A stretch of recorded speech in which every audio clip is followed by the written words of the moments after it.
estoy hoy. Buenos días a todos.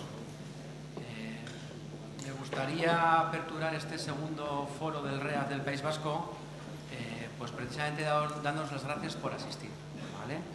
Dando las gracias por buscar un hueco en la cada vez más complicada agenda que tenemos todos para poder asistir a este que es nuestro encuentro anual. El año pasado, en el REAF del País Vasco, organizamos jornadas formativas por 93 horas y este año esperamos llegar a las 145 horas. ¿Vale? Son horas que quitamos muchas veces de nuestro tiempo libre para actualizarnos, para formarnos, para obtener conocimientos que nos ayude a prestar un mejor servicio a nuestros clientes, obtenerles ventajas, eliminarles riesgos y básicamente pensadas en que en el ejercicio de nuestra profesión generemos un bien a nuestra cartera de clientes, ¿vale? Y como decía, muchas veces son horas robadas a nuestro tiempo libre o a base de forzar nuestra agenda. Estoy seguro que si os diría que cada año tengo la sensación de que soy un profesional que tiene la capacidad de hacer más cosas en menos tiempo, pensaríais que a lo largo de esta semana en algún momento os he leído la mente. Y la verdad es que llega un momento en el que parece que vamos enchufados por la vida, de todas las cosas que tenemos que hacer, de esta agenda que parece la cadena de producción de una fábrica de coches más que una agenda de un profesional. Y encima, pues lejos de esto, la cosa cada año, a mí por lo menos me da la sensación de que va a peor, ¿no? Siempre acabo el año diciendo más cosas no podía haber hecho con el tiempo con el que he dispuesto, y cuando acaba el año me doy cuenta de que sí era posible porque ese año he hecho más que el anterior, ¿no? O sea, que posible era. Y la verdad es que podríamos quejarnos, pensar que esto es un poco por donde está yendo la actividad de nuestro sector, pero yo por lo menos miro alrededor a clientes, amigos y familiares y cada vez me da la sensación de que la gente vamos más enchufados por la vida, no da tiempo a hacer todo lo que queríamos hacer, no tenemos el tiempo que desearíamos y todos con la sensación de que el reloj pasa mucho más rápido de lo que nos gustaría. Bueno, lo primero que estudié yo en la carrera cuando entré fue que los recursos son escasos y que tenemos que gestionarlos de una forma eficiente. Nunca me imaginé que uno de los recursos más escasos que íbamos a disponer era el tiempo. Entonces, ¿qué es lo que hacemos los profesionales o qué es lo que veo yo que me pasa a mí? Pues que al final, cuando estamos prestando servicios a nuestros clientes, optimizamos nuestros recursos escasos como buenos economistas y dedicamos a ese caso el tiempo que tenemos para contestar lo que nos pregunta, o ya si tenemos tiempo y somos buenos, para contestar lo que le debería preocupar al cliente. Pero no nos paramos a pensar, porque no disponemos de ese tiempo y lo despreciamos, si ese trabajo que estoy haciendo pues es lo mejor o no es lo mejor para mí, o me puede generar o revertir algún riesgo, ¿vale? Y eso es un poco el riesgo que corremos o lo que nos pasa en el desarrollo de nuestra actividad. Vamos enchufados, vamos con prisa, tenemos una carga, intentamos destinar todo el tiempo que tenemos a solucionar los problemas del cliente y no miramos dentro de nuestra casa, ¿vale? No miramos si esa recomendación que estamos haciendo, por ejemplo, pudiera estar cubierta por nuestro seguro de RC, ¿vale? No miramos si esa recomendación que estamos haciendo pues lleva a traer un patrimonio de extranjero que debiéramos preguntarnos de dónde viene, por si nos puede traer un problema en materia de blanqueo de capitales. Y no miramos si eso a lo que estamos contestando o incluso desaconsejando pudiera llegar a ser un delito fiscal que en algún momento pues alguna administración tributaria pueda pensar que hemos colaborado en su diseño. No pensamos porque optimizamos nuestro tiempo, contestamos a lo que nos preguntan, a lo que creemos que puede ser relevante aunque no nos lo pregunten, y muchas veces estoy seguro de que muchos de nosotros no nos paramos a pensar salvo que lo que nos presenten sea fraudulento, ¿vale? O no nos paramos a pensar si el contrato de prestación de servicios que tenemos con ese señor reúne todos los servicios que le prestamos, recoge realmente el marco en el que estamos prestando los servicios, ¿vale? Empiezo mi intervención dándoles las gracias por robar tiempo a vuestra agenda, ¿vale? Pero en el fondo es dar las gracias por robar tiempo a vuestra cartera de clientes y dedicarla a vosotros, a vuestro despacho, a que empecemos a mirar dentro de nuestro despacho, ¿vale? También he empezado dando las gracias por venir a este que es nuestro encuentro. Como decía, este año haremos unas 145 horas de jornadas formativas, los 3 encuentros que haremos con las haciendas forales, pero este es nuestro encuentro, este es el encuentro en el que quedamos para vernos, tomar algo, picar algo, hablar entre asesores de las distintas provincias que normalmente no nos vemos en las jornadas formativas, tejer un poco de red e intentar en la medida de lo posible reflexionar sobre las problemáticas que tenemos o podemos tener en nuestra profesión, ¿vale?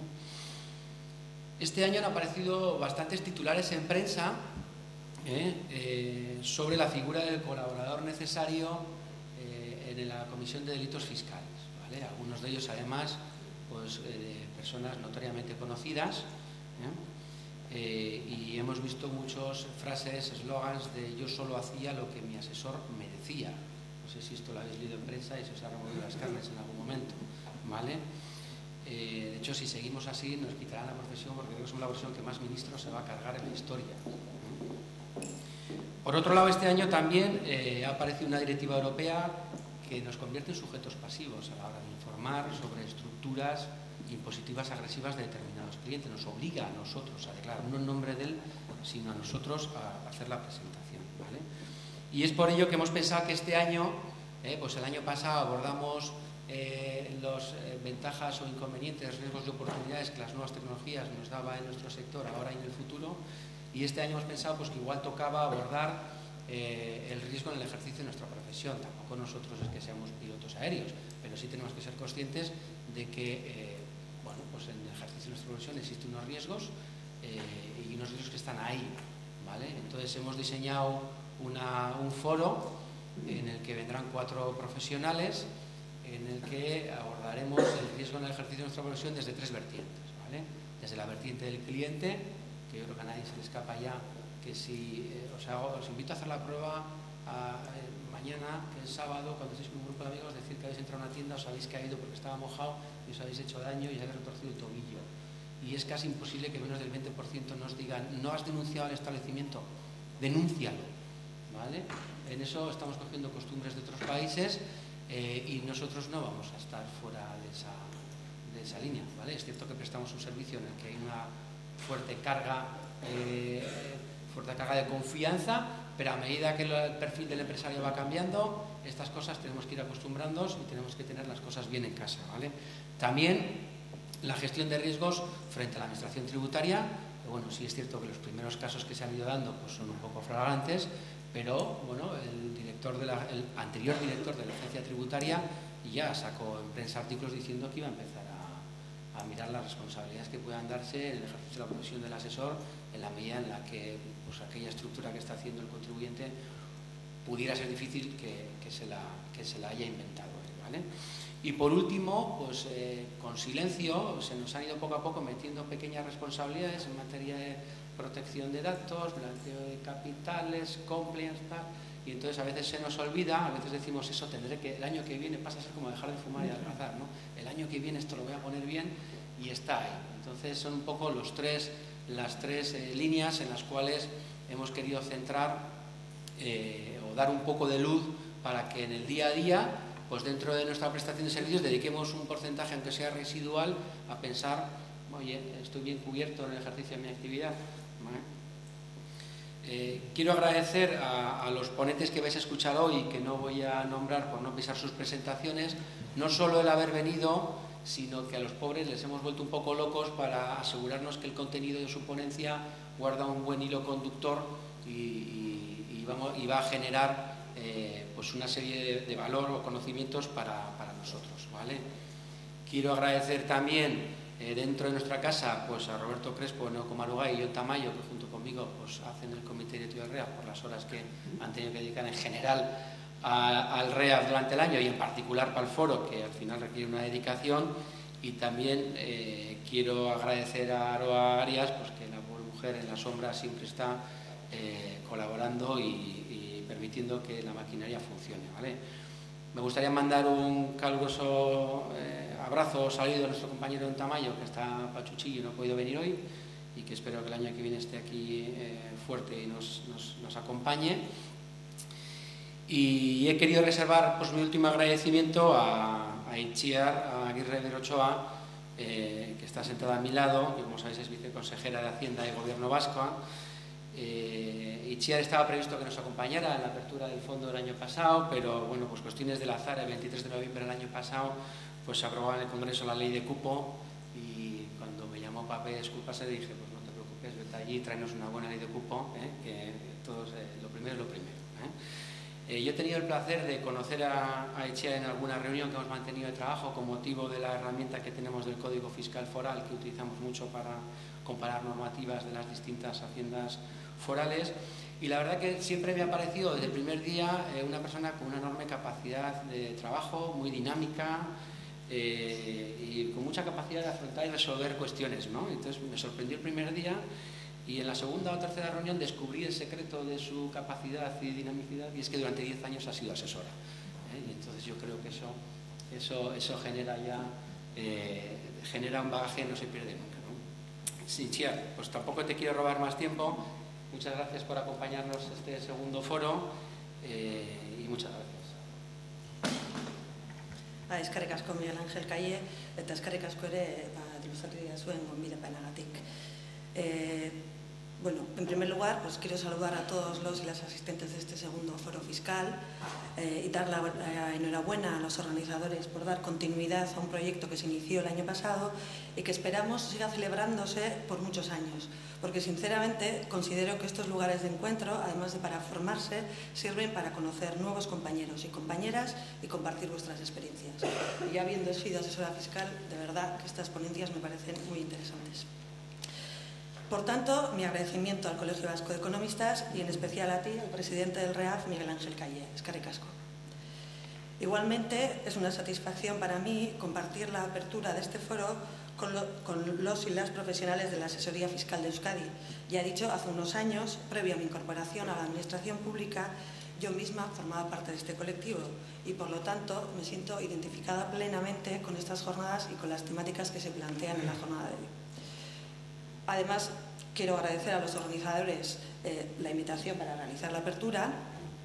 El año pasado recibí la invitación para la apertura y de verdad que me hubiera gustado asistir, pero, pues como ya ha dicho Miguel Ángel, no pude finalmente, porque precisamente ese mismo día se debatió, aprobó en el Congreso de los Diputados la reforma del concierto económico y la nueva ley quinquenal de cupo 2017-2021. Estas dos nuevas leyes y su votación en el Congreso eran casi el final de varios desencuentros con el Estado y no podíamos faltar a la cita, siendo además nuestra viceconsejería de Hacienda parte de la negociación. Y toda vez que de la misma, de esta viceconsejería, dependen todas las competencias atribuidas en materia de concierto económico y cupo al Estado. Como ya sabréis, las modificaciones de la ley de concierto económico ya están en vigor y seguro que muchos de vosotros y vosotras las habréis empezado a aplicar en vuestro día a día. Seguro que más de una duda surgirán sobre la aplicación, pero esperemos que al final haya mejoras. En este año también hay otras materias en las que la viceconsejería ha sido parte activa, ya que también entre las funciones que corresponden al Departamento de Hacienda y Economía del Gobierno Vasco, al que represento en esta apertura, están el apoyo técnico y administrativo en la coordinación, armonización y colaboración fiscal entre las instituciones de Euskadi, funciones que se desempeñan desde el conocido órgano de coordinación tributaria de Euskadi. En este órgano interinstitucional, en el que participamos el Gobierno vasco, de hecho, tenemos la presidencia y la secretaría del mismo, las haciendas forales y cuando se trata de tributos locales, también las entidades locales, trabajamos desde hace ya casi 30 años para que la fiscalidad de cada uno de los territorios se convierta en la fiscalidad de un solo país, tarea que, sin embargo, vamos a admitirlo, no está exenta de dificultades.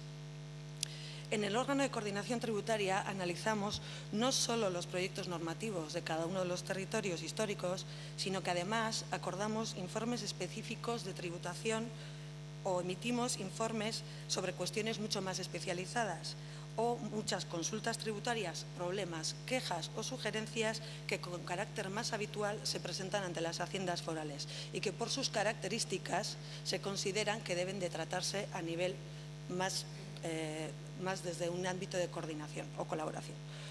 Por lo tanto, conocemos de primera mano las novedades, criterios interpretativos e incluso las problemáticas que afectan a los contribuyentes y a su entorno más cercano, las asesorías fiscales. Tampoco quiero dejar de lado, además en este foro, la otra función que desempeñamos en la viceconsejería y que nos acerca más a vosotros. Es una función quizá más desconocida, más interna, pero igualmente importante, como es el cumplimiento de las obligaciones tributarias que incumban a la Administración de la comunidad autónoma y el asesoramiento y control del cumplimiento de estas obligaciones tributarias en los entes públicos de derecho privado, organismos autónomos, sociedades públicas y demás entes del sector público. Además, somos los representantes de la comunidad autónoma ante cualquier ente público por razón de las relaciones tributarias en las que aquella participe como contribuyente. Es decir, podríamos decir que nuestra viceconsejería somos la asesoría fiscal del Gobierno vasco y sus entes y los responsables del cumplimiento de las obligaciones tributarias del propio Gobierno vasco. Porque sí, porque en el Gobierno vasco también pagamos impuestos. Por lo tanto, también las modificaciones que se plantean en la normativa tributaria suelen llegar a afectarnos, aunque con diferente intensidad dependiendo de la materia. Este ejercicio 2018 ha venido con importantes novedades fiscales, también para nosotros, no solo en el ámbito tributario y financiero del concierto económico, sino además en el ámbito de varios impuestos, tras la reforma fiscal que finalmente fue aprobada durante el primer trimestre de este ejercicio, reforma que incide en todos los impuestos centrales, sociedades, renta, sucesiones o donaciones. Una de las modificaciones tributarias más importantes que durante este ejercicio se han implantado es el SI y, por ejemplo, la Administración del Gobierno vasco es parte también afectada en el SI.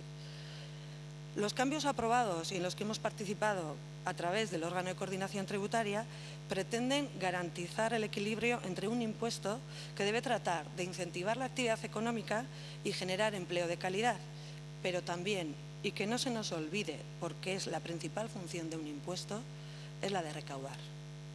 Todo ello siguiendo las tendencias europeas actuales sobre la fiscalidad más justa y eficiente y que busca que los impuestos se paguen en el lugar donde se genera el valor económico. De forma muy resumida, voy a destacar las modificaciones más importantes que se han producido en el impuesto de sociedades. Y aunque sí hay 3 regímenes especiales de tratamientos tributarios específicos para determinadas materias que por afectar a más de un impuesto merecen especial atención, como son, por ejemplo, el nuevo tratamiento tributario de los fondos europeos y los incentivos fiscales a quien inviertan en los mismos, incluyendo nuevas medidas en renta con una deducción del 15% para quien invierta en alguno de los fondos, exenciones en patrimonio y sucesiones y donaciones. Incentivos específicos al emprendimiento, por el que se proponen nuevos incentivos al emprendimiento y la redefinición de los actuales, modificando medidas en el IRPF, sociedades y patrimonio, y con la aprobación de medidas para incentivar la participación de las personas trabajadoras en el capital de las empresas, o el régimen especial de personas impatriadas que pretenden la atracción del personal cualificado que resida en el extranjero, estableciendo medidas fiscales en renta y patrimonio, con exención del 15% de los rendimientos, deducibilidad de los gastos por desplazamiento hasta el 20% o la exención de bienes y derechos en el extranjero para las personas impatriadas. Pero como ya he señalado, las reformas más importantes se han producido en el impuesto de sociedades, en el que se establecen diversas medidas, por un lado, algunas de carácter limitativo, en consonancia con las tendencias internacionales y consideradas medidas antielusión, adaptándonos incluso antes de la fecha límite a la Directiva Antielusión de 2016. Medidas que son la limitación de la deducibilidad de los gastos financieros al 30% del EBITDA, las cláusulas de protección ante productos o asimetrías híbridas o el exit tax, entre otras. Además, también se proponen otras medidas antielusión que se han trabajado en los grupos de trabajo del ECOFIN, de la Unión Europea o incluso en la OCDE, como son el régimen de eliminación de la doble imposición, incluyendo umbrales mínimos de tributación, una cláusula switchover, o las modificaciones en el régimen Patent Box, en el que se aprobó una modificación siguiendo las directrices establecidas en los grupos de trabajo del Código de Conducta del Ecofin, grupo de trabajo en los que las instituciones vascas participamos. En este caso acude la Diputación Foral de Vizcaya. Por cierto, la semana pasada, esta modificación del régimen Patent Box, tras el assessment correspondiente en el grupo de trabajo, obtuvo su visto bueno por parte del Ecofin, quedando así plenamente adaptado a las exigencias europeas y directrices de la OCDE sobre los regímenes Patent Box. Otras medidas aprobadas en el impuesto de sociedades, que si bien son limitativas y tienen un efecto recaudatorio, son principalmente de carácter financiero. Es un adelanto del impuesto o diferimiento de la deducción, como son la limitación de las bases, de la compensación de las bases imponibles negativas para las micro y pequeñas empresas, medianas y grandes, o también encontramos dentro de esta categorización la limitación de la exención por reinversión únicamente a los activos con finalidad vinculada a la actividad económica, o la limitación del porcentaje de cuota para la aplicación de las deducciones generadas, reduciéndolo del 45 al 35 e incluyendo una nueva limitación a las deducciones en la I+D+I. Se ha incrementado la tributación mínima en 4 puntos, en 2 ejercicios, también afectando a pequeñas y medianas empresas y micros. Una de las novedades más importantes y que probablemente más de uno de los presentes esté ahora ejecutando, aplicando o realizando el modelo, ¿no?, es el establecimiento de un pago a cuenta para medianas y grandes empresas del 5% sobre la base imponible de un último ejercicio cerrado. Pero no solo hay medidas recaudatorias. Por otro lado, también se establecen otras medidas de atracción o incentivación, de forma que unas medidas compensan las otras, como por ejemplo la modificación de la deducción por creación de empleo en aras a conseguir un empleo de mayor calidad. Pero la medida de atracción, sin duda, más conocida para todos y todas, la que más titulares se ha merecido o en la que se suele fijar la atención, ha sido la modificación del tipo impositivo, con la aprobación para reducir el tipo general del 28 al 24, también en este caso en 2 ejercicios, o con la misma reducción en 4 puntos en pequeñas y micros. Toda una batería de medidas que han entrado ya en vigor y que por lo tanto habrán de aplicarse en este ejercicio. Una recomendación aquí, y que también ha hecho mención Miguel Ángel, a mí me gustaría invitarles a que entren en el Código Fiscal Foral. Es una aplicación del órgano de coordinación tributaria que en colaboración con el Colegio Vasco de Economistas publica toda la normativa tributaria consolidada de los 3 territorios históricos. La página está alojada en la web del Gobierno vasco y en la misma se pueden analizar la nueva normativa, comparar las diferencias en los 3 territorios históricos, porque alguna hay, e incluso ver las diferentes redacciones en el tiempo. Esta última reforma y muchas de las reformas tributarias que se han producido en los últimos ejercicios en Euskadi es por ello que debo referirme a este proceso al menos durante algún minuto. La crisis económica de la última década, los cambios que registran las sociedades mercantiles hacia estructuras societarias complejas, la mutación que se ha producido en antiguas empresas no estaba siendo capaz de adaptarse a un entorno de contribuyentes globales. Y la necesidad de una actuación coordinada a nivel internacional resultaba ya palmaria. Así, en septiembre de 2013, los líderes del G20 anunciaron un plan de acción integral tremendamente ambicioso, desarrollado en el ámbito de la OCDE y encaminado a restablecer la confianza en el sistema tributario internacional y asegurar que los beneficios empresariales tributen allí donde se desarrollan las actividades económicas generadoras de valor. Dicho plan se basa en 3 pilares fundamentales. Se trataba, en primer término, de reforzar la coherencia de las normas fiscales del impuesto sobre sociedades a nivel internacional, evitando el desplazamiento de las bases imponibles del país en el que se generan las rentas a otros países de tributación menos gravosa. En segundo lugar, se perseguía realinear la fiscalidad con la actividad económica real, para asegurar que los beneficios se reconozcan allí donde se realiza la actividad sustancial generadora de las rentas, intentando de este modo evitar que se den tratamientos fiscales favorables a beneficios artificiosamente trasladados de otro país. Y se pretendía mejorar la transparencia, de forma que la información sobre las multinacionales y su tributación pudiera ser compartida entre las distintas administraciones tributarias y de esta manera se previnieran riesgos.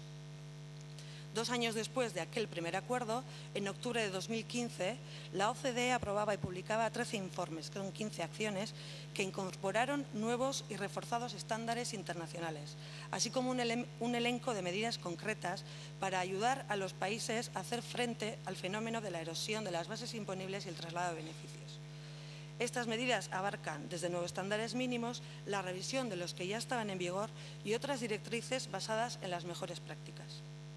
Como ya se ha apuntado con anterioridad, todo ello queda plasmado en 13 informes que contienen estrategias para afrontar los retos de la economía digital y su imposición, neutralizar los efectos de los mecanismos híbridos, reforzar la normativa sobre las CFC, limitar la erosión de la base imponible por vía de deducción de intereses y otros pagos financieros, combatir prácticas tributarias perniciosas teniendo en cuenta la transparencia y la sustancia, impedir la utilización abusiva de convenios, impedir la elusión artificiosa de establecimientos permanentes, asegurar que los precios de transferencia estén en línea con la creación de valor, obligar a la revelación de mecanismos de planificación fiscal,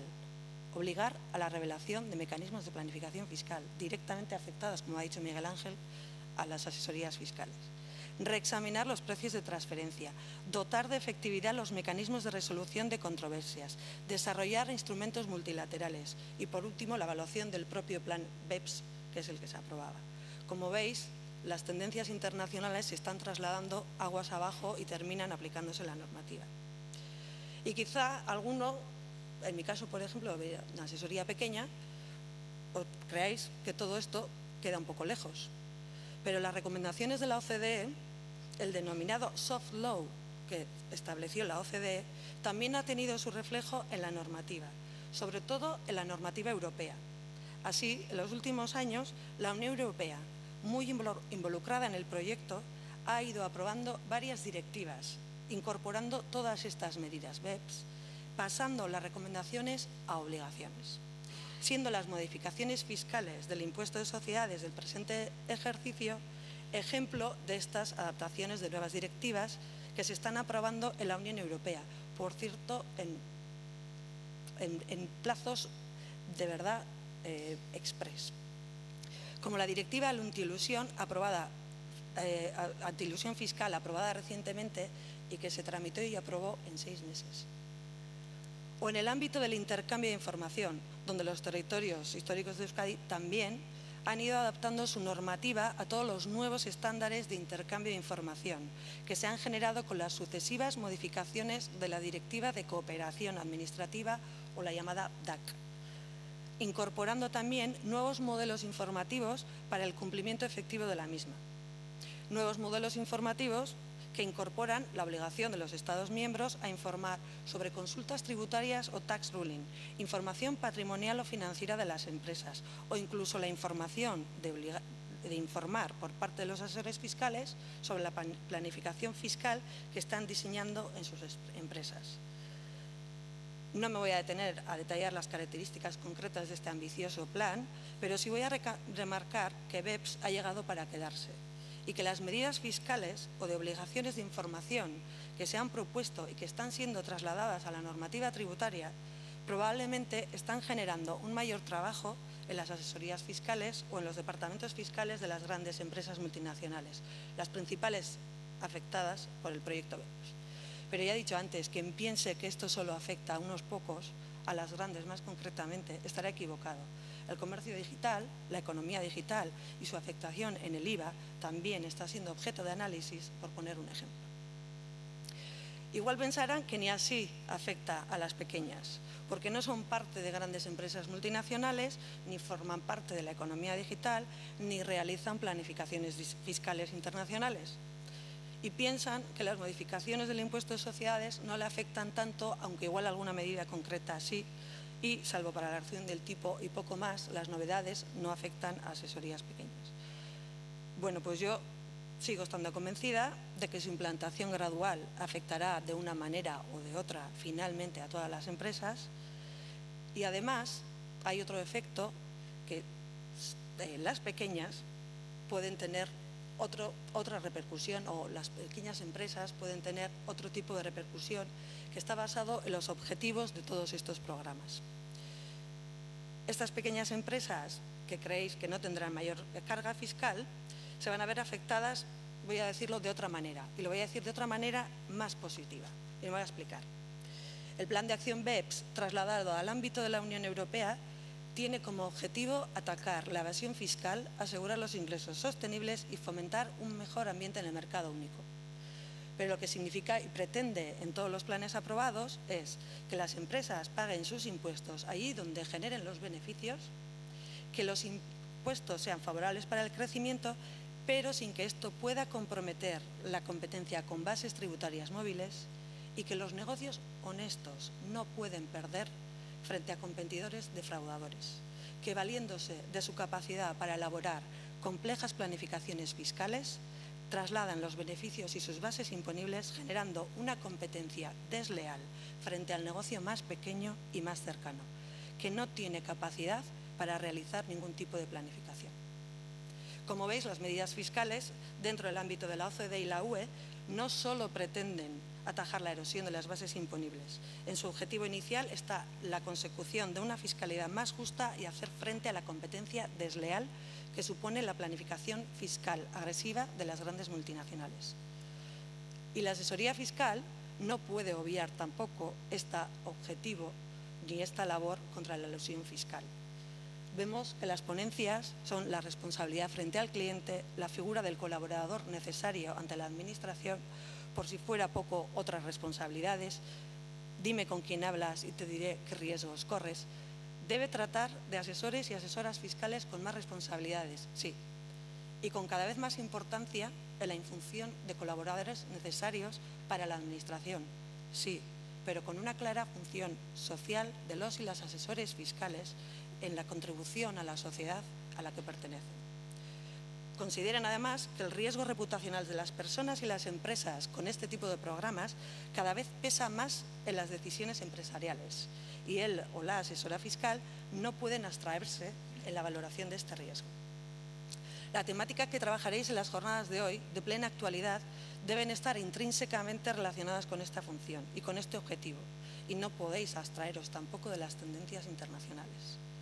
Leía en un artículo de Nuria Puebla Agramunt sobre la deontología de los asesores fiscales, es un artículo con el que me identifico plenamente, que señalaba que el asesor fiscal ético podrá ayudar a su cliente a reducir la cuota a pagar dentro de las alternativas existentes o más eficientes, pero no a defraudar. Al mismo tiempo, sostiene que un asesor fiscal está obligado éticamente a expresar a su cliente su visión de lo inapropiado de la acción propuesta o querida por éste, incluso asesorarle para que no cometa acciones ilegales, porque no puede obviarse el deber que hacia el sistema fiscal en su conjunto tiene el asesor, por el hecho de ser un profesional de élite que también cumple una función social. La formación continua en las jornadas como hoy son imprescindibles a fin de garantizar una prestación de servicios de calidad y garantizar la función social de la profesión. Pero como decía el consejero de Hacienda y Economía estos días en unas jornadas financieras, nos engañamos si pensáramos que en materia de educación estamos ante una cuestión meramente técnica, porque los valores importan, o dicho de otro modo, tan importante como una educación técnica es una educación ética. Disfruten de la jornada y de las magníficas ponencias que ha reunido hoy aquí el Colegio de Economistas y no olviden que su colaboración y un servicio de calidad para con sus clientes es un beneficio primero para ustedes y luego para todos y todas, para toda la sociedad. Eskerrik asko.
Bueno, vamos a intentar acelerar un poquito, ¿no? Porque hay muchas ponencias y con muchos contenidos interesantes y normalmente falta el tiempo. Bueno, pues sin más dilación, presento a los dos grandes profesionales que vienen de parte de AON, la compañía con la que tenemos una póliza, creo que es muy interesante y un precio muy razonable. Están con nosotros Óscar Campuzano Martín, manager en AON Affinity España. Por cierto, ayer vi, me parece que tenéis 50.000 empleados en 120 países, o sea que no estamos hablando de una micropyme precisamente. Óscar Campuzano, como decimos, manager de AON, responsable del Departamento Técnico de Asociaciones y Colegios Profesionales, licenciado en Economía en la Universidad Autónoma de Madrid, máster en Dirección de Entidades Aseguradoras y que lleva más de 16 años de experiencia en el sector de seguros, tanto en compañía como en correduría. Es responsable de revisión y actualización de los criterios técnicos en la colocación de los riesgos profesionales. Y también nos acompaña su compañero Jorge Gumier Aranda, ejecutivo senior en AON Affinity España, especialista en responsabilidad civil profesional, licenciado en Derecho y licenciado en Administración y Dirección de Empresa en la Universidad Rey Juan Carlos de Madrid.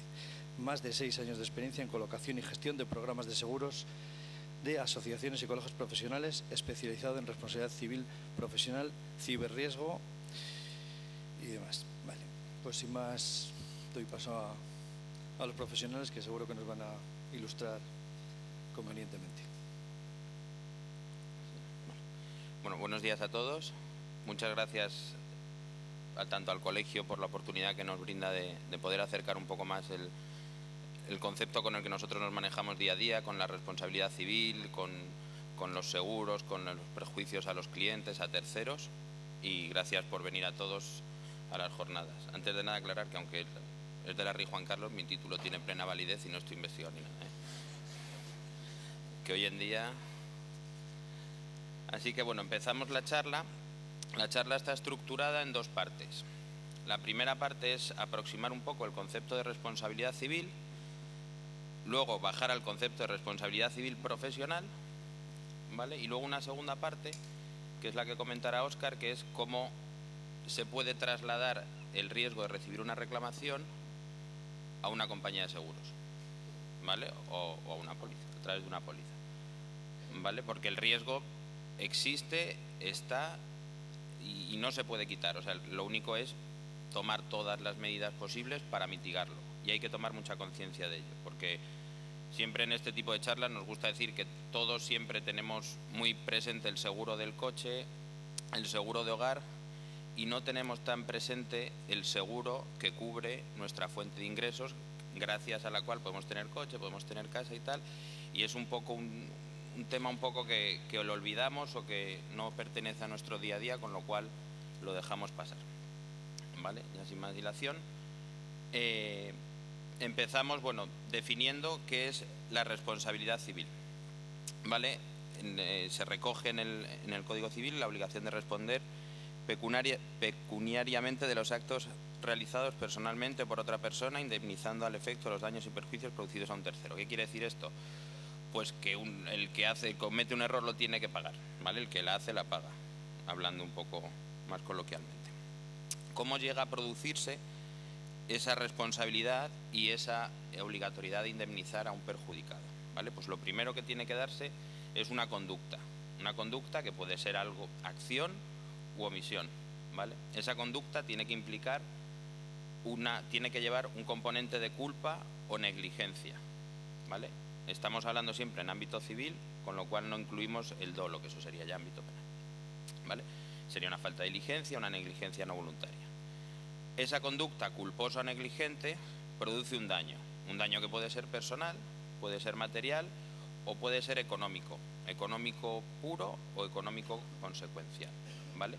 Y todo ello, ¿vale?, tiene que tener una trazabilidad entre la conducta con culpa y ese daño, ¿vale?, esa causalidad, ese nexo que deriva en una responsabilidad, lo que nos haría tener que hacer frente a una indemnización.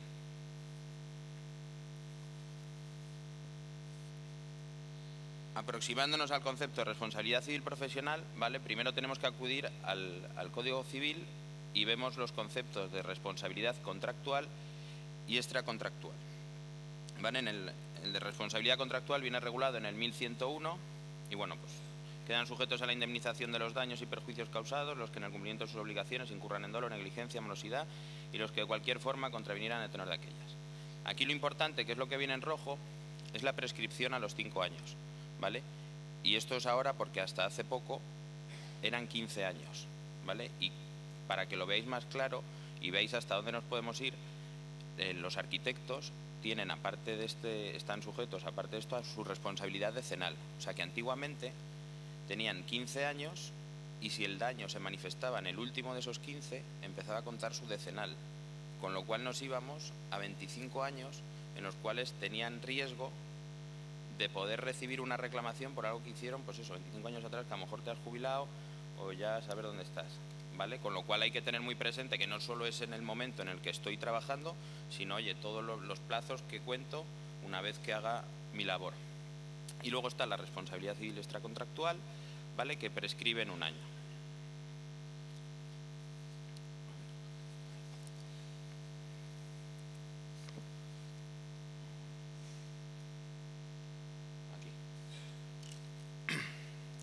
Vale, una vez encuadrado el concepto de responsabilidad civil, vamos a adentrarnos en qué es la responsabilidad civil profesional, ¿vale?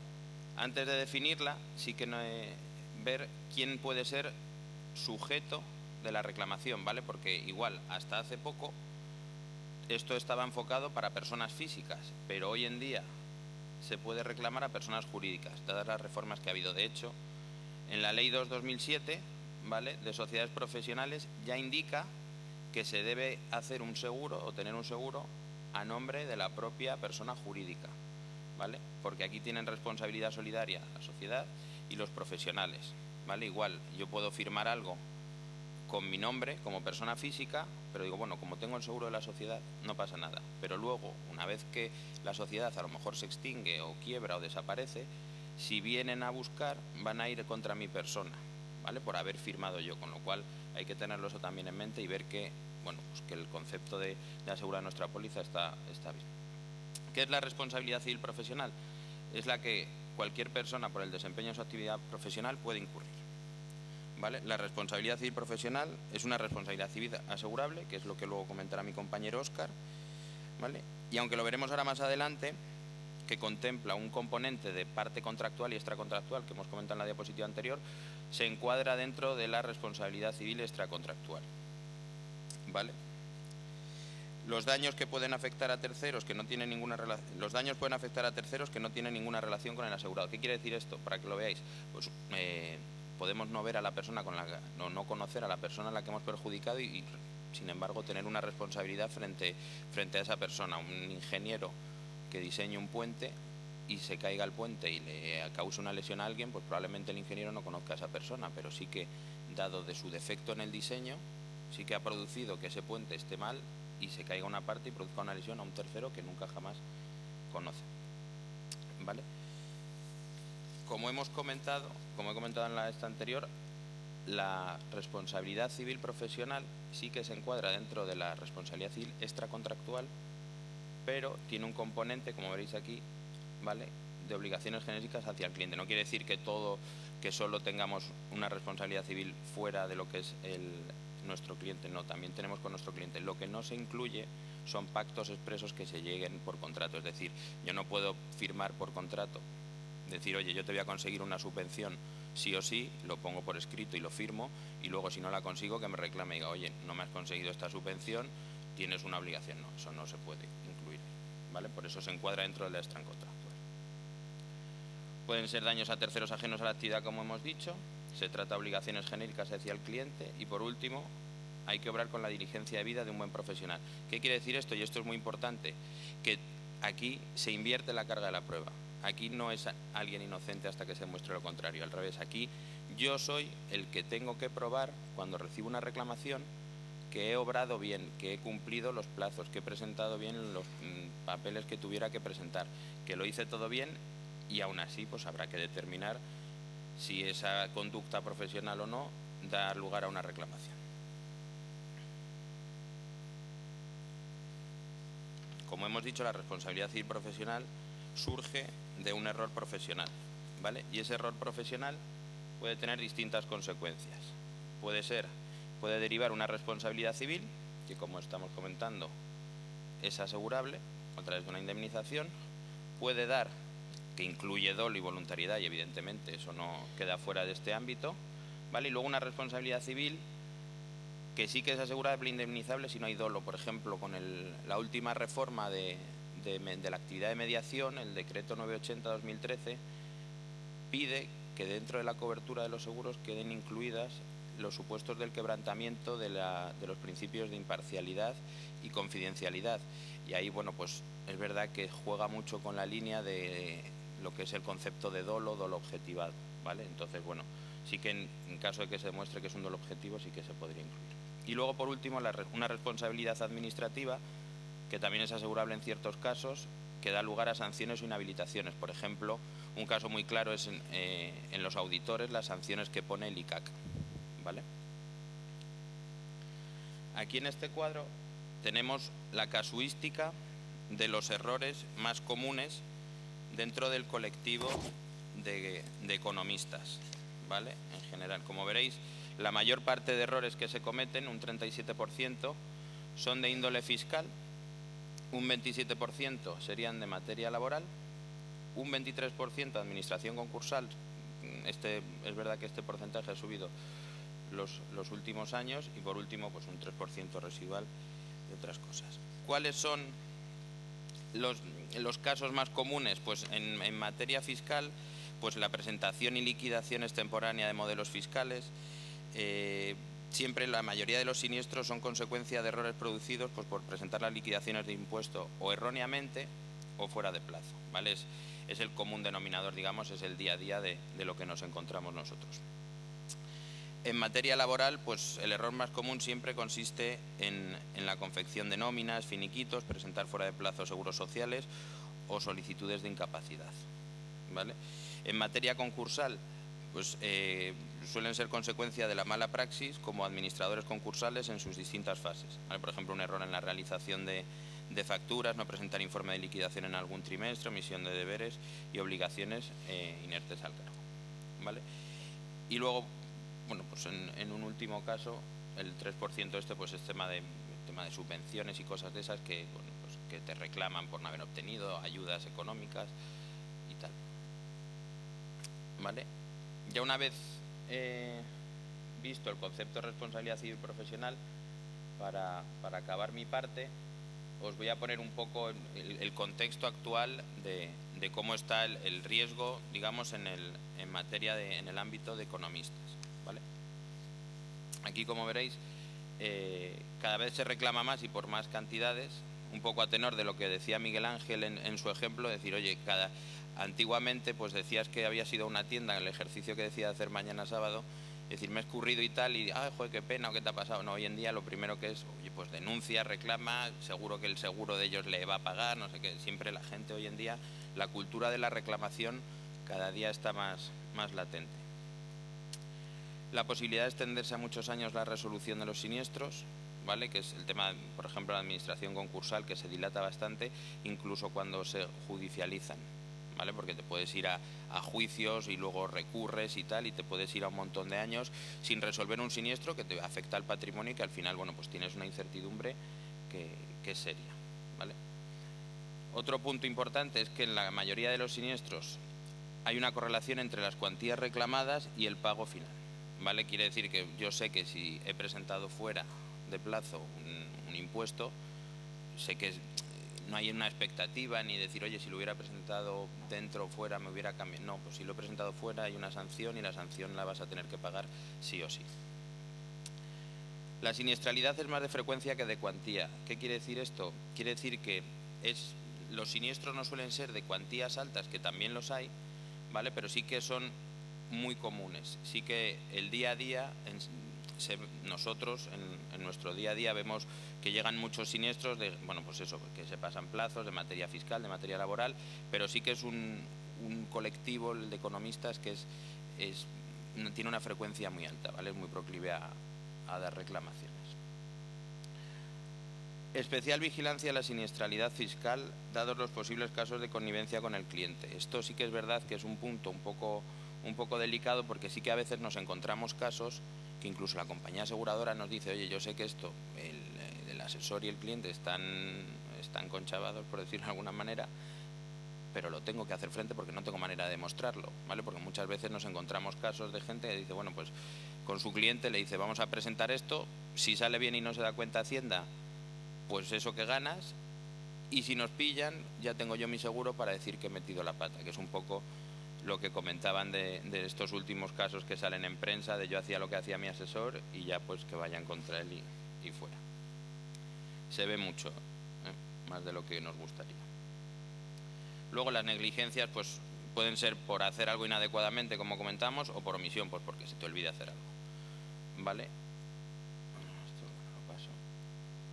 Cada encargo es distinto al anterior, ¿vale? Hay que tener en cuenta que cada vez que hacemos un encargo, aunque sea el mismo cliente, cada declaración de IRPF, por ejemplo, en sucesivas anualidades, tenemos un riesgo distinto. Nos pueden reclamar, aunque no, es que es el mismo cliente, es el mismo error, en 3 anualidades distintas. Ya, pero es que son 3 hojas de encargo distintas, son 3 anualidades distintas, porque el cliente podría haber vuelto el año siguiente a ti o no, con lo cual eso hay que tenerlo en cuenta a la hora de ver y a la hora de tener la cobertura del seguro bien, ¿vale? Para ver que en efecto estamos dando 3 partes, 3 reclamaciones. Es como al que va por la carretera de aquí a Baja Madrid y le pillan 3 radares, eran el mismo viaje ya, pero son 3 multas las que te llevas, ¿vale?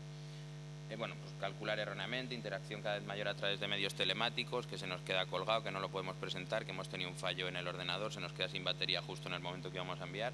Todo eso puede generar riesgo de recibir reclamaciones y al final pues no presentamos a tiempo. Vale, otro punto muy importante es el tema de la competitividad. Hoy en día todos por la crisis, por ahorrar costes, siempre bueno, pues queremos ser más competitivos que el resto y eso nos hace ahorrar en temas fundamentales, lo que nos expone más al riesgo, con tal de captar más clientes. Hace poco veíamos no sé dónde veía en Madrid un coche que pone divorcios a 150 euros. Pues joder, pues no sé qué saca de beneficio, la verdad, porque 150 euros. Y por último, la actividad multidisciplinar, quiero destacar, ¿vale? La actividad multidisciplinar es que igual, con motivo de la crisis, cada vez más, pues nos metemos en diversificar nuestra actividad y a lo mejor no tenemos la experiencia necesaria como para afrontarlo, ¿vale? Entonces sí que tenemos que tener cuidado si decimos, oye, pues yo ya llevo mucho tiempo en fiscal, pero me quiero meter en temas de laboral o quiero hacer el tema de administración concursal. Bueno, pues sí que hay que contar siempre con la formación necesaria y con la experiencia de vida para a la hora de afrontar nuevos retos o nuevas actividades. ¿Vale? Y ya dejo paso a mi compañero Óscar, ¿vale? Que os cuenta la segunda parte. Bueno, buenos días a todos. Las preguntas, si queréis, las juntamos todas al final para que sea un poco más participativo y no estemos nosotros aquí solamente hablando. Volver a agradeceros la paciencia y la escucha. En la introducción que nos realizaba Miguel Ángel esta mañana, realmente es que la podíamos haber realizado cualquiera de nosotros, porque al final lo que estamos hablando es de cada vez tenemos unas capacidades mayores, cada vez tenemos menos tiempo, tenemos clientes cada vez más exigentes, tenemos una normativa cambiante. Al final eso lo que hace es una coctelera que no podemos obviar, que tenemos un riesgo a la hora de desempeñar nuestro riesgo profesional. Hay algunas cosas, y ahora os comentaré, que podemos hacer para mitigarlo, pero como decíamos ahora, el riesgo no desaparece porque nuestra actividad profesional no desaparece y nuestros clientes no desaparecen. Entonces, tenemos 2 posibilidades: o asumir el riesgo que conlleva eso, lo que sería que en caso de una reclamación le haríamos frente con nuestro patrimonio, y como el Código Civil ya indica la obligatoriedad de resarcir al perjudicado de ese daño, si llegara el caso la reclamación yo no pudiera hacerla frente porque no cuento con patrimonio suficiente, que tengáis en la cabeza que tengo unos familiares detrás, que tengo otros recursos que también irían a responder sobre esa indemnización. O sea, que nunca voy a poder obviarla. O la segunda posibilidad es transferir ese riesgo financiero, ese riesgo patrimonial que tenemos a una compañía de seguros, a una póliza de responsabilidad civil, que es de lo que os vamos a hablar ahora. Hay una parte que sí que puede mitigar el riesgo con nuestra relación con el cliente, que también lo ha comentado Miguel Ángel, que es el redactar bien y tener bien elaborado mi contrato de servicios, mi hoja de encargo con ese cliente. Nuestra recomendación es que hay varios puntos que tenéis que tener siempre en cuenta y siempre tienen que venir reflejados en el mismo. Algunos son obvios, pero no por obvios queremos dejar de comentarlos. Uno, que queden bien reflejados siempre los datos personales de los contratantes, de los intervinientes en ese contrato de servicio, tanto el que presta el servicio como el que lo solicita, porque eso va, en caso de una posible reclamación, va a acotar las posibles responsabilidades de uno y de otro para saber quién me puede reclamar. Que quede bien reflejado el asunto encomendado, para cuál voy a prestar yo el servicio. Que quede siempre reflejado las acciones que yo voy a realizar para poder prestar adecuadamente el servicio para el que me encomiendan. Si se me aporta documentación, que por supuesto me la van a aportar, que quede reflejado qué documentación me hace el cliente entrega para poder realizar yo mi servicio profesional. Nos encontramos muchas veces que el cliente dice, en caso de una reclamación, no es que yo le entregue esa documentación y no somos capaces nunca de encontrarla, y muchas veces realmente es que a lo mejor el cliente nos lo dio, pero nos reclama y alega ese hecho. Que queden reflejados los honorarios. ¿Cuál es mi servicio profesional tiene una valía? Y que quede reflejado cuál es el coste que yo le voy a repercutir a mi cliente. E incluir todas aquellas cláusulas que tienen que vienen reflejadas por ley, por ejemplo, la protección de datos, que quede bien reflejado, incluir, adaptar al nuevo reglamento, a todas las cláusulas actuales para que el contrato no tenga ningún vacío legal. Y pasado a una póliza, entramos ya en lo que es la parte de la propia transferencia del riesgo. Como se estaba comentando, todo profesional responde con su patrimonio personal o familiar en caso de que haya una reclamación. Y si no lo tengo, responderán mis familiares. Esa es la primera garantía de por qué es conveniente transferir el riesgo y tener una póliza de responsabilidad civil. Pero también, y también se ha comentado en la introducción, como profesional tengo un servicio y un valor ético con mis clientes y también lo tengo que poner en valor. Y aquel economista que se preocupa de tener, aquel asesor fiscal que se preocupa de tener un seguro, transfiere una imagen a su cliente de mayor calidad, de mayor profesionalidad y sobre todo de mayor solvencia, porque en caso de un error su cliente siempre va a estar protegido. Es una garantía también para el consumidor. Como hemos comentado, en la póliza de responsabilidad civil, y aquí me voy a centrar en la cobertura que tenemos, que afortunadamente venimos prestando durante muchos años con el Colegio Vasco de Economistas, que creo que en la documentación que os ha entregado tenéis una hojita con un resumen. Como lo tenéis ahí en la documentación, podemos, si queréis alguna pregunta luego al final, no me voy a entretener en ello. Cubrimos realmente toda la actividad del economista, según viene reflejada en los estatutos de la profesión. Quiero comentar eso porque no tiene un carácter limitativo la cobertura de los servicios profesionales que el economista puede estar prestando, y con esa redacción nos permite que la póliza pueda cubrir cualquier cambio legislativo que haya durante la vigencia de la póliza sin necesidad de tenerla que actualizar. Esa es una de las mayores garantías que podemos tener. Vienen ahí unos ejemplos a título enunciativo, pero como dice ahí no limitativo, de las cosas más comunes que vienen reflejadas en la cobertura de la póliza. Como profesional tengo diferentes maneras de prestar mi servicio profesional, bien como persona física, bien como sociedad monodisciplinar y multidisciplinar, y bueno, y luego se realiza también la actividad concursal. Aquí quiero incidir en que aunque la póliza, como os digo, tiene una definición muy amplia y engloba cualquier posibilidad del servicio, de la prestación del servicio profesional, a la hora de transferir el riesgo a una compañía de seguros tenemos que ser completamente transparentes y claros con la manera en la que yo realizo mi servicio. Aquí tenemos algunas incidencias, algunas veces, que afortunadamente las podemos solventar con las compañías de seguros, porque a la hora de contratar el riesgo no manifestamos correctamente la modalidad en la que yo estoy prestando mi servicio, y ocurre mucho a la hora de asegurar las sociedades. Como comentaba Jorge, las sociedades multidisciplinares y monodisciplinares siempre generan alguna duda y puede generar algún vacío, y os lo quiero aclarar. Monodisciplinar, las compañías de seguros entienden las sociedades que se dedican única y exclusivamente a la actividad de economista y formadas única y exclusivamente por economistas, en este caso colegiados en el Colegio del País Vasco. Si nos vamos a una sociedad multidisciplinar, ahí ya puede ser una sociedad que todos los socios sean economistas, pero si tengo un abogado, tengo cualquier otro profesional que no es economista, ya tengo que tener la mente abierta y ser claro con que eso ya es una sociedad multidisciplinar. No implica nada realmente, porque muchas veces pensamos que la compañía de seguros nos va a poner alguna traba para poder asegurar eso. No, es todo lo contrario. Nos estamos garantizando, comunicando correctamente el riesgo, que en caso de que ocurra alguna reclamación, la compañía de seguros va a hacer frente a ella. Y al final esa es la garantía que tenemos que tener todos. Como os decía, la póliza tiene una relación de garantías muy amplia. La principal, por supuesto, es la responsabilidad civil profesional y lo que es la defensa jurídica. La defensa, los gastos de defensa que tengo que hacer frente para poder defenderme ante una reclamación, que son independientes de la cantidad que yo tenga que indemnizar.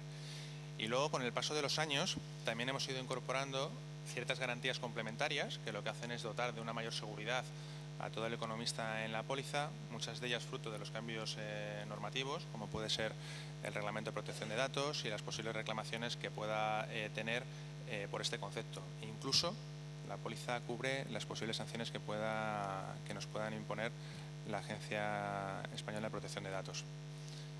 La póliza siempre, el colegio se preocupa mucho y nosotros también, por supuesto, que trabajamos para ello, de ir incorporando en la póliza todos los cambios normativos y todas aquellas garantías que os van a dotar de una mayor seguridad. Como os decía, si queréis que comentemos alguna garantía después, estoy a vuestra disposición. Porque quiero comentaros la póliza, todas las pólizas de seguros, lo que nos están cubriendo es la reclamación que nos llega por un servicio profesional que nos llega a nosotros por primera vez, siempre durante la vigencia de mi seguro. Es decir, cuando me llega una reclamación, tengo que tener una póliza en vigor. Aunque el hecho que causa esa reclamación tenga un origen en muchos años atrás. La cobertura de la póliza refleja que se cubren todos los hechos independientemente de cuándo se hayan generado, siempre y cuando se reclamen durante la vigencia de la póliza. Eso es muy importante, sobre todo en estos años que llevamos de crisis hemos tenido siempre personas que desafortunadamente pues el servicio profesional no les va lo suficientemente bien como para continuar desempeñando la actividad y se plantean en un momento dado darse de baja del seguro. Aquí os refresco lo que ha comentado Jorge, tener en mente siempre los periodos de prescripción ante mi cliente de los trabajos, de los servicios profesionales que estoy prestando. Aunque el error se haya cometido cuando yo tenía el seguro, si me llega la reclamación cuando no tengo la póliza en vigor, desafortunadamente las compañías no van a hacer frente a ello. Bueno, y el ámbito geográfico pues suficientemente amplio como para la seguridad del desempeño profesional. Y como última parte, antes de las preguntas, haceros la misma reflexión con la que empezaba mi intervención. El riesgo no puede desaparecer, es una cosa con la que tenemos que convivir y tenemos que saber manejarla. Y tenemos siempre dos decisiones. Uno, asumirlo, y en caso de que llegue lo haré frente con mi patrimonio. U otro, pensar en el futuro y anticiparme ante una posible reclamación y transferir ese riesgo a una compañía de seguros. Porque el riesgo existe y como os hemos comentado antes, y también Miguel Ángel en su introducción, cada día hay una cultura mayor de la reclamación. Reclamaciones fundadas, porque efectivamente el error ha existido, y otras reclamaciones que desafortunadamente pues no son tan fundadas, pero que nos obligan siempre a afrontar unos gastos económicos que tendría cubierto con una póliza de seguros.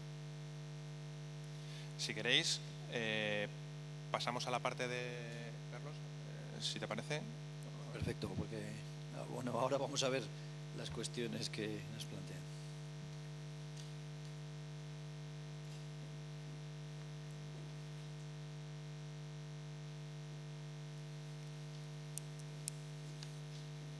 ¿Sí?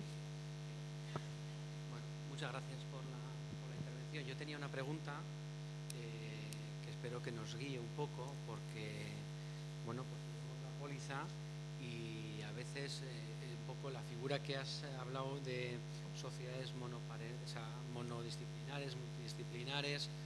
Y yo te voy a poner un caso muy concreto que creo que es uno bastante habitual en nuestro caso, sobre todo para que me digas el grado de cobertura que tenemos y qué cosas tenemos que hacer. En el caso de una sociedad limitada, no solo socios economistas, pero entre los trabajadores hay administrativos, administrativos, algún grado social para hacer nóminas y demás, y que ejerce los contratos de prestación de servicios están hechos por la sociedad mercantil con sus clientes.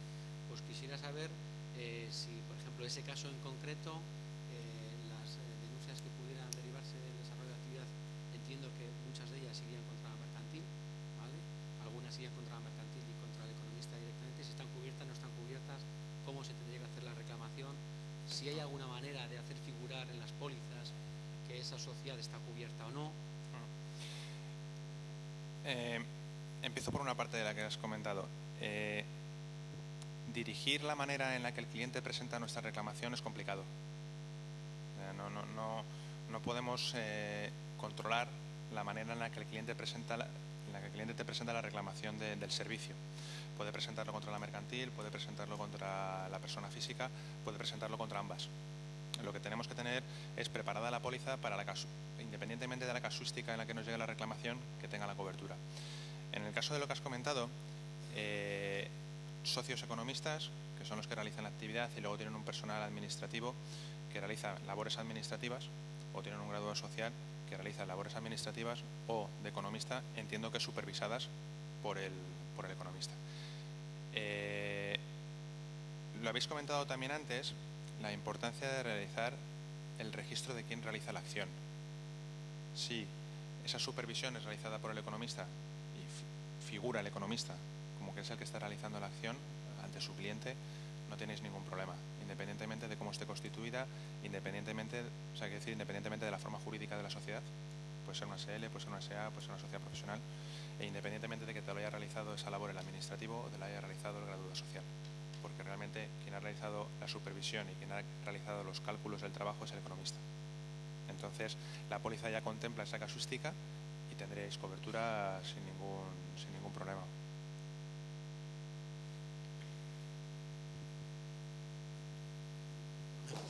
Perdóname que por estar al lado me aprovecho a una pregunta y te paso.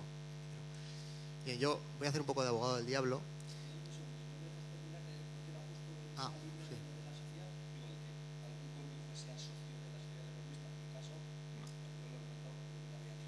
No. Si alguno de los socios, hemos dicho socios economistas, pero puede ser que haya socio economista y algún otro socio que no realice ninguna labor profesional. En este caso, pues como comentas, tu esposa, no habría ningún problema tampoco en cuanto a la cobertura. La información que tenemos que facilitar para que no exista ninguna problemática con la compañía de seguros es en el caso de que tenga yo un socio que sea abogado o que sea ingeniero o que sea de otra profesión que no sea el economista, porque eso ya induce a la compañía a pensar que la sociedad está enfocada hacia una variedad de servicios profesionales que no es exclusivo de... Eso es,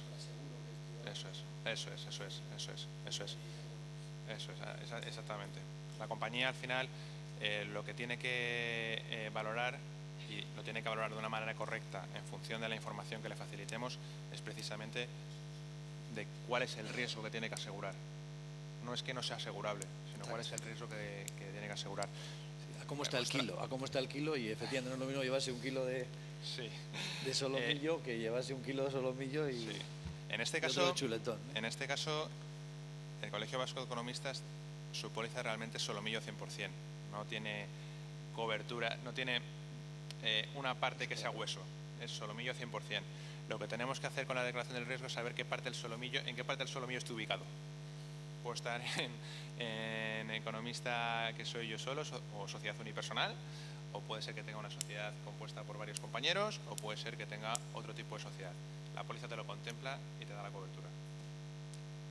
Perdón. Bueno, yo te quería dar un poco de caña, pero al final, como decía, quería hacer de abogado del diablo, porque al final, en el caso de los seguros, en general, yo hablo de mi caso ya como usuario personal, todo es maravilloso cuando te lo venden, pero cuando hay que verdaderamente utilizar el seguro, pues al final pues no todo es tan maravilloso, y qué casualidad, pero siempre falta lo que a ti te ha pasado.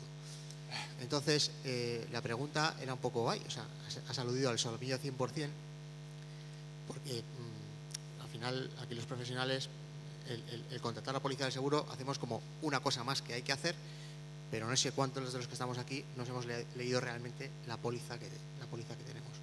Entonces, la pregunta puede ser doble. Es decir, primero, la póliza a la que accedemos a través del Colegio de Economistas en este caso, o cualquier otra corporación profesional que pueda ser equivalente, de cara ya te viene con las coberturas que entiende la compañía que una actividad profesional como nuestra debe tener, o si por el contrario, cuando nos marchemos de esta jornada, cada uno de nosotros tenemos que leerlo, la póliza que tenemos, y tenemos que ver si tiene alguna cláusula en concreto, que puede ser que sea habitual que no la tengas. Entonces, no sé si... O sea, te agradezco la pregunta. Lo primero, no estás haciendo de abogado del diablo, sino es una pregunta que nos viene a todos a la cabeza.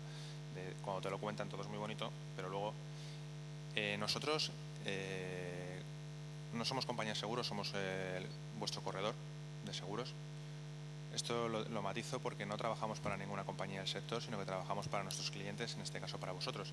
Entonces, el análisis de qué coberturas son las que tienen que estar dentro de una póliza para un servicio profesional vuestro, nosotros lo realizamos muy exhaustivo y frecuentemente, no solamente cuando llega el momento de la renovación, y con diferentes compañías del mercado para en cada momento tener la capacidad de reaccionar en caso de que haya que incluir algo, de que haya que modificar algo, o de que tengamos que simplemente adaptar a un nuevo reglamento o a una nueva directriz. De toda la cantidad, nosotros tenemos, afortunadamente, contamos con la confianza de muchos colegios de economistas y de alguna otra institución. El porcentaje de siniestros que quedan rehusados, de todos los expedientes que nos llegan, no llega ni al 3%. O sea, que la póliza responde, las compañías responden. Y de ese 3% que se rehúsa, no significa que todos los expedientes rehusados sean porque no tiene cobertura, o sea, no se estima que la compañía tenga que hacer frente, sino un porcentaje también elevado de esos es porque se estima que el economista no ha cometido un error. O sea, la compañía lo primero que valora es: yo tengo la cobertura, vale, si existe el error lo voy a pagar, por supuesto, pero si no existe el error voy a defender a mi profesional. Porque lo que hablábamos también de el orgullo y la credibilidad profesional en este tipo de pólizas tiene una relevancia muy importante. A ninguno de nosotros nos gusta que nos digan que hemos hecho un trabajo mal y encima que nos están reclamando. Y como decía, en muchos casos esas reclamaciones a veces no son tan fundadas como otras. La compañía lo primero que hace es defenderlo. Defender la ausencia de esa responsabilidad cuando lo considera que es así. Nosotros, dentro de nuestra estructura, aparte de las dos personas que tenéis aquí delante, que estamos a vuestra disposición, contamos con una plantilla de 5 abogados que son la primera persona que os escucha en caso de tener una reclamación. Entonces, esas personas os guían durante todo el proceso, y un poquito lo que decía Miguel Ángel, no puedo controlar cómo el cliente me presenta la reclamación, pero sí puedo controlar cómo se le voy a transmitir yo a la compañía de seguros, para que, hablando el mismo lenguaje, evite quizás esa posibilidad de que porque la compañía no entienda mal, ya directamente me digan que no. Bueno, ya os realizamos nosotros también ese filtro. Traduciendo lo que la compañía nos dice, yo siempre pongo esto muchas veces, que los seguros es casi como el lenguaje informático, que solamente lo entienden quien está metido ahí. Para el resto de los humanos parece como que no... Pues es lo mismo, o sea, hablar el mismo idioma es muy importante. Entonces tenemos un equipo de personas que trabajan para eso, para que toda la documentación, toda la reclamación, antes de trasladarlo a la compañía de seguros, lo vemos, os decimos, os guiamos y trasladamos a la compañía ya encauzado esa reclamación. Ahora mismo no hay una normativa, algo que no quede cubierto por la póliza. O sea, no hay ninguna reglamentación que no venga reflejada con cobertura. Eso no quiere decir que todos los hechos tengan cobertura, porque puede haber cosas que no. Pero en cuanto a normativa, en cuanto a legislación, en cuanto a modificaciones de los propios estatutos, todo viene reflejado en la póliza, en esa amplitud de garantizar la seguridad del profesional.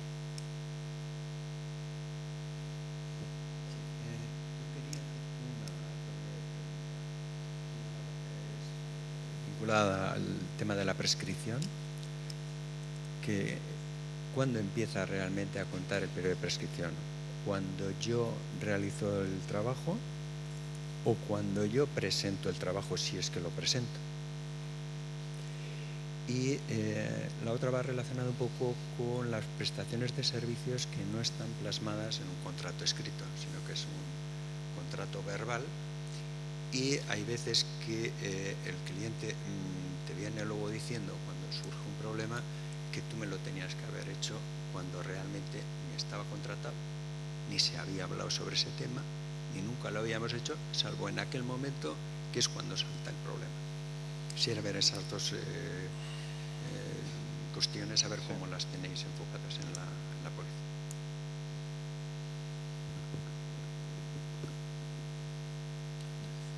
Aprieta otra vez, por si acaso. Ponga rojo. Ahora, respecto a la primera pregunta, la prescripción empieza cuando se manifiesta el daño, cuando el perjudicado tiene daño. En vuestro caso sería cuando le llega a lo mejor una notificación de Hacienda, dice, pues con una sanción. Ahí es cuando empieza a contar ese plazo para que te informe a ti, como asesor fiscal, decir, oye, me ha llegado esto, es una sanción por haber presentado tarde tal impuesto y tal. Ahí es cuando empieza a correr el plazo. Si pasase el tiempo debido y te reclamase a los años y ya hubiera pasado el plazo de prescripción, ya no tendría sentido. Y tendría que hacer tu cliente tendría que hacer frente a la sanción impuesta. La tuya empieza cuando se manifiesta el daño. Lo que pasa es que el daño se le manifiesta al cliente, porque es al que le va a llegar la notificación, lo más normal. Igual que en una comunidad de vecinos el daño se manifiesta a lo mejor con una grieta, y es a partir de ahí cuando empieza a correr el plazo para que te reclamen a ti como arquitecto, como constructor o lo que sea. Es una vez que se manifiesta el daño. Vale. Respecto a la segunda pregunta, ¿cuál era? Perdón. Sí, si quieres te... Sí, a ver, eso sí que como... Perdón. Sí, si quieres... realmente todo lo que... En una de las diapositivas que os hemos puesto lo que es la cadena de causalidad de la responsabilidad civil y diferentes hitos que se tienen que cumplir para que verdaderamente se identifique la responsabilidad. Uno de ellos es que efectivamente te han tenido que realizar ese encargo y que o lo has hecho mal o no lo has hecho. Tiene que existir ahí. Sí que es cierto que en algunas cosas las compañías de seguros no nos están poniendo ningún problema. O sea, por ejemplo, tienes tú una relación, un contrato con una empresa y por amistad, por lo que sea, le prestas un servicio a su gerente o a su director financiero o alguna cosa, la declaración de su renta. Se la prestas y ahí las compañías de seguros, siempre y cuando venga bien reflejado que efectivamente la declaración de la renta la has hecho tú, aunque no tuvieras ese encargo, no hay ningún problema y lo están asumiendo. No hay ningún problema. En otras casuísticas, pues a lo mejor sí que podemos tener claro, a lo mejor ahí sí que podemos tener algún inconveniente. Por ejemplo, bueno, pero eso no quita también que si tú en tu relación laboral con el cliente recibes una notificación, por ejemplo, de Hacienda, un requerimiento, alguna cosa, y aunque el cliente no te haya dicho si te llega algo me avisas, si recibes algo tienes que informar a tu cliente y ahí sí que podrías tener una posible responsabilidad. Nuestra recomendación es que dentro de la medida de lo posible y dentro de lo que la relación con vuestro cliente os permita, siempre quede reflejado para qué os ha sido contratado el servicio. Porque la compañía siempre va a pedir que exista esa unión, que quien te reclame verdaderamente tuviera ese encargo tuyo, o sea, te hubiera realizado un encargo. Aunque, como digo, hay matices que las compañías también a veces son flexibles y como lo que te he comentado, hay cosas que se cubren aunque no exista, siempre y cuando se demuestre que lo hiciste tú.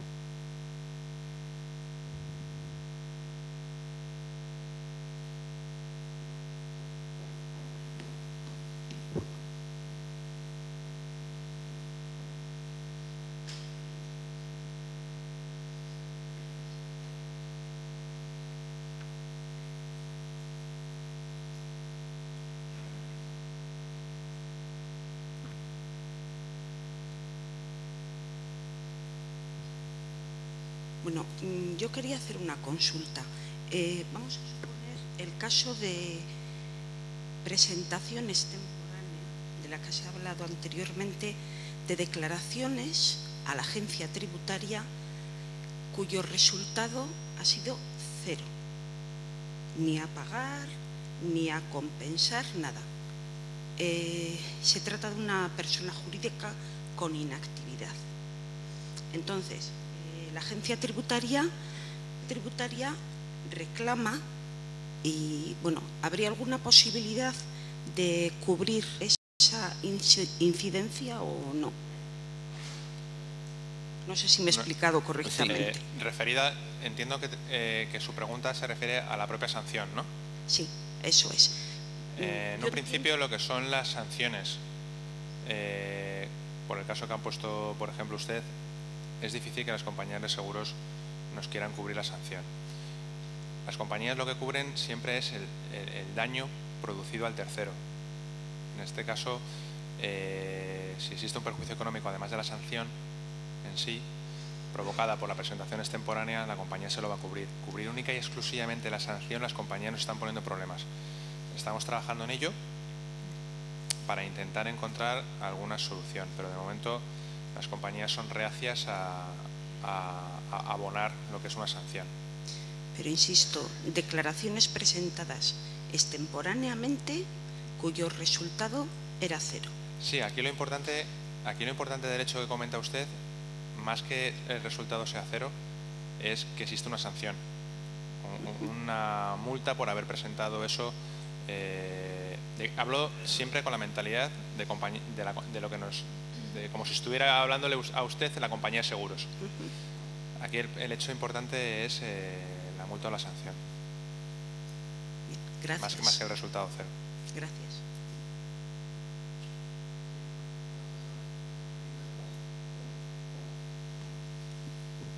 Sí, al hilo de la pregunta de la compañera, aquí entonces ya no me queda muy claro, porque, a ver, en el ámbito administrativo, el daño económico o el daño financiero tiene dos componentes: cuota que debería haber ingresado en su momento y no hizo, y perjuicio económico, la sanción impuesta por la administración. Si eso no es reclamable, en el ámbito administrativo, ¿qué es reclamable? Bueno, además. Sí. ¿Recargo sobre la sanción?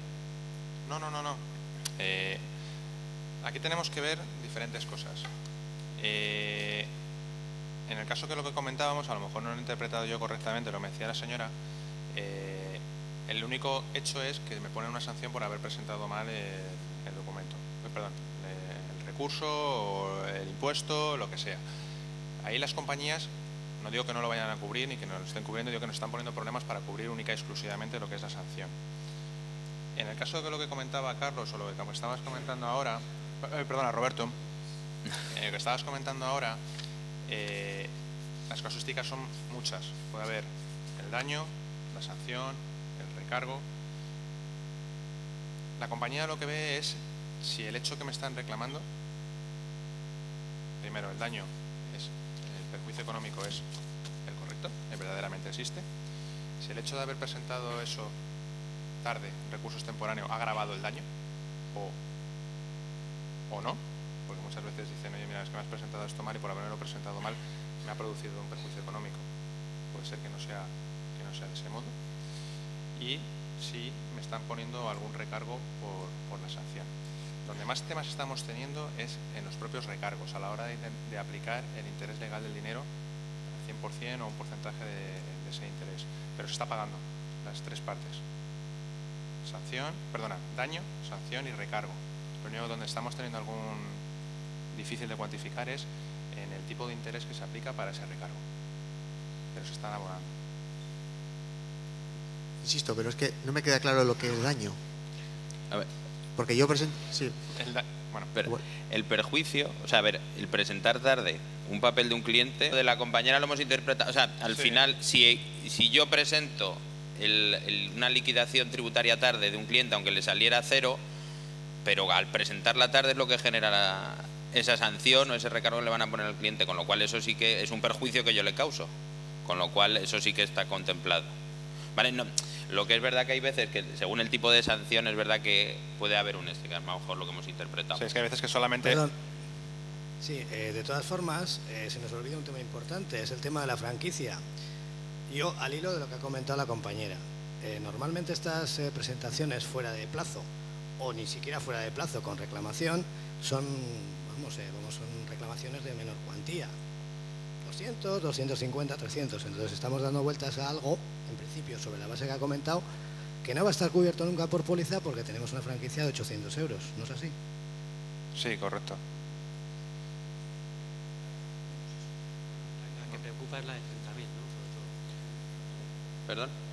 La que nos preocupa es la de 30.000 para arriba, ¿no? Claro, o sea, al final el tema de la franquicia, es verdad que los programas colectivos que se negocian a través del colegio siempre buscas un poco digamos, mirar por el bien del colectivo. Es verdad que hay gente que dirá, joder, yo nunca he dado un siniestro y para una vez que lo doy pues tengo que hacer frente a la franquicia, pero es verdad que igual que hay gente que nunca da siniestros, hay gente que sí que da siniestros y además muy frecuentemente.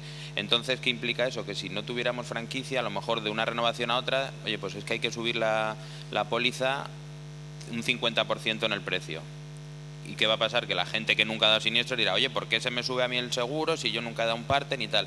Una manera de aplacar esas subidas es imponiendo una franquicia. ¿Para qué? Para que los reincidentes que cometen o que hacen mucho uso de la póliza, ¿vale? Pues no carguen de siniestralidad y perjudiquen al resto del colectivo. Al final, en las pólizas colectivas, en todos los programas de los colegios profesionales, lo que se busca es el beneficio global de la gente. Es verdad que habrá casos que digan, joder, ¿por qué me tienen que subir si yo nunca lo uso? Es verdad que si una persona nunca lo usa, se beneficiará de que haya una franquicia porque nunca harás uso de ella y, sin embargo, el precio que vas a pagar es más ajustado para ti, no si no hubiera franquicia, que habría que revisarlo al alza, sino... Sí, una pregunta. En el caso de cese de actividad del economista, yo tenía entendido que el seguro seguía cubriendo mientras fuesen hechos acontecidos en vigencia del extinto seguro. Pero según has comentado ahora, el seguro se extingue con todas sus consecuencias en el momento que ya no tienes ese seguro. ¿Es así? Dentro de lo que es el formato de póliza colectiva, en el Colegio Vasco de Economistas se negoció una cobertura en el sentido de lo que usted dice. Pero explicamos lo que es el cese de actividad. Cese de actividad entendido por jubilación. Sí, por ejemplo. Jubilación no hay ningún problema porque si en la última anualidad en la que estuvo activo estaba asegurado, la póliza le va a cubrir en su periodo de inactividad, en su periodo de jubilación, por aquellas reclamaciones que le puedan llegar cuando ya está usted jubilado. Pero siempre y cuando usted hubiera estado asegurado en el momento en el año anterior al cese de su actividad. Solo en el año anterior, al cese, aunque como mínimo. Sean por hechos acontecidos. No. Los hechos son indiferentes. O sea, le va a cubrir, estando usted ya jubilado, imagínese, llevas 3 años jubilado o 4 años jubilado y le reclaman por un hecho de hace 10. No pasa nada. La cobertura de la póliza le cubre siempre, independientemente de cuándo se haya generado el hecho que le reclaman, en el momento de la reclamación. Me refería a que para tener esa cobertura gratuita a partir del periodo en el que usted está jubilado, la compañía le puso un requisito de, bueno, pues por lo menos en la última anualidad entera usted ha tenido que estar abonando su cuota como activo dentro de la póliza del colegio. Es decir, yo no sé que... Perdone lo que le voy a decir ahora, es decir, yo sé que me voy a jubilar, no vale con que me dé de alta la última semana en la póliza y ya, como estaba activo antes de jubilarme, pues ya la cobertura es activa. Pero no tiene nada que ver con el hecho que sea hace 10 años, 5, los años que sean. Gracias. También queda cubierto, por supuesto, los herederos, en caso de que haya algún fallecimiento, que también se transfieren las deudas y las posibles reclamaciones. Y también de manera gratuita, claro.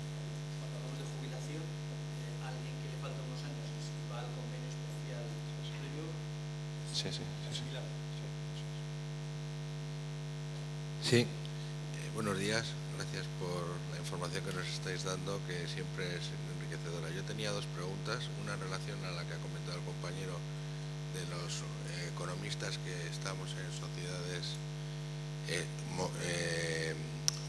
monoparentales, vamos a decir, ¿no? Solo economistas. En el sentido de que yo, por ejemplo, en mi sociedad, que somos 2 economistas, ¿no? En su día trasladé la pregunta a AON, ¿no? Y me dijeron que tenía que tener una póliza porque cubría hasta 10 personas que ejerzan trabajos administrativos. Yo soy titular, socio, el otro no es un economista, pero no es socio. pero me recomendaron que le hiciéramos también una póliza a él para cubrir la responsabilidad derivada que pudiera ser trasladable a la persona física como tal. O sea que per se la póliza de la sociedad cubría la actividad de economista de esta persona, ¿no? Porque estaba amparado dentro del colectivo de 10, ¿no? Pero que era mejor hacer una póliza luego adicional para él como persona física. Era comprobar si eso es correcto o sigue siendo así. Y la segunda pregunta es, en la asesoría fiscal tú elaboras una propuesta de colaboración para hacer un análisis fiscal de algún hecho, el que sea, ¿no? Y normalmente cuando un cliente viene al despacho para que hagamos una propuesta de colaboración en ese sentido es porque el hecho en sí es litigioso, ¿no? O sea, tiene una discrepancia normalmente más o menos acuciada con la administración, ¿no? Supongamos que la conclusión de ese trabajo pues es un trabajo que acción normativa, no, igual no contra la ley, y hay un procedimiento y termina habiendo una sanción.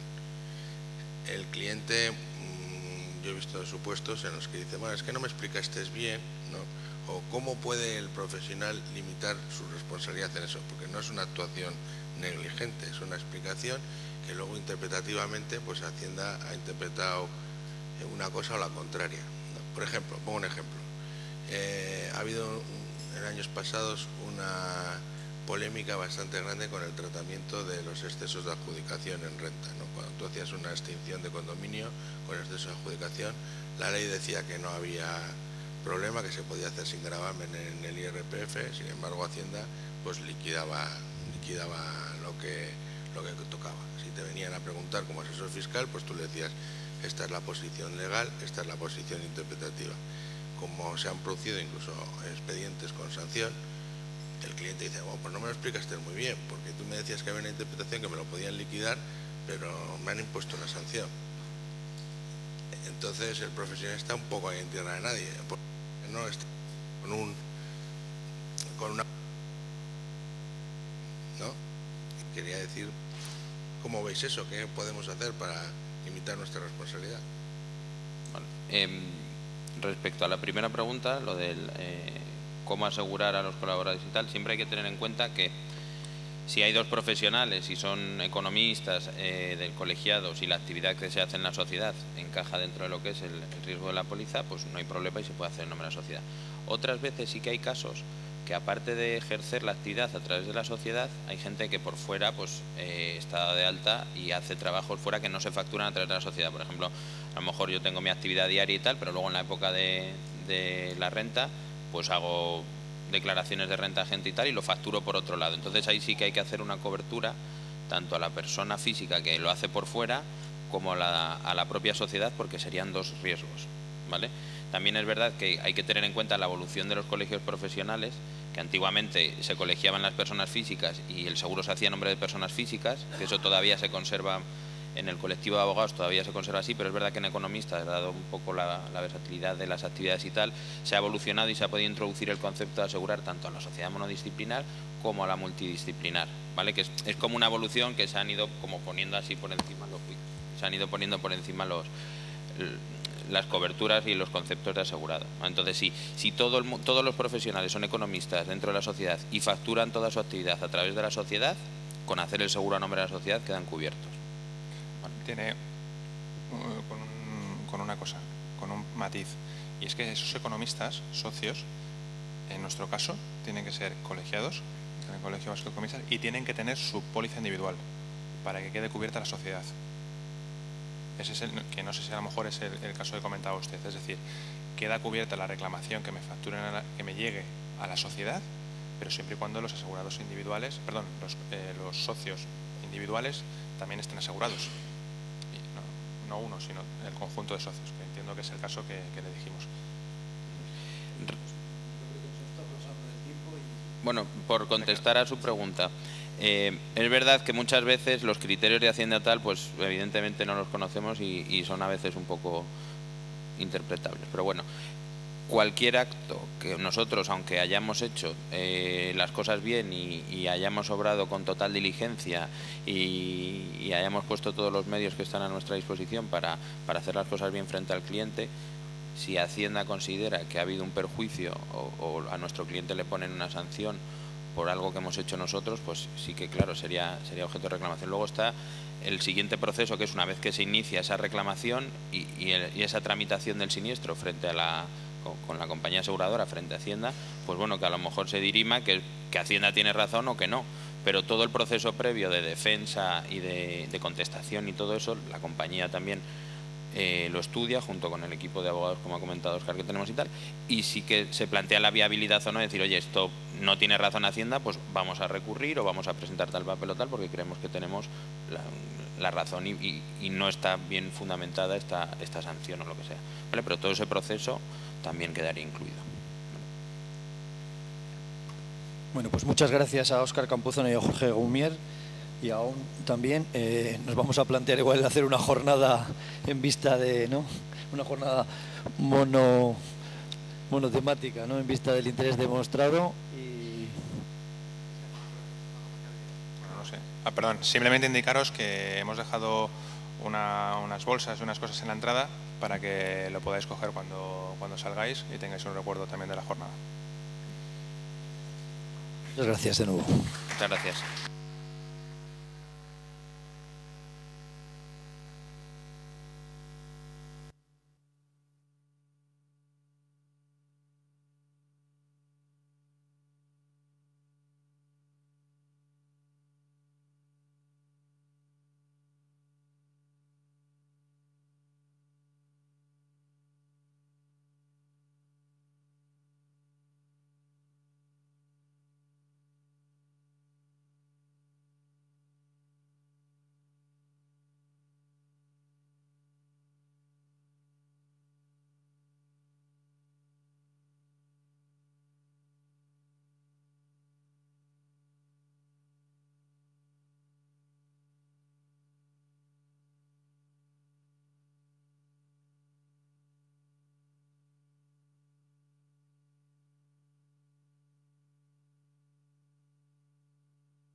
Bien, continuamos con la siguiente ponencia. Como veis, pues habla de figura del colaborador necesario ante la Administración. El hecho de que la ponencia vaya después del café no es que tengamos ningún ánimo de atragantaros, porque al final sí que es cierto que ahora vamos a tratar temas que, pues bueno, pues que si lo pensamos en frío, o sea, en serio, pues podemos llegar a... Realmente esta es una figura que, como bien ha comentado Miguel Ángel antes, pues ha sido mediática en los últimos tiempos, pues porque al final había personas notorias implicadas. Hay que tener diligencia como profesionales, ¿vale? ¿Y diligencia qué es? Pues tener las cosas bien documentadas para demostrar que he hecho bien las cosas. Vamos a ver, que la diligencia la tenemos, seguro. El problema es que, ¿qué pasa? Que por tamaño de firma, fundamentalmente, no estamos acostumbrados a procedimentar los procesos, a documentar los procesos de lo bien que hacemos las cosas, y al final se convierte en eso. Voy a tener que invertir el poco tiempo que tengo, que comentaba Miguel Ángel, en rellenar papeles para cuando me demanden demostrar que he hecho bien las cosas. Pero bueno, es un poco la impresión con la que creo que me voy a ir de aquí y la pataleta que me voy a llevar. Pero bueno, eso es lo que hay y es con lo que tenemos que lidiar en los días de hoy. Bien, nos acompaña el profesor Norberto de la Mata, que al final es el lujo contar con él, porque al final es catedrático de Derecho Penal, vicedecano de la Facultad de Derecho de la UPV y coordinador de Vizcaya, abogado, autor de 18 libros y más de 100 artículos científicos especializados en Derecho Penal, licenciado en Derecho, matrícula de honor, licenciado en Criminología, doctor en Derecho, cum laude. Pues bueno, como ves, Miguel Ángel, hay gente que tiene tiempo para un poco delimitada objetivamente. Me gustaría como objetivo que si la podemos bajar a tierra, pues objetivo cumplido. Sin más, le cedo la palabra a...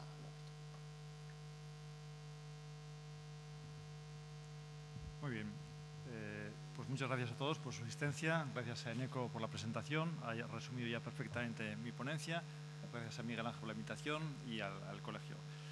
De aquí tienen que salir con una sensación no de miedo, sino de todo lo contrario. En derecho penal, quien la hace la paga y quien no la hace no la paga. No tiene nada que ver, por ponernos en contexto, con la ponencia anterior. Aquí no hablamos de riesgos, no hay riesgos en el derecho penal. Aquí no hablamos de imprudencias, de negligencias. La imprudencia, la negligencia en derecho penal no se sanciona en este ámbito fiscal. Aquí no hablamos de error. El error en derecho penal no se sanciona. No hablamos tampoco de posibilidad de aseguramiento con unos matices. Es cierto que que la responsabilidad administrativa, que la responsabilidad penal no se puede asegurar, pero incluso esto tiene una vía de escape.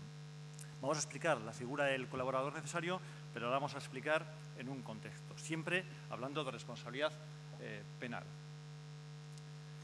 Me voy a referir a 5 apartados en esta intervención, que espero no dure más de 45 minutos.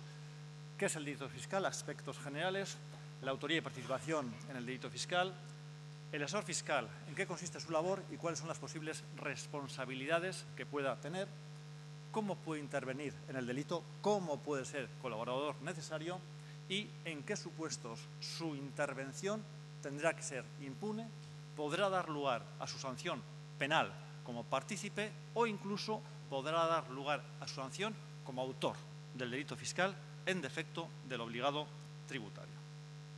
Bien. Aspectos generales del delito fiscal, la normativa ya la conocen, artículos 305 y siguientes del Código Penal, más de 120.000 euros con posibilidad de tipos agravados, 600.000 euros, etcétera, etcétera. 3 características básicas. Estamos ante un delito especial. ¿Qué es un delito especial? Un delito especial es aquel que solo puede cometer determinada persona. En este caso, el obligado tributario. ¿Todo el mundo puede cometer delito fiscal? No, mis alumnos no pueden cometer delito fiscal porque no tienen ninguna obligación tributaria. Esta va a ser una característica que va a restringir el ámbito de penalidad para los asesores fiscales. En segundo lugar, muy importante, ¿en qué consiste? ¿Qué hay que hacer para ser autor o partícipe de un delito fiscal? Estamos hablando de un engaño, no estamos hablando de la mera elusión. La mera elusión, el mero impago, penalmente es irrelevante. Quien no paga, pero se demuestra, y ahí sí que en la vía penal se tiene que demostrar. Aquí no hay inversión de la carga de la prueba. Se demuestra que no ha habido defraudación o no se prueba que ha habido defraudación, esa conducta es irrelevante penalmente. Y de forma inherente, consustancial a esta idea de defraudación, que la idea no deja de ser muy próxima a la del delito de estafa, está la idea de la actuación dolosa. El delito fiscal es un delito eminentemente no, solo doloso. Hay muchos delitos en el Código Penal que admiten la forma dolosa o la forma imprudente. El delito fiscal no la admite en ninguna de sus manifestaciones. Bien, esto va a tener la implicación no solo de que de entrada conductas imprudentes, conductas negligentes no tengan cabida en la regulación de los artículos 305 y siguientes, sino que el error va a llevar también a atipicidad. ¿Por qué? Porque el error en que puede incurrir el posible autor de un delito, partícipe, etcétera, etcétera, ese error, cuando versa sobre la realidad de los hechos, el sujeto no sabe lo que está haciendo, no sabe que está omitiendo un ingreso, no sabe que está haciendo figurar un gasto, no sabe lo que está haciendo. Ese error, si es invencible, si de él, por más diligente que hubiera sido, nunca podría haber salido, lleva a la atipicidad, a la irresponsabilidad penal. Pero es que si ese error es vencible, siendo más diligente, podría haber salido de él, sobre todo si se tienen conocimientos específicos, el Código Penal dice que esa conducta se castigará como si fuera imprudente. El error vencible lleva a la imprudencia, pero solo en aquellos delitos en que se contemple la responsabilidad imprudente, y el delito fiscal no la contempla. Luego, sea el error invencible, sea el error vencible, siempre en derecho penal fiscal la consecuencia es la irresponsabilidad. Solo en supuestos que se denominan de errores muy burdos, supuestos que en realidad ni siquiera son de error, probatoriamente, cabría afirmar la responsabilidad. Bien. A la hora de definir qué es defraudación, se va a explicar con la jurisprudencia, lo ha explicado la jurisprudencia administrativa y lo ha explicado la jurisprudencia penal, una serie de conductas para tratar de diferenciar qué es lícito y qué no lo es penalmente. Ningún problema hay con lo que se denomina planificación lícita. Un cliente nos llega y le hacemos una planificación para desarrollar sus cuentas, su economía, sus comercios y, ¿por qué no?, para pagar menos impuestos. No hay ningún problema en ello. No hay ningún problema en lo que se denomina la ingeniería fiscal o la economía de opción. Cómo desarrollar mi negocio, cómo presentar mis impuestos para que pague menos a las haciendas que correspondan. La primera línea, estamos hablando de comportamientos lícitos. Estoy explicando simplemente qué hacer. Más complicado está la distinción entre lo que es el fraude de ley y la simulación. El fraude de ley, que es irrelevante penalmente, ha habido mucho vaivén jurisprudencial, pero hoy en día ya hay cierto consenso en que cuando estemos en supuestos de fraude de ley, en realidad estamos ante supuestos de conflicto de normas, lo regula perfectamente el Código Civil en el artículo 6.4 y la propia Ley General Tributaria en el artículo 15, estamos ante un problema de conflicto de normas en que se opta por tributar conforme a la norma que más beneficiosa me resulte. Puedo tributar aquí o allá, puedo tributar antes o después, puedo tributar de una forma o de otra. Pues elijo la tributación y preparo mi actividad para tributar de la forma menos posible. Pues tengo la opción de constituir una sociedad unipersonal con responsabilidad limitada o tengo la posibilidad de ser autónomo y pagar impuestos por otra vía sin constituir esa sociedad. Eso es, en su caso, fraude de ley y yo decido cómo me constituyo. Una sociedad con un socio. Bien, incluso eso ya se ha regulado penalmente, se ha regulado tributariamente. Bien. Distinta es la simulación. La simulación es la que sí lleva a delito, sí lleva al artículo 305, lo explica el artículo 16 de la Ley General Tributaria, no nos da casos. ¿Qué es simulación? La simulación es cuando se produce una operación que no es creíble desde el punto de vista puramente económico, sino que está única y exclusivamente pensada para defraudar. Ahora se ha puesto de moda, bueno, desde hace mucho tiempo está de moda, el tema de las famosas sociedades interpuestas. Ayer se hablaba de un ministro con una sociedad interpuesta. Eso es simulación. Si un despacho de abogados tiene 5, 10, 15 abogados en nómina y alguno de esos abogados crea su propia sociedad, pero sin ningún tipo de inmueble, sin ningún tipo de material, sin ningún tipo de secretario o secretaria, sin ningún tipo de actividad reconocible, al margen del trabajo personal, profesional, que presta para la sociedad para la que trabaja, esa es una sociedad instrumental.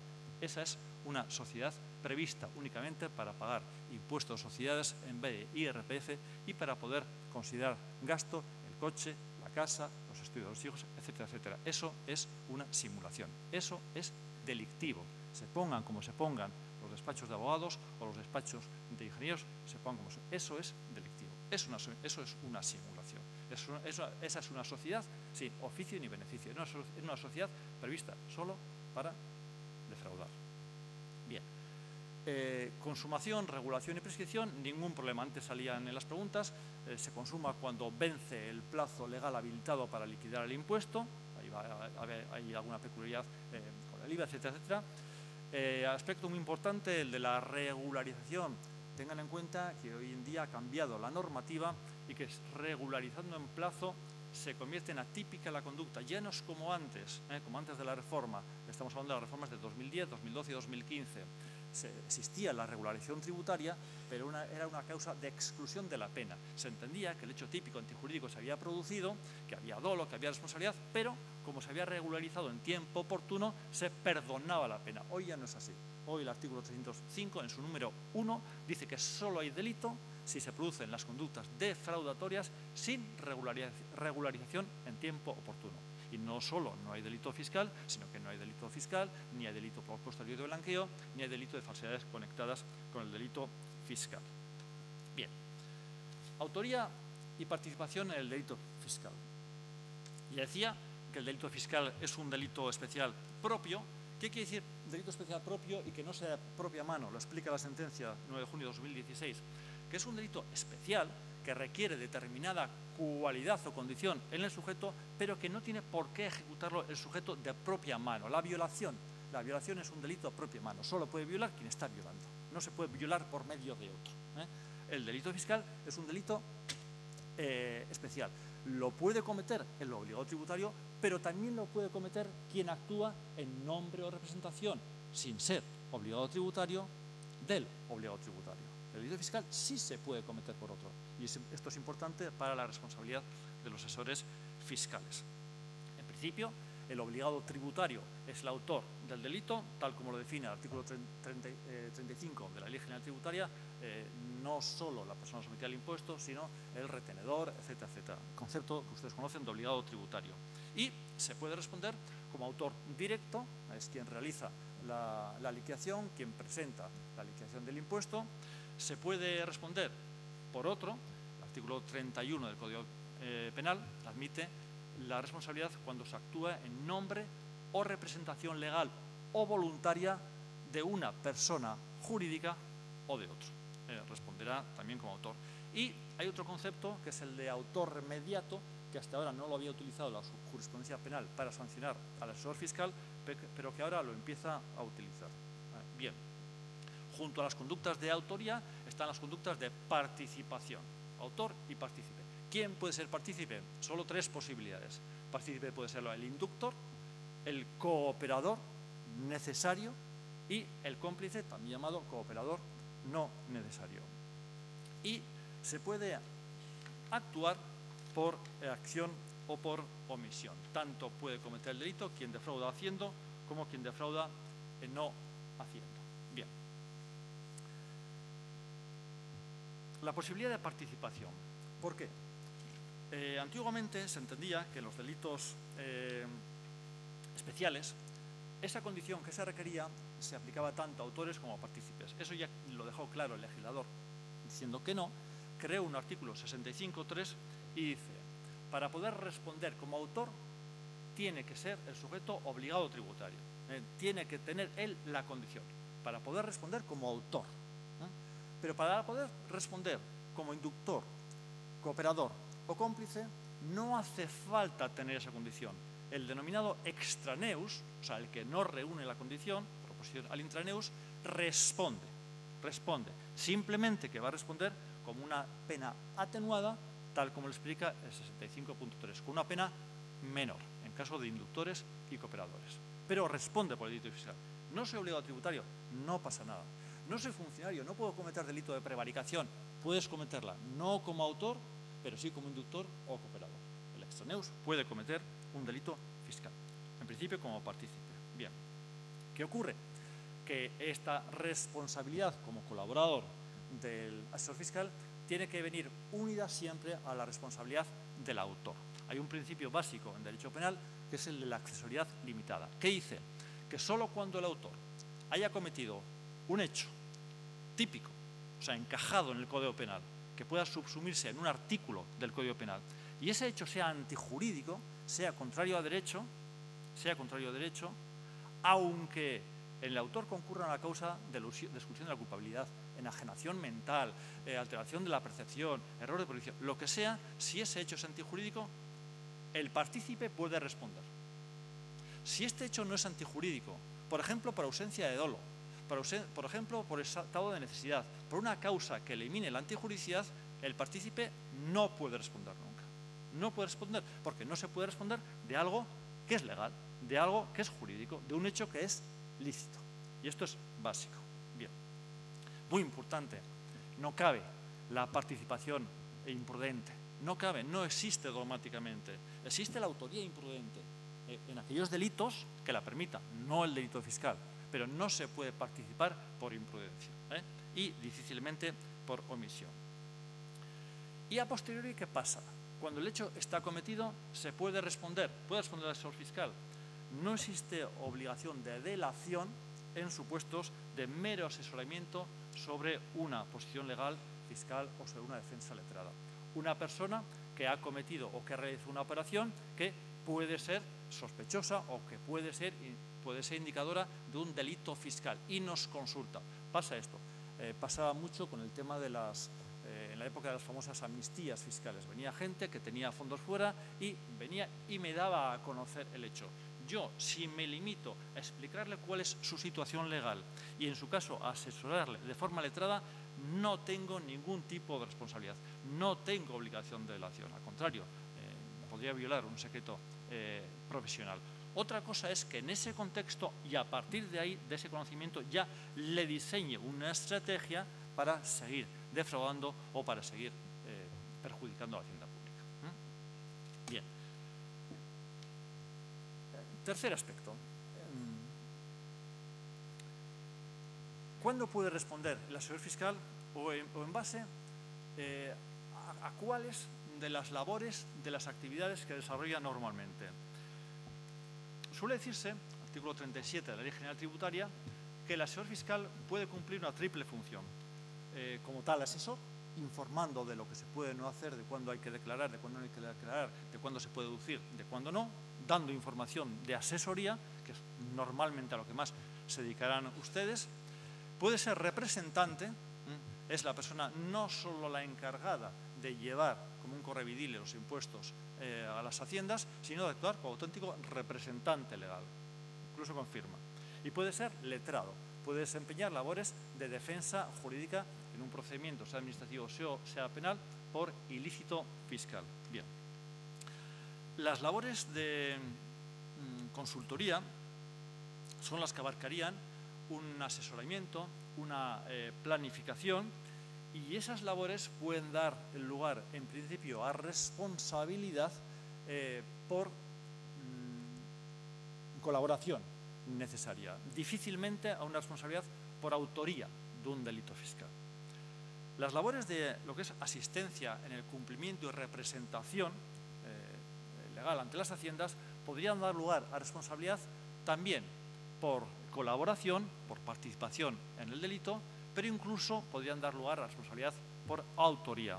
Y finalmente, la tercera función, la de defensa legal en procedimientos, no da lugar nunca a responsabilidad. Estamos hablando siempre de delito fiscal. Podemos tener una responsabilidad por lo que se llama la prevaricación del abogado, por una mala defensa, por una defensa con intereses contradictorios, etcétera, etcétera. Pero lo que es en el ámbito del delito fiscal, no. En la siguiente ponencia se les hablará del blanqueo de bienes y de la protección de datos, entonces de esto yo aquí no digo nada. Bien. En esta triple función de asesoría, representación o defensa letrada, ¿qué tipo de responsabilidad podemos tener? Podemos tener un tipo de responsabilidad civil o civil administrativa o civil de tipo patrimonial, como quieran denominarla, Responsabilidad civil, que por supuesto, por continuar con lo de la primera ponencia, la responsabilidad civil siempre está asegurada, siempre es susceptible de aseguramiento. Las reclamaciones que yo reciba de mi cliente están aseguradas siempre, las paga la compañía, porque la sanción no se me impone a mí. Otra cosa es cuando a mí, como yo, obligado tributario, asesor fiscal, a mí, por mi declaración, se me impone una sanción administrativa o se me impone una responsabilidad penal. Esa es la que no está asegurada. Pero toda la responsabilidad civil, sea por sanción, sea por recargo, sea por multa, está siempre asegurada. Bien. Puede haber responsabilidad por actuaciones contra clientes, por actuaciones contra empleados, por actuaciones contra la administración.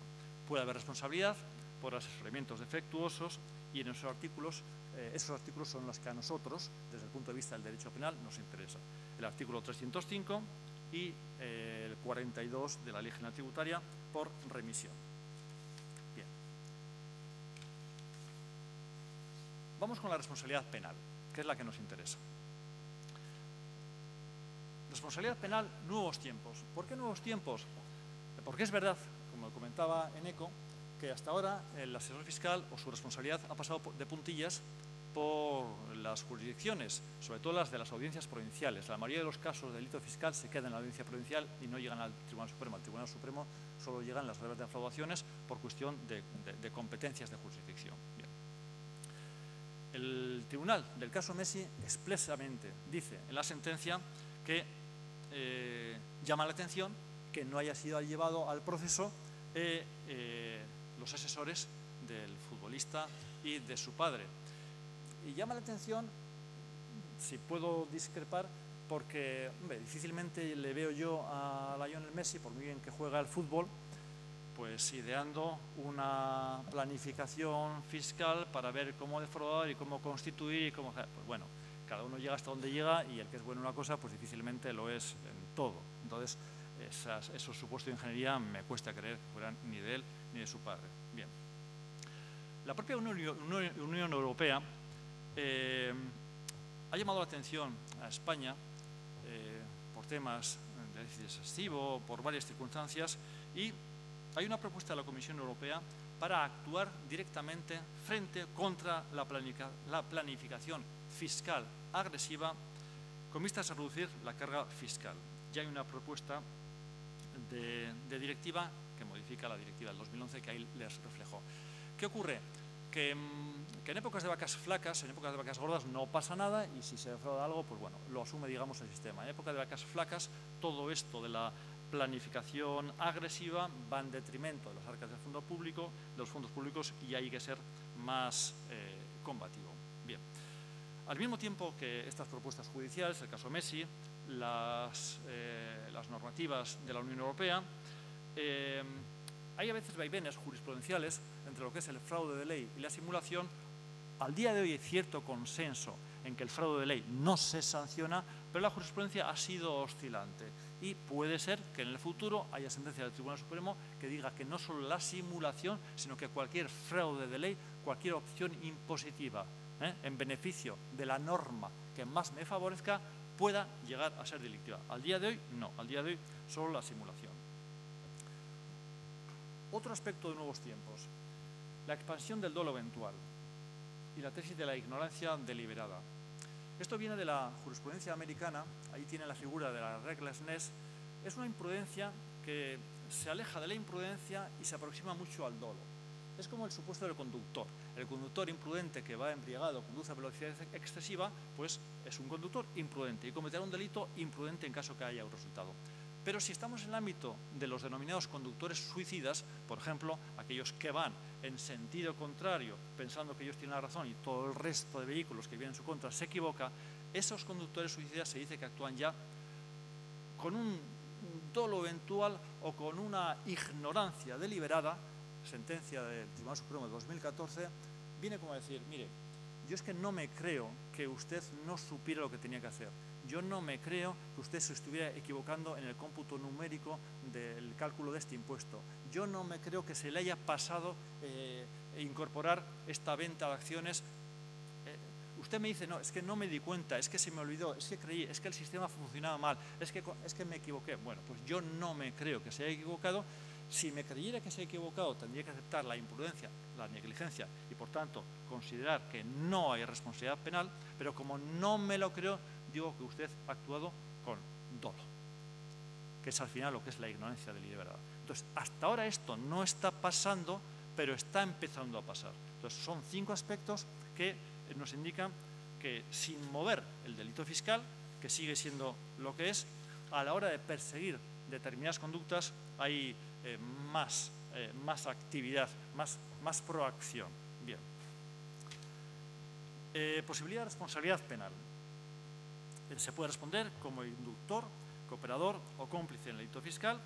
Ya estamos hablando del asesor fiscal. Y se puede responder como autor, insisto, cuando se sea autor por representación. Por supuesto, tenemos otros delitos en los que no vamos a entrar: descubrimiento o revelación de secretos, deslealtad, blanqueo, etcétera, etcétera. Muy importante a la hora de ver esta responsabilidad. El ámbito de los programas de cumplimiento, no para sujetos, no para asesores individuales, pero sí para empresas. Cada vez, incluso aunque sea un despacho más o menos pequeño, más o menos medio, se puede constituir, normalmente lo tendrán constituidos los despachos como personas jurídicas para limitar la responsabilidad de los socios. Esas personas jurídicas no es que estén obligadas, pero sería un absoluto error, un tremendo error, no tener un programa de cumplimiento que lo redacta fácilmente cualquier persona, o que si se encarga cuesta 300 o 400 euros. Porque ese programa de cumplimiento va a servir para eludir totalmente la responsabilidad, al menos de la persona jurídica, de la empresa, por posibles implicaciones penales que pudiera haber. No es el momento de hablar de los programas de cumplimiento, compliance program, pero ténganlo en la cabeza. Bien. Conductas materiales de intervención en el delito. Va a haber muchas de estas conductas habituales, recogidas de la jurisprudencia, que no van a dar lugar a responsabilidad penal. Cuando se cumplimenta formalmente las declaraciones impositivas en base a la información recibida. Estamos hablando de que hay delito fiscal, pero el delito fiscal lo cometerá el obligado tributario. Pero respecto de lo que yo hago como asesor fiscal, ¿qué tipo de implicación voy a tener existiendo delito fiscal? Si no hay delito fiscal, ni por parte del obligado tributario, pues nos olvidamos y ya no hay responsabilidad, obviamente, penal alguna. Pero habiendo delito fiscal, habiéndose defraudado y habiéndose superado la cuota de 120.000 euros. Bien. Cuando el asesor se limita a cumplimentar formalmente las declaraciones en base a la información recibida, no se tiene que ser Sherlock Holmes. A mí me están dando una información, me la creo y yo en base a información cumplimiento. Yo me creo lo que me dice que está ganando, yo me creo lo que me dice que está gastando, yo me creo, ahí no hay ningún tipo de responsabilidad. Cuando se facilita por parte del asesor información que puede usarse o no ilícitamente sobre ventajas fiscales, adopción de decisiones, etcétera, tampoco va a haber ningún tipo de responsabilidad. Yo como asesor fiscal le informo a mi cliente de cuáles son las posibilidades. Le digo, y hay muchas formas de decirlo o formas de comentar el mismo asunto.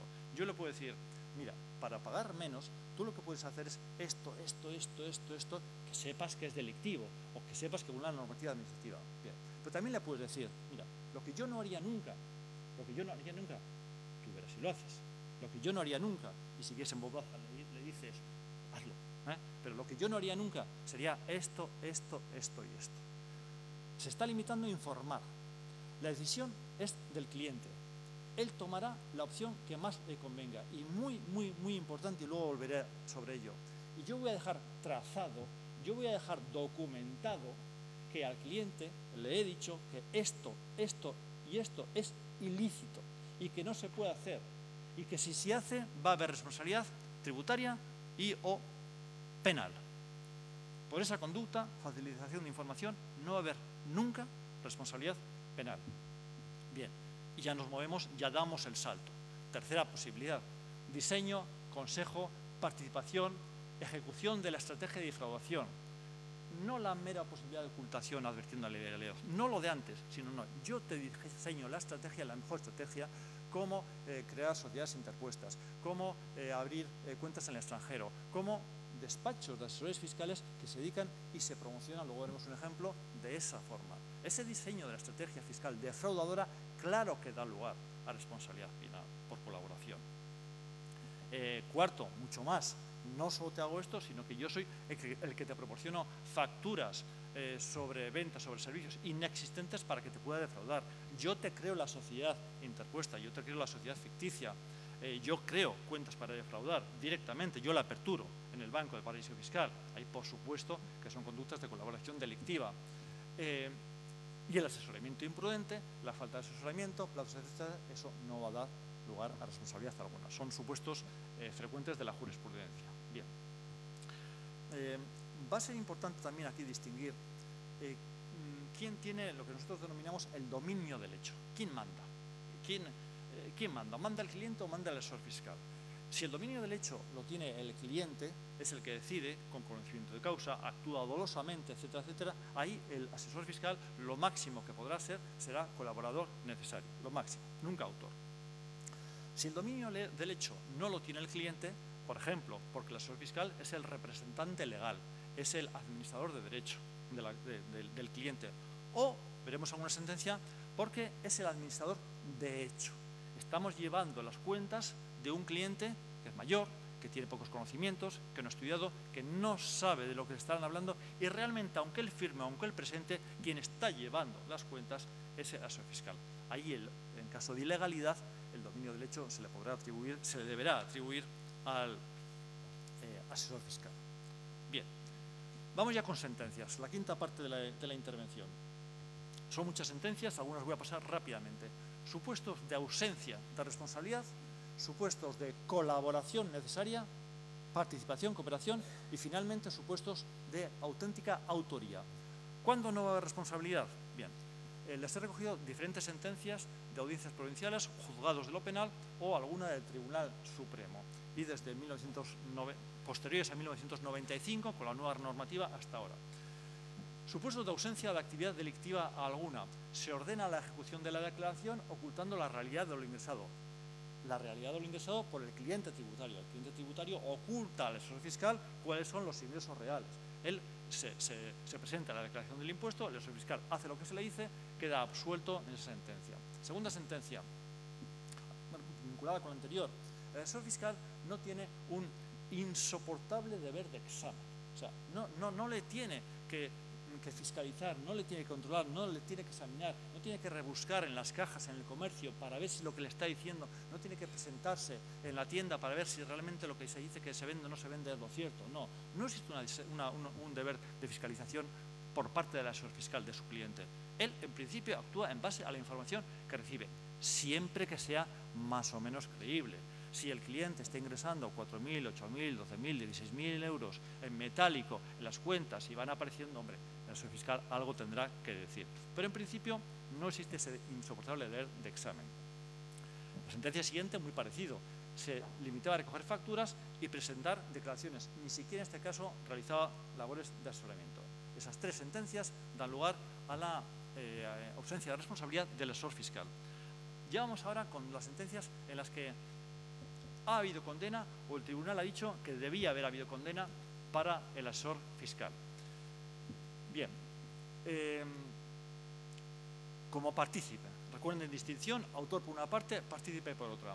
Cooperador, se puede ser partícipe, decíamos, como cooperador necesario, cómplice o inductor. La mayoría de las sentencias, todas menos dos, son de cooperador necesario o colaborador necesario, es lo mismo. Bien, la única distinción entre el cooperador necesario, bueno, el inductor es aquella persona que instiga a otra, que hace nacer la resolución criminal en otro. La idea parte del inductor y el inducido se deja hacer, por así decirlo. El cooperador es el que presta una ayuda y el cómplice es el que presta una ayuda. ¿Cuál es la diferencia? Penológica muy importante, porque la pena del colaborador necesario es la misma pena que la del autor. En cambio, la pena del cómplice es mucho menor, hasta 2 grados menor. ¿Cuál es la diferencia? La diferencia la da lo que se denomina la teoría de los bienes escasos. ¿Qué dice esta teoría? Que cuanto más difícil sea conseguir la contribución, más cerca estaremos de la cooperación necesaria y más lejos de la complicidad. En el caso de los asesores fiscales, cooperación necesaria siempre, o que siempre, porque presta un servicio muy especializado. Si voy a cometer un atraco con una entidad bancaria y necesito a alguien que me diga cómo abrir una caja fuerte, busco una persona experta en apertura de caja fuertes, ese va a ser colaborador necesario.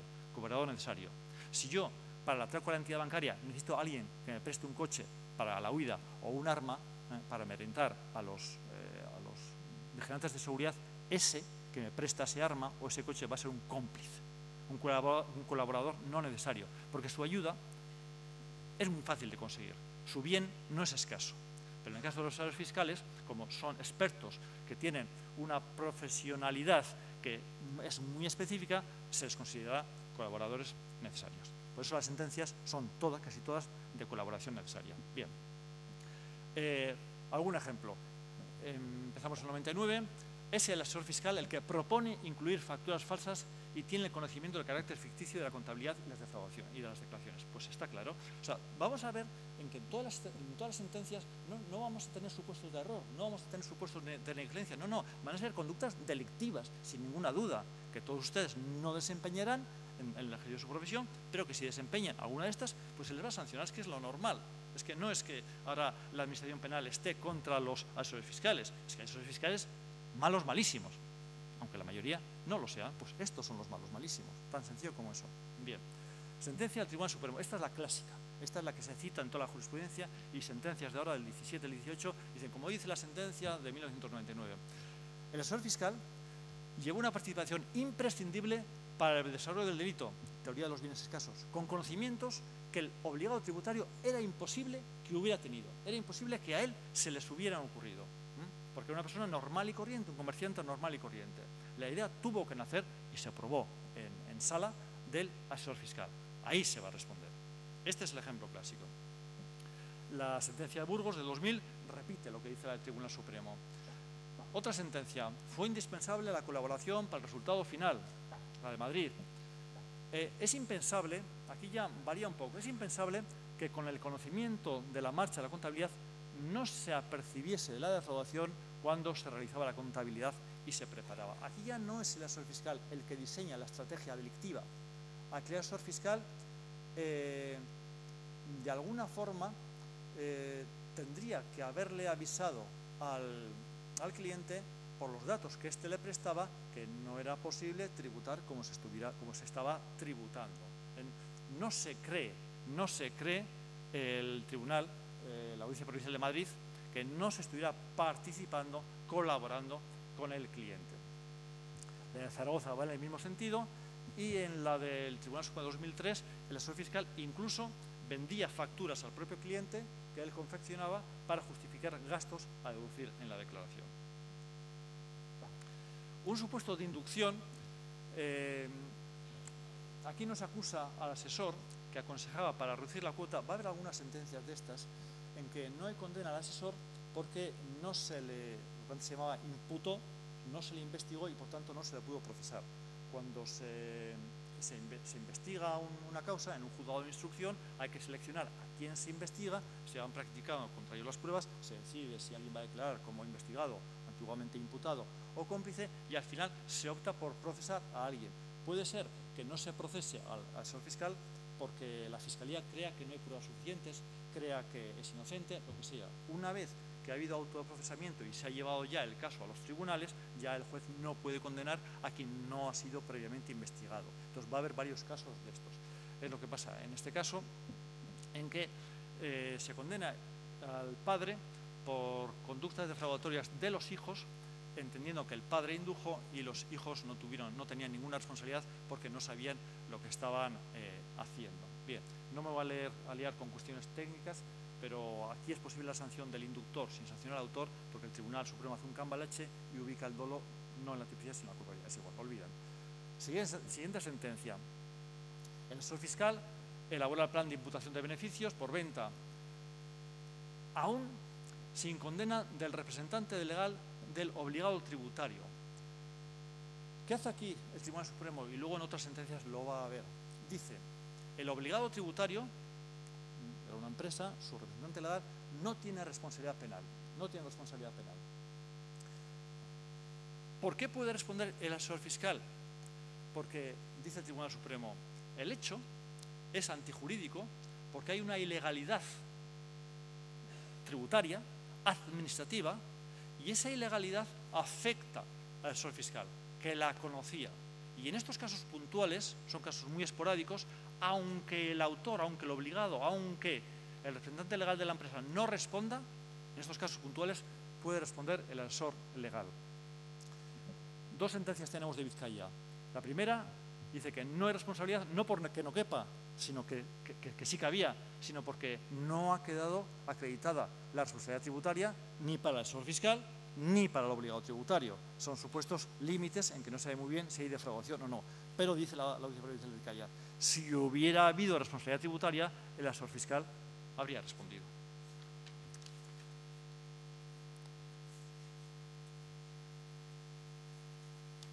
Siguiente, Audiencia Provincial de Badajoz.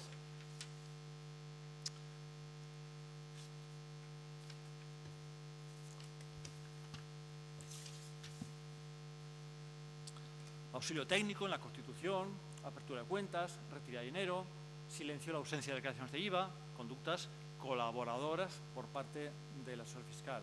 La Audiencia de Barcelona ha aparecido, se elabora el plan de imputación de beneficios por venta.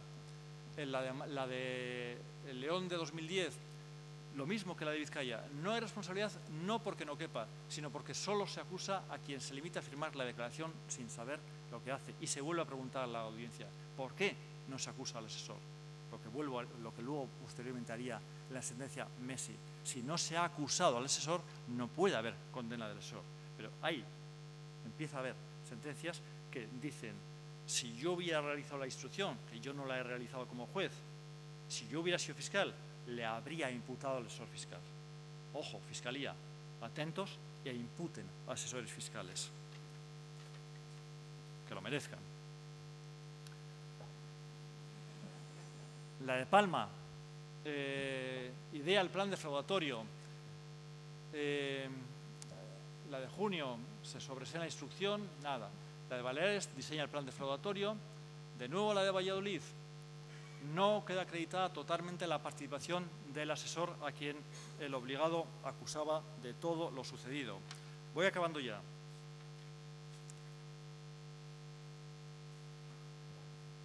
La Audiencia Nacional articula estructuras fiduciarias, oculta titularidades, rentas, patrimonios, canaliza cuentas no satisfechas hacia activos extranjeros. La de Vizcaya del 2013, lo mismo de antes, no se imputó al asesor fiscal, debería habérsele imputado. La de Pontevedra, parecida a las anteriores.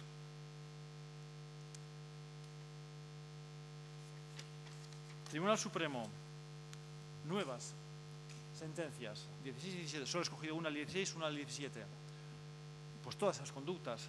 Aquí el despacho se promocionaba, un despacho de asesoría fiscal se promocionaba como despacho experto en asesoría fiscal a coste cero, con mecanismos de opacidad y de ocultamiento. Es que, o sea, te promocionas diciendo que vas a defraudar y metes en el buzoneo este tipo de información y escribes correos a través de una base de datos que te facilitan. Pues, ¿cómo no vas a ser responsable penalmente?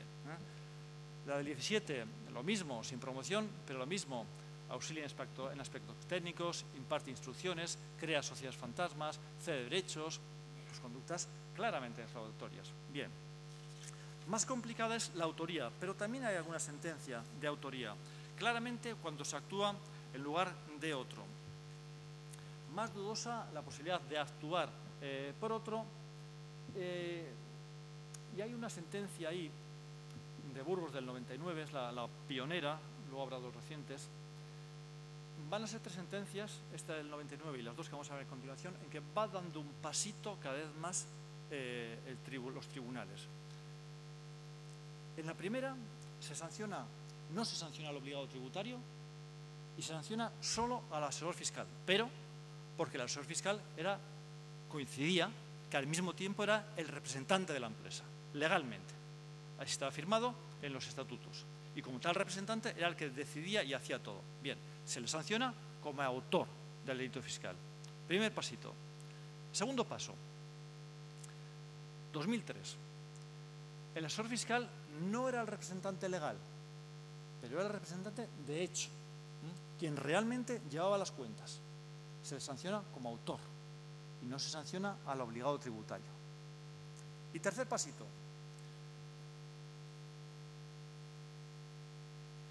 El asesor fiscal no era representante legal, no era representante de hecho, pero en las declaraciones impositivas no se ajustó al mandato recibido.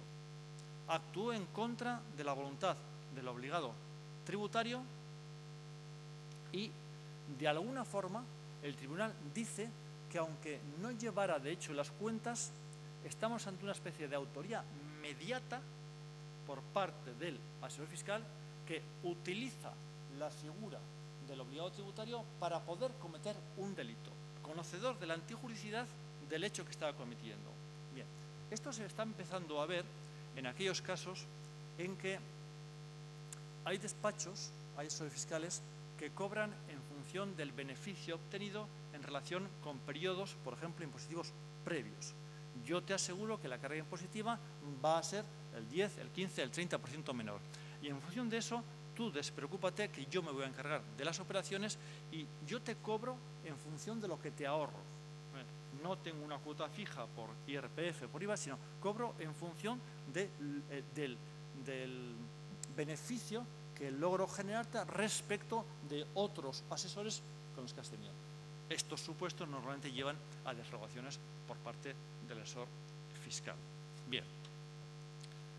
Conclusión. ¿Qué es lo que tiene que hacer el asesor fiscal para no ser responsable penalmente? Pues actuar legalmente. Tan sencillo como eso. Pero ¿y si hay dudas en la interpretación de una norma? Que por esas dudas no va a haber responsabilidad penal. ¿Y si no me ha dado toda la información el cliente? Que por esa falta de información no va a haber responsabilidad penal. ¿Y si que no? Esos ISIS no llevan nunca a responsabilidad penal. Nunca. Responsabilidad penal solo por actuaciones claramente ilegales, administrativamente y, por supuesto, penal. Segundo, distinguir claramente lo que es asesoría y lo que es representación. Yo, si fuera asesor fiscal, no aceptaría nunca una representación legal. Antes, en los años 80-90, estaba de moda ser consejo, pertenecer al Consejo de Administración de Empresas. Hoy en día, al Consejo de Administración de Empresas no quiere pertenecer nadie.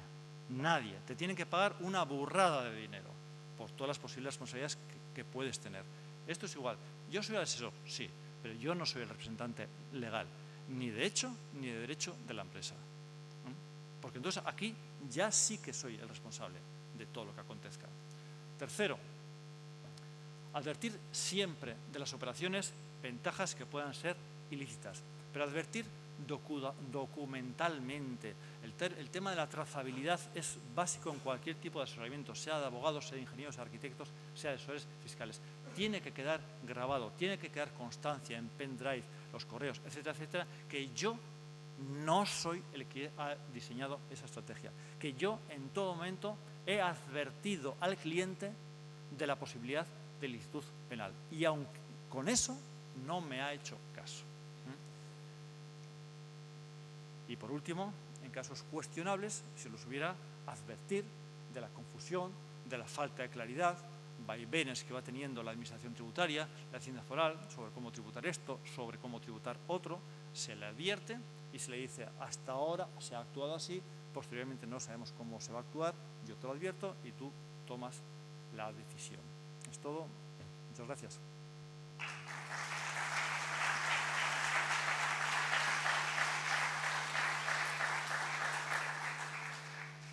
Bien, gracias Norberto por tu exposición. Bueno, prometías ilusión y positivismo. Yo no lo tengo muy claro. O sea, solo he encontrado el positivismo en una cosa, que es en la teoría de los bienes escasos. Es decir, yo discrepo, por hacer una broma, que el asesor fiscal sea un bien escaso, teniendo en cuenta que si tú vas a un bar, pues hay un montón de asesores fiscales, abogados, ingenieros y demás. Espero poder agarrarme a esa. Por lanzar la primera pregunta, que es la que me ha dejado un poco intranquilo, no porque ninguno de los que estemos aquí lo hagamos, estoy convencido, me ha gustado lo que yo nunca haría, pero es la figura del administrador de hecho, porque has descrito un perfil de cliente, señor mayor, con pocos conocimientos, que tiene obligaciones formales de llevar una contabilidad, presentar unos determinados impuestos. ¿Cuál es el alcance del administrador de hecho? Porque, como digo, ninguno de los que estamos aquí decimos cifras de existencias, de inventarios, ¿no? Que inventario, tengo dudas de si inventario viene de inventar o de dónde viene. O ese determinado apunte contable que metemos muchas veces sin realmente que el cliente valide. Como digo, no es el caso porque por el hecho de que se estén imponiendo ya este tipo de responsabilidades, pues ya hoy es el día que tomamos las cautelas de no hacerlo, porque sí que es cierto, me parece una imprudencia hacerlo y al final es pan para hoy y hambre para mañana. Entonces, ¿cuál es el alcance, en ese perfil de cliente, cuál es el alcance del administrador de hecho? Y luego, una segunda parte es, hablabas de la ejecución de la estrategia. Nosotros, frente a la administración, con nuestros clientes, tenemos una representación administrativa. Tenemos un mandato de presentar declaraciones. ¿Hasta qué punto, al final, una estrategia fiscal pues tiene un componente de, aparte del diseño, una presentación de declaraciones, informando a las administraciones y demás? Ahí estamos, nosotros estamos presentando, estamos de forma material participando en la ejecución de la estrategia. ¿Cuál es el alcance a ese ámbito? Sí, sí. No, yo creo que la distinción está clara. El hecho de que se tenga una obligación de presentar un mandato, de presentar declaraciones, un mandato de hacer declaraciones, eso no implica ningún tipo de administración de hecho, absolutamente ninguno. Es la diferencia entre el mandante y el administrador. El mandante siempre tiene un mandado, el representado tiene siempre un representante, el administrador es otra cosa.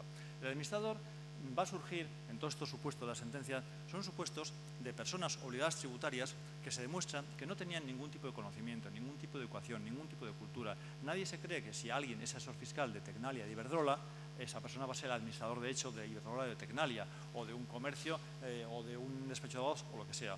Pero si alguien está llevando las cuentas de un, con todos los respetos, pues de un agricultor, de una persona dedicada a trabajos básicos, con no especial formación, pues nadie se va a creer que esas operaciones más o menos complicadas, esos diseños, esas defraudaciones van a provenir de la idea del cliente, van a provenir de la idea del asesor, que lo único que le está diciendo es, oye, yo te voy a hacer lo mejor posible para que tú ahorres mucho. Bueno, y él te va a decir, pues vale, perfecto, tú sabrás lo que haces, tú sabes lo que haces. Y ahí está la cuestión de cómo queda documentado. Si el cliente me ha dicho, oye, aunque sea defraudando, oye, diséñame las estrategias, bueno, o te lo puede hacer de una forma más útil o menos útil. Si fuera así el caso, él sería el autor y tú seguirías siendo responsable, pero como colaborador.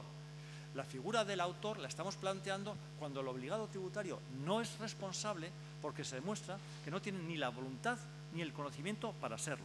Siempre que el cliente tenga la voluntad y el conocimiento para serlo, el asesor fiscal lo máximo que va a ser cómplice o colaborador necesario. Para ser administrador de hecho, estamos partiendo de que éste ni sabe ni se entera de lo que está pasando. Esa es la distinción. Y luego ya habrá casos límites. Entonces ahí la jurisprudencia irá alargando más o menos la fórmula de la administración de hecho, cuanto más quiera pues cargar las tintas sobre el asesor fiscal en función del diseño. Pero hasta ahora se ha utilizado poco esta figura.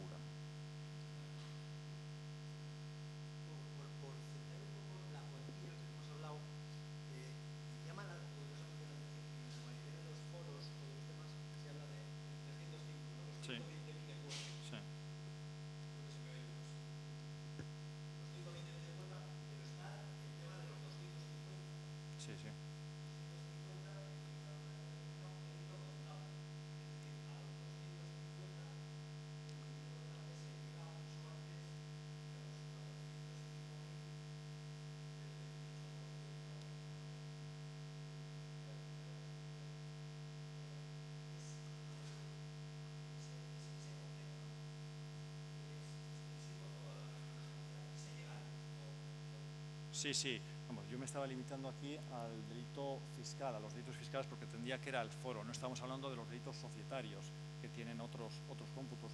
Tampoco no he hablado de los delitos de falsedad, que puede cometer perfectamente un asesor fiscal. Un delito de falsedad, ni siquiera 250.000 euros, 0 euros. O sea,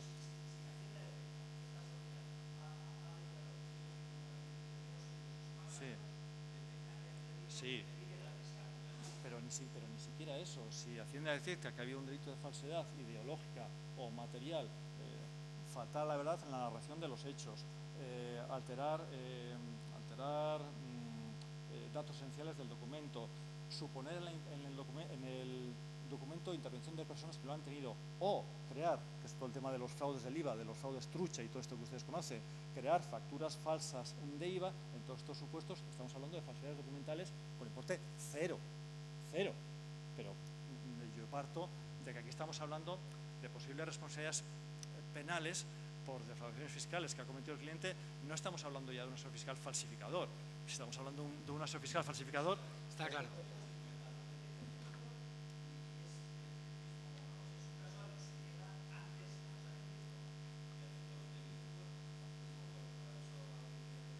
Sí.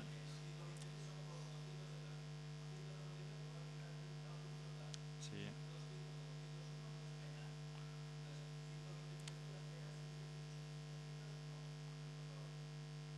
Sí, pero...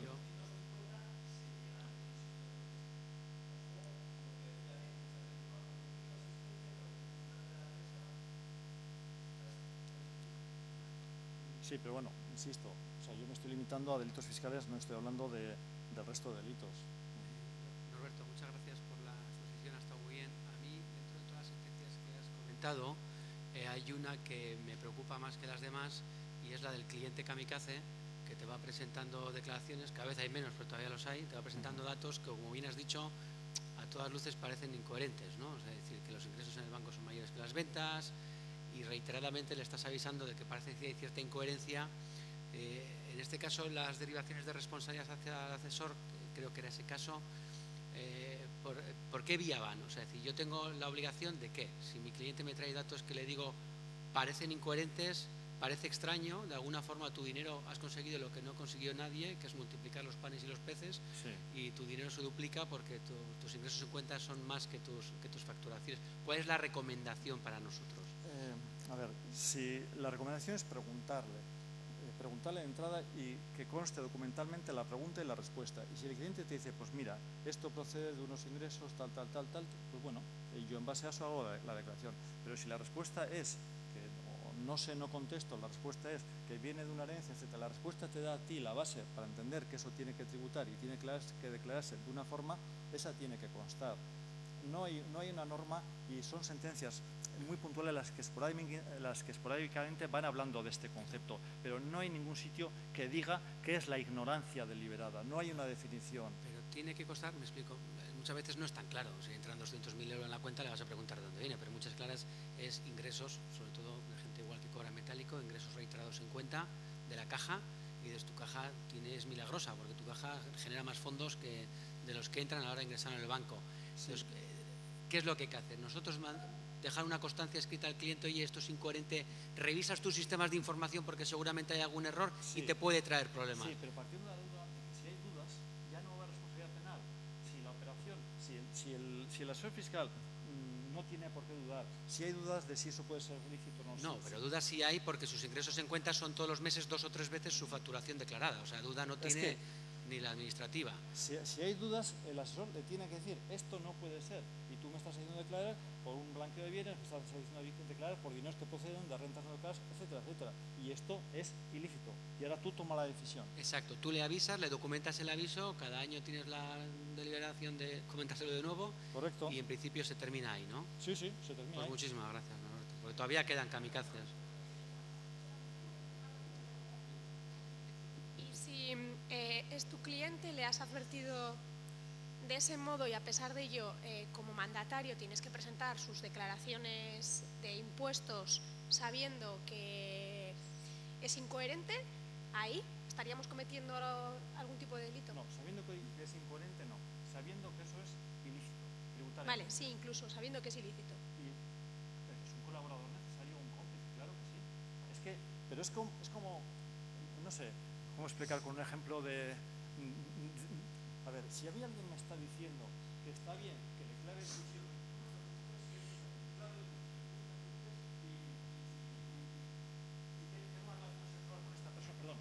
es que me emociono. Es que partimos de que el delito fiscal es algo diferente, es que es lo mismo que un homicidio, que una violación, que un delito de tráfico, todos los delitos son lo mismo.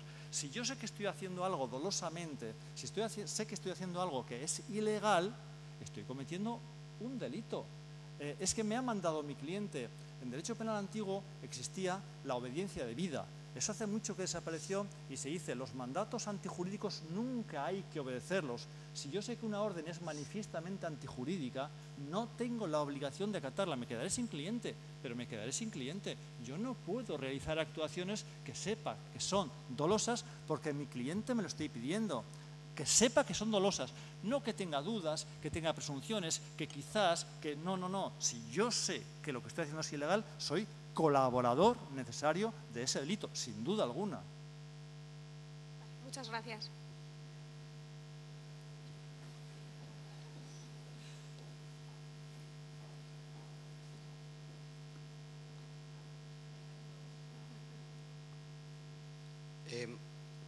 ¿La única solución es la denuncia? ¿La única solución es, perdón? La denuncia. En caso, no hay obligación de denunciar. O sea, la única solución es no hacerlo. La única solución es decir, yo a ti como cliente no te quiero. Esa es la solución. Y yo no voy a hacer ninguna operación que sea ilegal. Esa es la solución. No tengo obligación de denunciar más allá de la obligación de la ley de procedimiento criminal, que me impone una multa, me parece que son de 200 pesetas, todavía ni están pasadas a euros. O sea, obligación de denunciar delitos no hay en el Código Penal. Hay obligación de impedir o obligación de algunos delitos, pero la solución es no hacer. Pero sí la hay ante una situación de blanqueo de capitales. Eso es otra cosa, por eso he dicho que yo con el blanqueo no me voy a meter. En el caso de blanqueo de capitales, si se es un sujeto obligado en relación con determinadas operaciones, se tiene obligación de comunicarlo a la entidad de prevención del blanqueo de capitales. No me meto porque luego Patricia va a hablar de eso, pero penalmente no va a haber responsabilidad por la no delación de esa conducta. Es decir, entonces llegamos a la conclusión que la mejor solución es aceptar la pérdida del cliente. Sí. ¿Aceptarla? Pérdida del cliente. Sí, sin duda, sin duda. Pero es que a largo plazo de verdad que esa es la mejor solución. Con clientes malos, al principio puede ser muy rentables económicamente, pero a la postre va a traer problemas. Gracias. Bien, por llevar un poquito en orden el timing, no sé si se queda alguna pregunta pendiente de hacer. Os agradezco que por dar paso a los siguientes ponentes y que todo vaya un poquito bien en tiempo. Si se queda algo de preguntar, por favor, nos escribís la pregunta, se la pasamos a Norberto y os lo hacemos llegar, porque es que si no, entiendo que es un tema que puede generar mucho debate. Bien, Sin lo único, más. si me permites, Nego, por concluir, ya sé que sois comprendidos, sois otro sector, pero la EDAD va a sacar ahora, nos ha encargado Ignacio Alemani, un libro sobre la responsabilidad del asesor fiscal, entonces va a salir ahora en noviembre y diciembre, unas 100 páginas, redactado entre Queralt, un catedrático de Derecho Financiero, el que más sabe de estos temas, y yo lo pondré a disposición por si a alguien le interesa tenerlo, saquéis copias o lo que fuera, para poner por escrito un poco todo lo que aquí rápidamente y corriendo se ha dicho yo a voz. Gracias. Bien, muchas gracias, Roberto.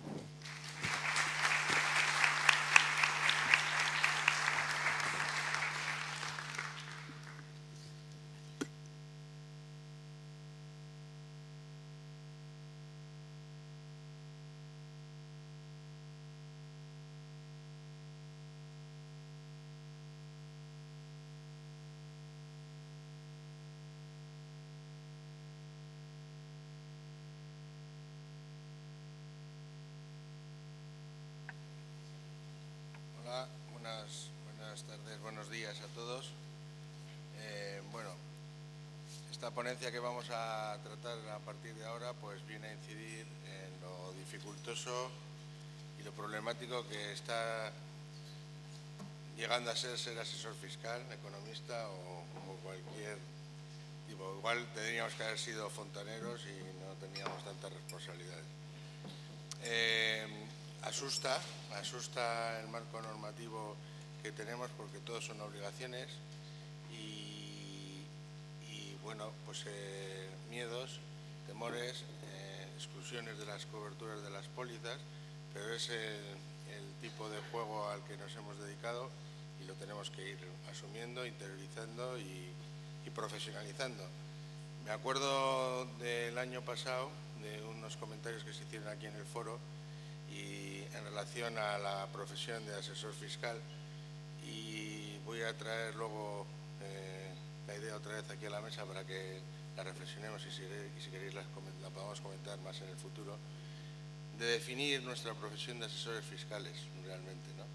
Y qué parte es asesoramiento fiscal y qué parte de esta es compliance y qué parte dentro de lo que nos puede generar obligaciones, sin más.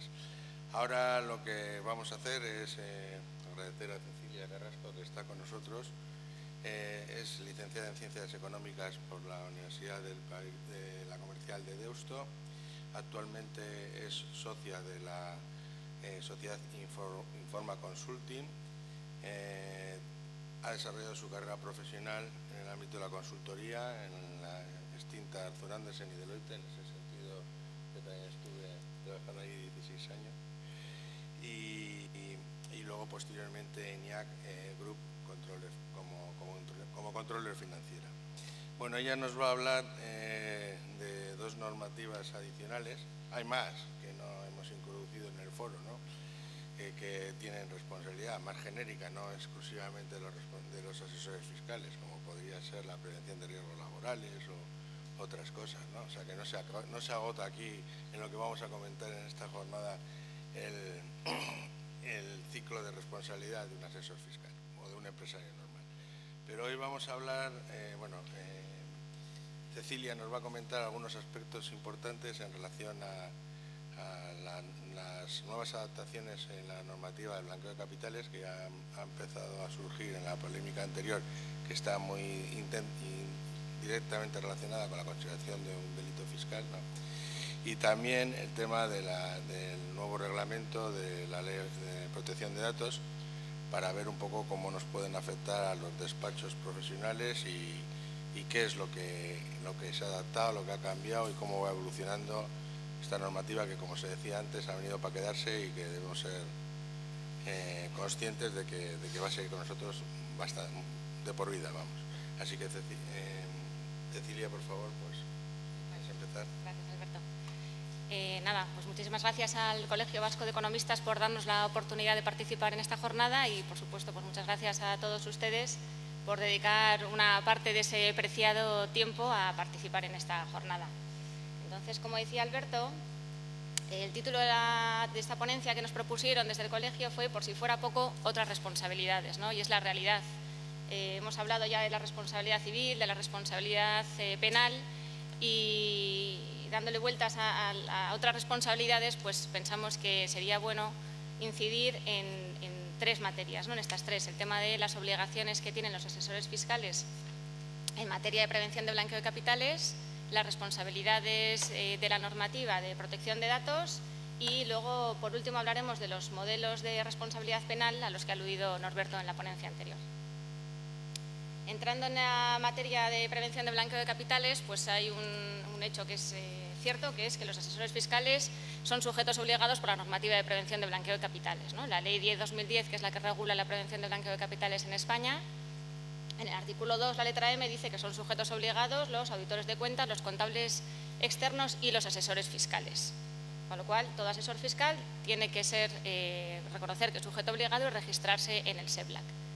Además de los asesores fiscales, y hay otro tipo de asesores, y ahora lo vamos a ver en la letra O de esa ley, y es una novedad que se acaba de introducir ahora hace pocos días, en este mismo mes de septiembre. Dice que también todas las personas que con carácter profesional se dediquen a constituir sociedades o a prestar los servicios de secretaría, como secretario no consejero de una sociedad, o, lo que está subrayado ahí, a prestar servicios de asesoría externa a una sociedad, también son sujetos obligados.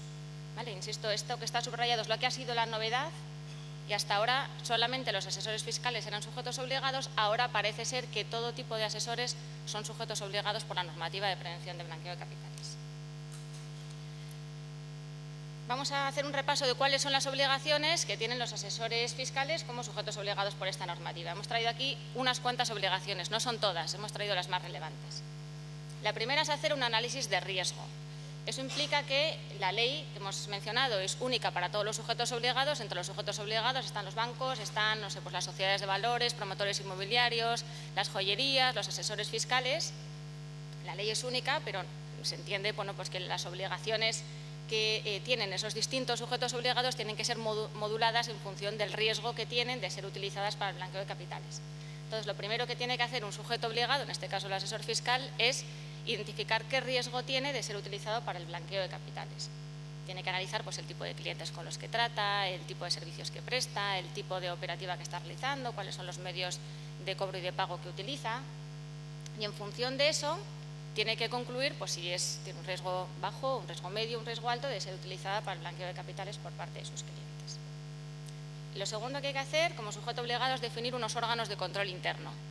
Hemos dicho que los asesores fiscales son sujetos obligados, tienen que registrarse ante el SEPLAC y entonces tienen que nombrar un representante ante el SEPLAC. El SEPLAC es el organismo supervisor de la prevención de blanqueo de capitales en España.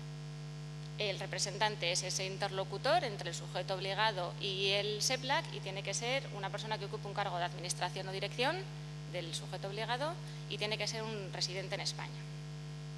Y además de definir y nombrar un representante ante el SEPLAC, hay que nombrar también un comité de prevención de blanqueo de capitales, que tiene que reunirse periódicamente, levantando actas de las reuniones y tiene que tratar todos los temas relacionados con la prevención de blanqueo de capitales en el sujeto obligado.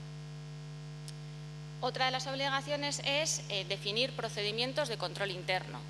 Hemos dicho que hay una serie de obligaciones que están recogidas en la ley y esas obligaciones hay que traducirlas en forma de procedimiento en la entidad, ¿no? Hemos dicho que hay unas obligaciones recogidas en la ley, pero cada sujeto obligado tiene que ver de qué forma va a dar cumplimiento a esas obligaciones.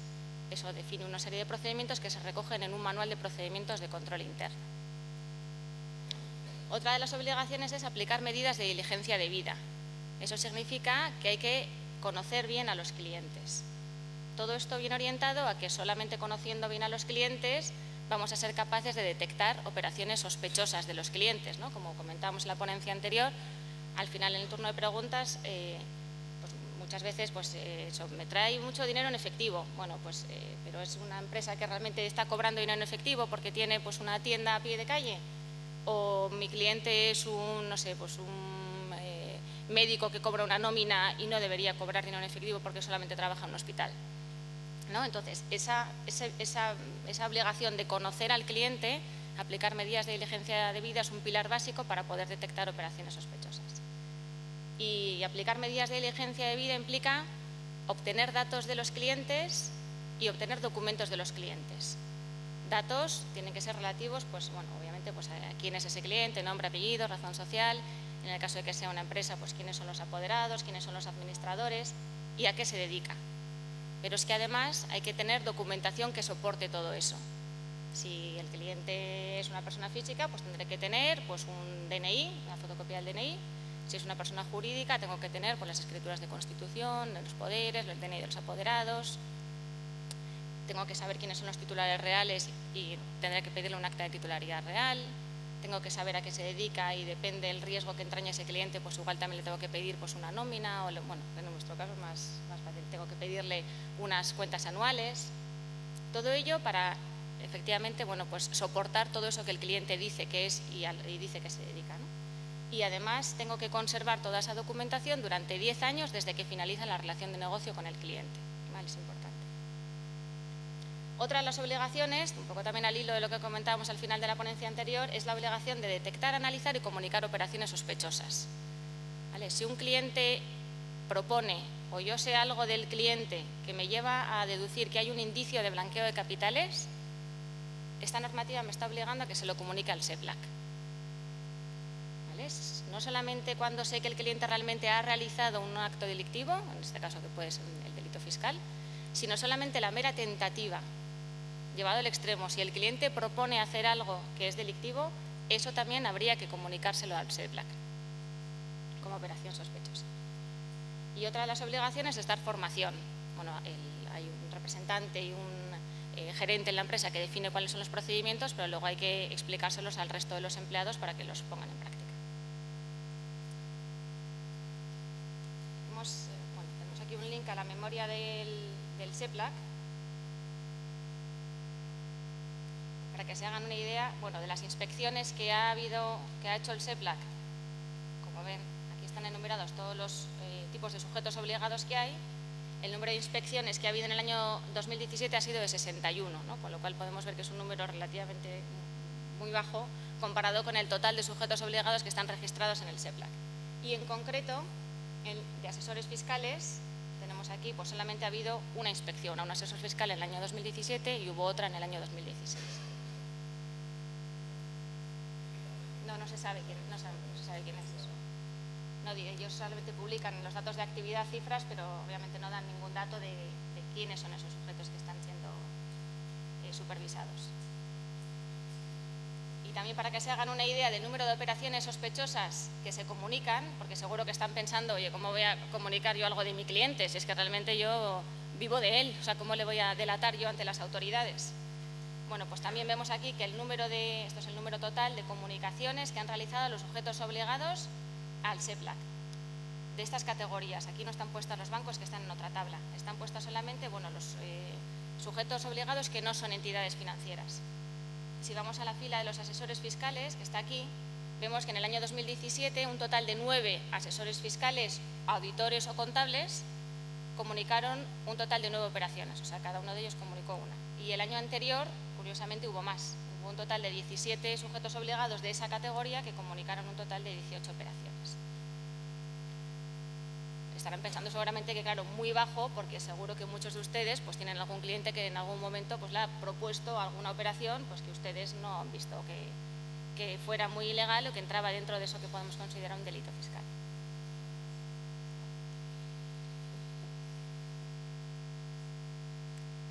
Si nos tenemos que referir al colectivo de los asesores fiscales y decir, en base a nuestra experiencia, cuáles son los principales incumplimientos de esta normativa, pues yo me atrevería a decir que el primero es que hay muchos asesores fiscales que no están registrados en el SEPLAC. No están dados de alta, no están declarados como sujetos obligados y no han nombrado a su representante.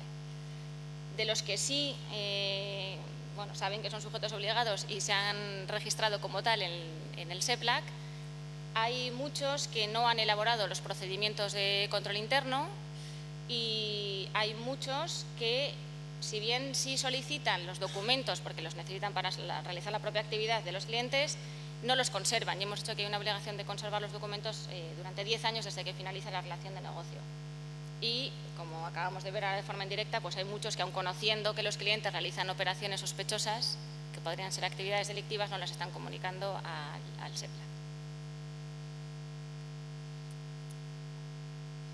Estas obligaciones que acabamos de comentar existen ya desde el año 93. Les he dicho antes que había habido una modificación en la ley hace pocos días y les he dicho que había una categoría de sujetos obligados que entraban dentro de la letra O, que eran los que prestaban otro tipo de asesoramiento a clientes que habían pasado ahora a ser sujetos obligados. A estos de la letra O, y en esta modificación que acaba de haber en septiembre, se les añaden, además de todas las que hemos visto, una nueva obligación, solamente a estos de la letra O, y es que tienen que inscribirse de forma obligatoria en el registro mercantil, ¿vale? Lo que pasa es que tiene un plazo transitorio y la entrada en vigor de esta obligación concreta es en septiembre del año 2019. Además de la obligación de inscribirse en el registro mercantil, junto con el depósito de cuentas anuales, van a tener que dar determinada información adicional sobre su negocio. Y en concreto, pues es información sobre los servicios profesionales que prestan, el ámbito territorial en el que actúan, si tienen clientes que son no residentes, cuál es el volumen de facturación, el número de operaciones realizadas y si ha habido cambios en el titular real.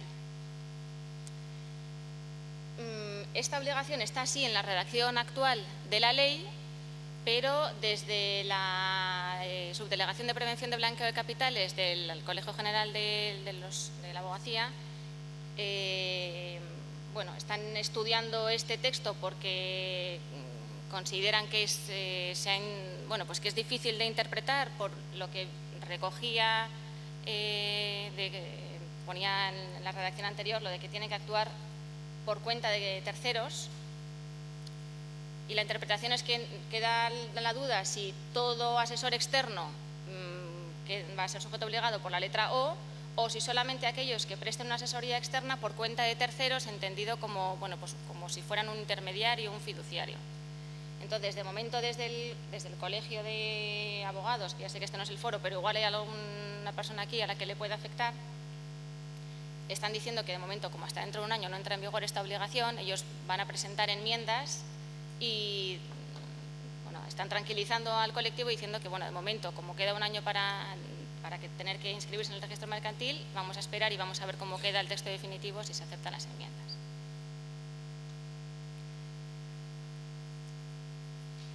Y por último vamos a ver en este tema de prevención de blanqueo de capitales cuáles son las responsabilidades. Las responsabilidades son tanto para el sujeto obligado como para los administradores y directivos. Para el sujeto obligado hay una responsabilidad administrativa, que es la que vamos a ver, y una responsabilidad penal, que nos ha explicado perfectamente Norberto en la ponencia anterior. La responsabilidad administrativa viene por incumplir cualquiera de las obligaciones de la ley. En la Ley 10/2010 se recoge como infracción el incumplimiento de todas y cada una de las obligaciones que se van enumerando a lo largo de la ley. Y el incumplimiento de una de las obligaciones lleva aparejada una sanción. La sanción es una amonestación pública o privada. Si es privada, pues no tiene tanto riesgo reputacional, pero en el caso de que se publique en el BOE, pues el riesgo reputacional es importante. Y además lleva aparejada una multa, una sanción económica. En esta última modificación de la ley de la que les estoy hablando, se han aumentado significativamente los importes de las sanciones. Y ahora la sanción, la multa económica para el sujeto obligado, en el caso de una infracción muy grave, puede llegar hasta los 10 millones de euros. En la ley anterior, la que teníamos hasta agosto, en la redacción anterior, la sanción máxima para el sujeto obligado por una infracción muy grave era de 1,5 millones de euros. Y además de esta responsabilidad administrativa para el sujeto obligado, también hay una responsabilidad administrativa para los administradores y directivos siempre que la infracción sea achacable a su conducta dolosa o negligente. En este caso también hay una responsabilidad penal y una responsabilidad administrativa. La responsabilidad administrativa en el caso de una infracción implica lo mismo, una amonestación pública o privada y una sanción económica. Y la sanción económica en el caso de una infracción muy grave para un administrador o directivo, la máxima también llega a 10 millones de euros. En la redacción anterior de esta ley, la máxima eran 600.000 euros. Por eso les digo que el salto ha sido increíble, vamos, de 600.000 a 10 millones. Y en el caso de una infracción muy grave, la sanción máxima son 5 millones de euros. Pongo ahora un poco en relación el volumen de estas sanciones con el número de inspecciones que ha hecho el SEPLAC en los últimos años. Y aquí lo dejo, o sea, las sanciones son muy importantes, pero es cierto que por otra parte el SEPLAC no hace muchas inspecciones, con lo cual la probabilidad de que a uno le inspeccionen y de que tenga que asumir esta responsabilidad, si es que no tiene pues, ni implantado los procedimientos, ni definidos los órganos de control, etcétera, etcétera, bueno, pues esa probabilidad es baja, pero hay que tener en cuenta las sanciones que son. Esto es en cuanto a la prevención de blanqueo de capitales. Vamos a entrar en el segundo grupo de obligaciones, y es las obligaciones en cuanto a protección de datos. En cuanto a protección de datos, y se ha mencionado también en estas ponencias, se aplica desde hace 4 meses un reglamento europeo. Es un reglamento que se publicó en el Diario Oficial de la Unión Europea hace 2 años, pero que entra en vigor ahora. Entró en vigor el 25 de mayo y en los telediarios en esas fechas, pues, ¿no? y luego recibimos muchísimos correos electrónicos a costa de la entrada en vigor de este reglamento. Hay 2 novedades fundamentales de este reglamento y son los 2 principios básicos, que es el enfoque basado en riesgo y la responsabilidad activa.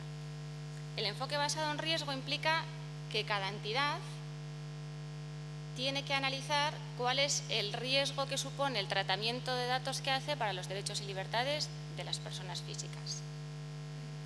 Tengo que analizar pues, qué tipo de clientes tengo, a qué número de afectados tengo, qué tipo de tratamientos hago y en base a ello concluir cuál es el riesgo que tengo como entidad en cuanto a esta normativa. Es algo parecido a lo que hemos visto en prevención de blanqueo de capitales. O sea, tengo un reglamento que aplica a todas las entidades, pero ahora lo tengo que poner en relación con mi entidad. Porque no es lo mismo un asesor fiscal de 2 empleados que un asesor fiscal pues que ya es una empresa internacional, que como esta normativa aplica a todos, pues no sé, pues que un banco, tengo que ponerlo todo en relación con mi empresa. Y entonces analizar qué tipo de datos trato, a cuántos me voy a afectar, qué tratamientos estoy haciendo, etcétera. Y una vez que he hecho ese enfoque basado en el riesgo, aplica el siguiente principio, que es el de la responsabilidad activa. Yo, una vez que he visto qué riesgo tengo como empresa, tengo que definir yo cuáles son las medidas que tengo que aplicar para tratar de controlar ese riesgo, para minimizar el riesgo. En la normativa, en la famosa LOPD, la 1599, y en el reglamento que la desarrolla, se hacía un análisis basado en el dato. Y se acuerdan que hay una serie de medidas de seguridad, las de nivel básico, medio y alto, que estaban perfectamente establecidas. Y según el dato que estábamos tratando, tenía que aplicar las medidas que me dice la LOPD o el reglamento. Ahora el enfoque es distinto.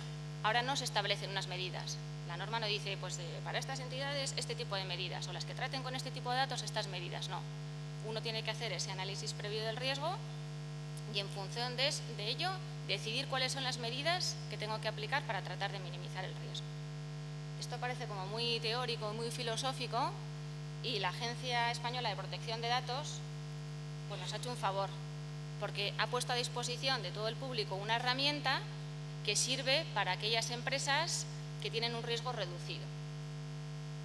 La voy a explicar. Vamos a entrar en la propia herramienta. Esta es la página web de la Agencia de Protección de Datos y esta es la herramienta que se llama Facilita.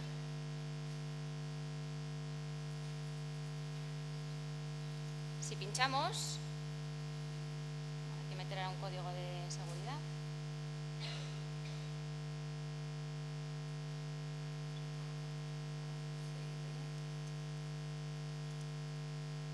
Vale.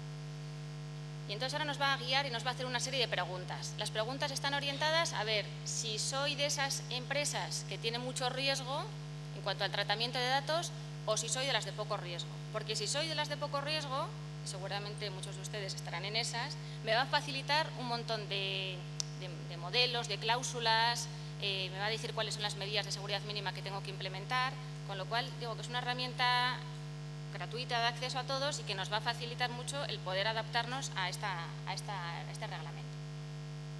Lo primero que pregunta es, bueno, pues ¿a qué sector de actividad pertenece usted? ¿Pertenece a alguno de estos que se enumeran aquí, que son los de riesgo? Sanidad, actividades políticas, telecomunicaciones, seguros, o a ninguno de ellos. Bueno, pues aquí no están los asesores fiscales enumerados como de riesgo, entonces marcaríamos ninguno de ellos y pasamos a la siguiente. Ahora me pregunta por el tipo de datos que manejo. ¿Maneja usted datos pues, de origen étnico, racial, de política, religión, afiliación sindical, datos genéricos, biométricos, de salud? Pues tampoco, ¿no? Aquí no hay ningún tipo de datos económicos. ¿Cuál? Sí, pero no, bueno, son datos que pero no trato yo datos de origen racial, ni datos políticos, ni de afiliación sindical, ni datos genéricos.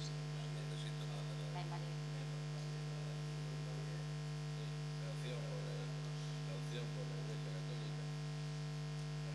Vale, si eso luego deriva en que voy a hacer perfiles, que es si yo hago perfiles, eso sí me va a marcar el riesgo, pero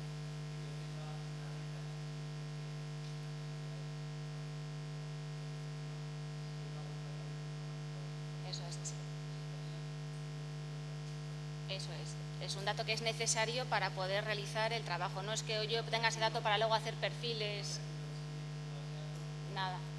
Eso es, si haces perfiles, creo que está luego en la siguiente pregunta de esta aplicación, si haces perfiles con eso, entonces sí tienes que marcarlo, con lo cual sí te vas a ir a las de alto riesgo.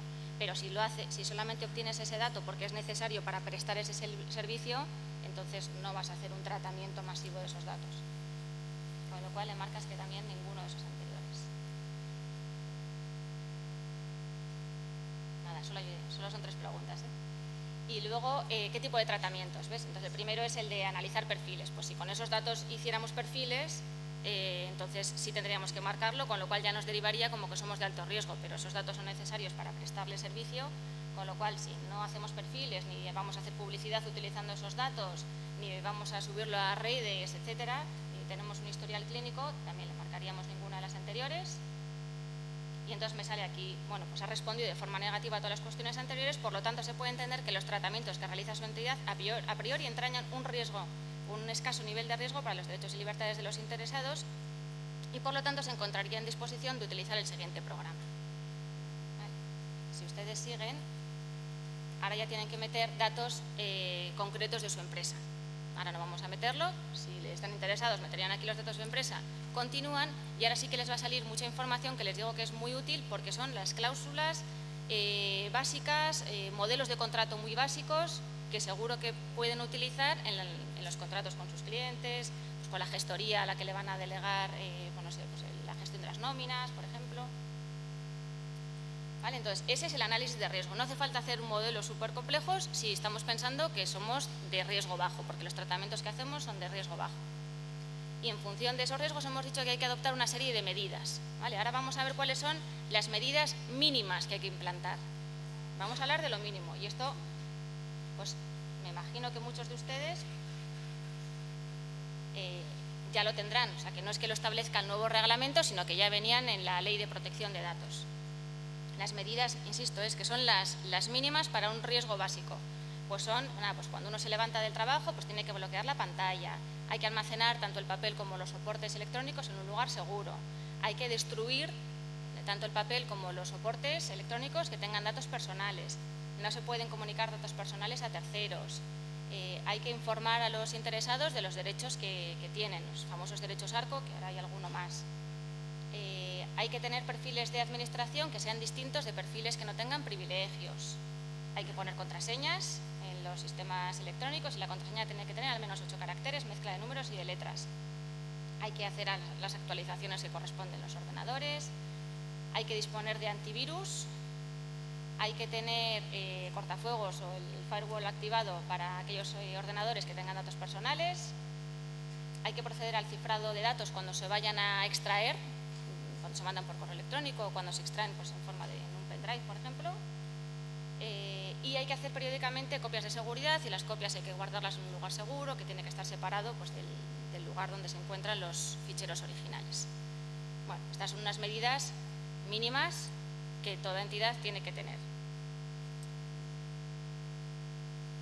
Si alguno de ustedes se considera pues, por el tratamiento que hacen de los datos o por el volumen de afectados pues, que tienen que tener algo más, entramos dentro de esas medidas de responsabilidad activa que hemos definido y habría que definir medidas adicionales. Por ejemplo, pues, hacer una auditoría de protección de datos, pues, que puede ser interna o externa. No sé, pues hay una serie de otras medidas adicionales a implantar más allá de esto que, insisto, que se considera lo mínimo.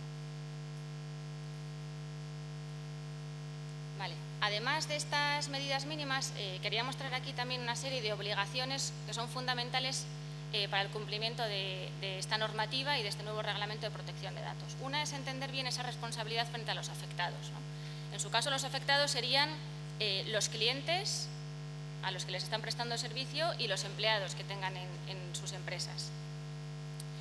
Tienen un deber de información.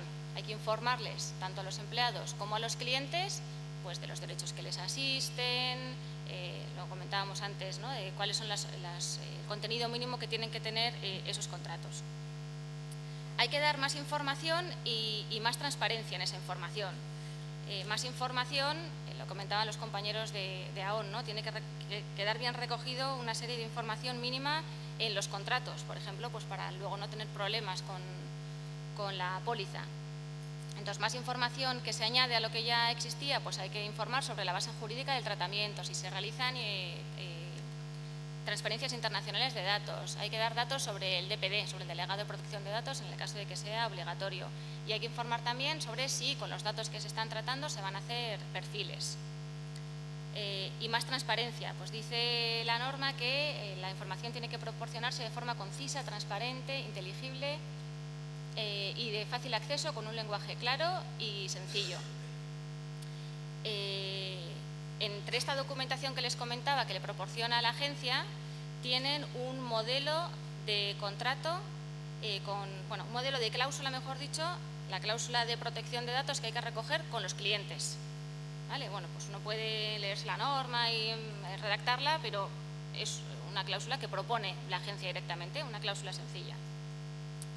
Es importante también tener y formalizar contratos con los encargados del tratamiento. El encargado de tratamiento es aquel al cual va a tener acceso o al que yo le voy a ceder datos para realizar determinadas funciones. Un encargado de tratamiento puede ser pues, una gestoría a la que le doy los datos de los empleados para que le haga el pago de las nóminas. un encargado de tratamiento puede ser el proveedor de los servicios informáticos. Si tiene un problema, pues vendrá a la empresa y él va a acceder a datos de clientes y a datos de empleados. Hay que formalizar ese contrato y hay que establecer un contenido mínimo. Hay que recoger, bueno, pues datos sobre la finalidad del tratamiento, si ese encargado a su vez puede subcontratar con un tercero, etcétera. No vamos a entrar en ese contenido, pero es importante que sepan que en esos documentos que salen de la Agencia de Protección de Datos también tienen unos modelos de contratos con encargados, con distintos tipos de encargados. ¿Vale? Muy útiles. Nuevos derechos de los afectados. Además de los famosos derechos ARCO, hay 3 derechos adicionales, que son el derecho de supresión, el de limitación y el de portabilidad. No introducen tampoco cambios muy relevantes respecto a los derechos ARCO que ya existían ahora, pero cuando se informe a los clientes de sus derechos, hay que informar de los ARCO más de estos 3 adicionales. Y el último es notificaciones por quiebras de seguridad. Hay una obligación de los responsables del tratamiento de informar a la Agencia Española de Protección de Datos de todas las violaciones, de las quiebras de seguridad que se produzcan en los datos personales, pues porque ha habido un robo de datos o porque se ha realizado un envío de correo electrónico pues a todos los clientes sin poner la copia oculta, siempre que se considere que hay un daño para los derechos y libertades de los interesados. Y esa comunicación hay que hacerla dentro de las 72 horas siguientes a que se haya producido esa quiebra de seguridad. Bien, vamos a entrar en esta página y es, otra vez, vuelvo a la página de la Agencia de Protección de Datos. Ha elaborado muchas guías, entre ellas está esta, que es muy interesante porque resume todo lo que recoge este nuevo reglamento de protección de datos. Y a partir de la página 31 ha hecho una especie de checklist que está bien porque, bueno, pues las entidades que se quieran adaptar al reglamento de protección de datos, pues siguiendo este checklist van viendo si realmente pues tienen todo, si se están adaptando y si tienen todo adaptado o no. Y va haciendo, bueno, pues en cuanto a la información y derechos, pues la información está presentada de forma clara, pues contiene todos los elementos que prevé el reglamento, dispone de mecanismos para el ejercicio de los derechos. Bueno, es un checklist que está bien una vez que uno decide adaptarse al reglamento para poder comprobar que realmente está todo en orden. Tiene esta primera parte que es para las empresas, digamos, más grandes o que puedan tener mayor riesgo, y luego tiene un último apartado que es la misma lista de verificación pero simplificada para esas empresas que hemos dicho pues que tienen un riesgo menor en cuanto a los derechos y libertades de los interesados. Bueno, pues pueden acogerse a esta lista y ir verificando si realmente están adaptadas o no.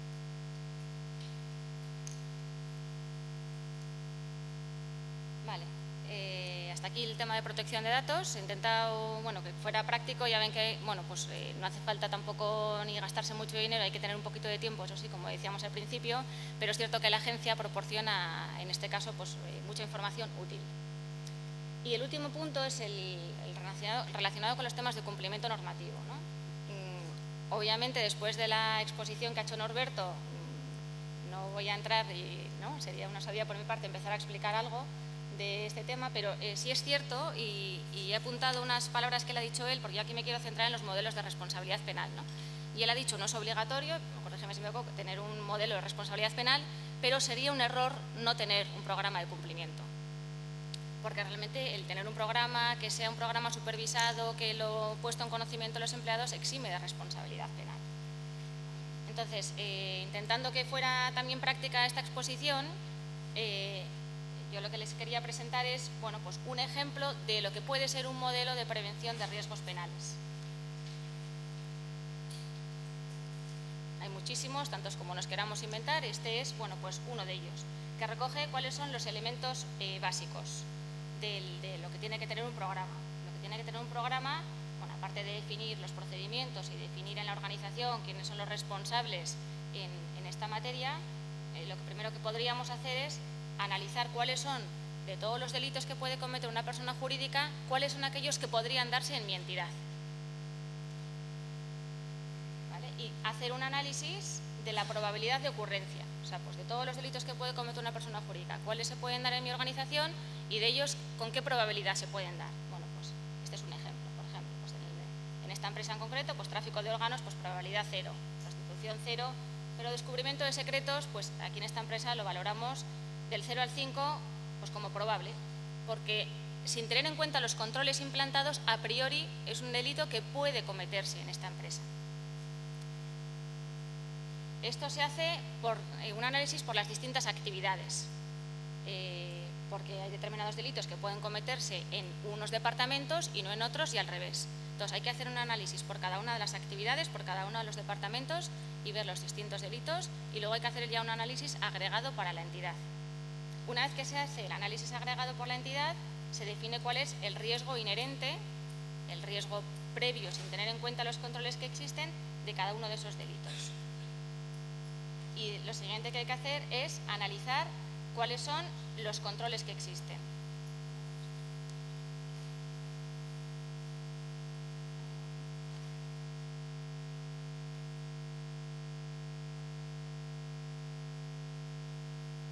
Vale, ¿cuáles son los controles que ya existen en mi empresa?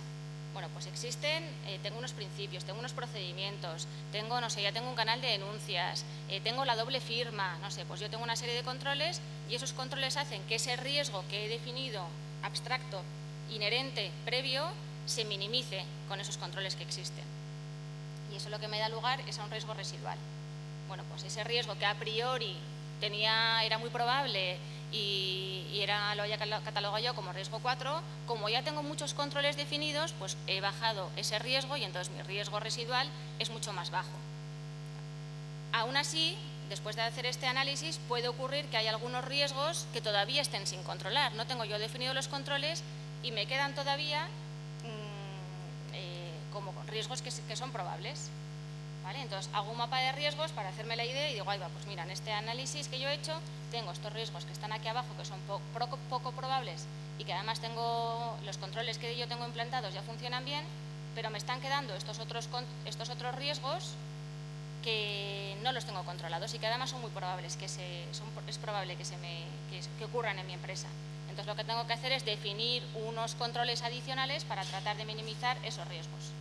Y esas acciones adicionales pues son, pues no sé, pues hacer un curso de formación para no sé qué, o implantar el tema de la doble firma, o ponerme al día en la normativa de prevención de blanqueo de capitales, no sé, los que se consideren en cada caso.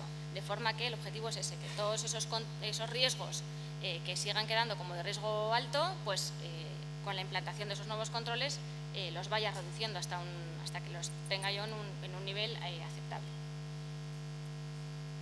Ya está, de este punto yo tampoco quería aportar mucho más porque creo que Norberto nos lo ha explicado todo perfectamente. Solo quería, como le ha dicho, bueno, pues esta parte del modelo de prevención ya lo hablaremos, es simplemente presentarles este modelo. Y hasta aquí, nada, muchas gracias. Si tienen ahora cualquier pregunta, yo en la medida que pueda les resuelvo las dudas. Bueno, muchas gracias, Cecilia. Primero por el esfuerzo de concentración porque le habíamos reducido su tiempo de exposición casi en 20 minutos, los ha recuperado y bueno, pues ahora vamos a abrir un turno de 5 minutos o lo que sea en principio necesario para las dudas que tengáis y bueno, pues yo por iniciar un poco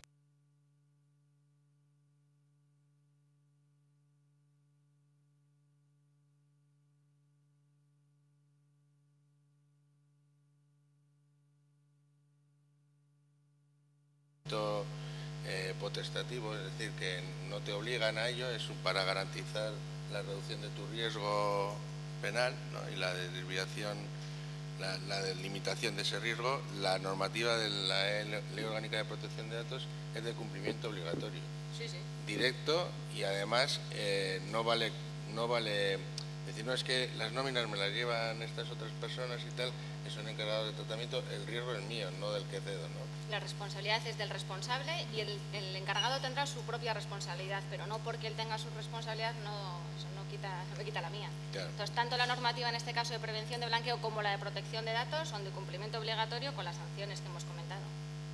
Muy bien, pues ¿alguien tiene alguna pregunta?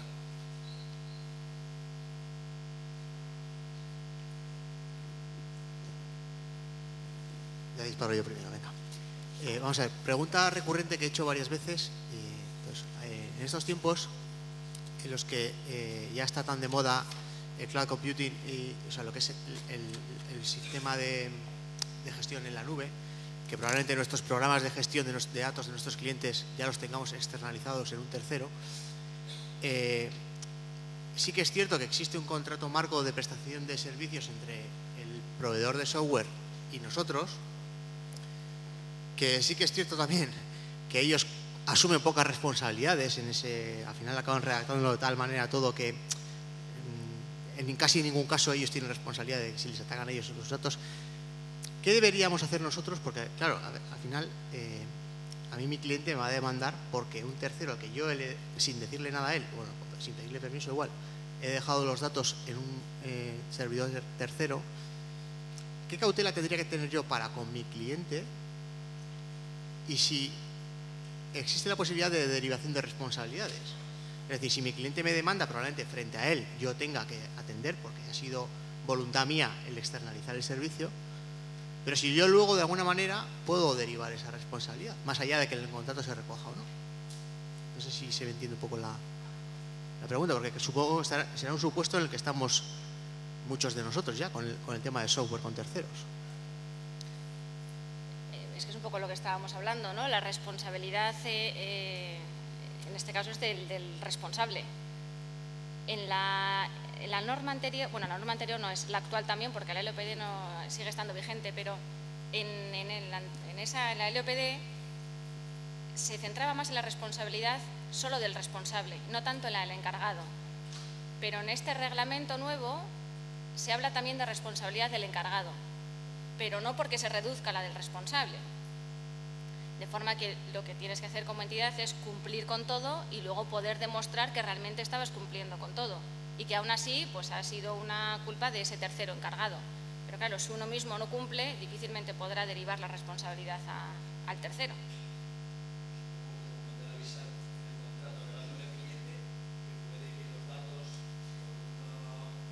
Son cedidos. Convenga depositarlos o custodiarlos en un tercero, así por lo menos meter la cláusula. Yo me la apunto ahora mismo. Yo entiendo, Cintia, corríjame si me equivoco, que cuando tú tienes un encargado de tratamiento, ese ejemplo que he puesto yo, has subcontratado las nóminas con otro asesor, ¿no? O con otro gestor, debes firmar un contrato de encargado de tratamiento, ¿vale? Y en ese contrato de encargado de tratamiento, la otra parte, ¿no?, te debe decir que él se compromete a cumplir la normativa de la Ley Orgánica de Protección de Datos. Si se produce una alteración en la cesión de los datos por su parte de nuestro cliente, la responsabilidad directa va a ser nuestra porque somos a los que nos han cedido los datos. Pero obviamente si él ha firmado un contrato y nos ha engañado, luego subsidiariamente nosotros le podremos reclamar a él, pero no derivar la responsabilidad que nos va a caer de la agencia directa. Entonces, lo que tenemos que hacer es, si alguien no nos firma el contrato, por ejemplo, Contaplus o el que sea, no nos firma el contrato o el que nos arregla los ordenadores de encargado de tratamiento, pues no podemos contratar con él. Y si en ese contrato de encargado de tratamiento dice que cumple la normativa y luego no la cumple, pues tendrá una responsabilidad para con nosotros, no para con el cliente ni con la agencia. Nada derivada, yo lo entiendo así. Entonces nuestra diligencia está en tener con todo el que maneje datos de nuestros clientes o de los que nosotros somos encargados de tratamiento, a su vez otro contrato. Es que ahora es obligatorio, con el reglamento es obligatorio el formalizar esos contratos con los encargados. Y en ese contenido que les decía, uno de los puntos es el encargado se tiene que comprometer a tratar los datos personales únicamente siguiendo las instrucciones documentadas del responsable. Están las obligaciones que le correspondan por cumplimiento del reglamento, pero como responsable le podemos imponer más obligaciones, que los trate de determinada forma, que no haga no sé qué historias. Eso tiene que quedar recogido en el contrato. Y perdona, y a su vez en la propuesta de colaboración, en la propuesta de colaboración que firmamos con el cliente, también advertirle si hay una aceptación y tal de delegación o de su contratación para que el cliente sea conocedor y ya está. Bueno, pues damos por terminada la ponencia. Perdona que te he puesto ahí, pero era por recuperar.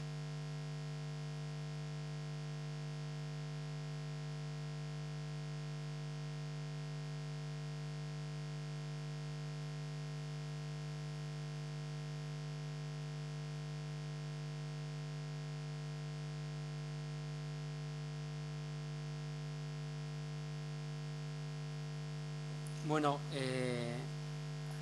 al hilo un poco de la jornada que acabamos de tener ahora, de Cecilia, y un poco en deferencia también pues con las empresas colaboradoras que tenemos ahí fuera, y os invito a que visitéis porque pues nos ayudan también en el desarrollo del foro, os comentaría que en materia de protección de datos pues tienen sus propias herramientas, ¿vale?, cada uno de los colaboradores, y os animo a que luego paséis por allí y preguntéis información sobre ellos.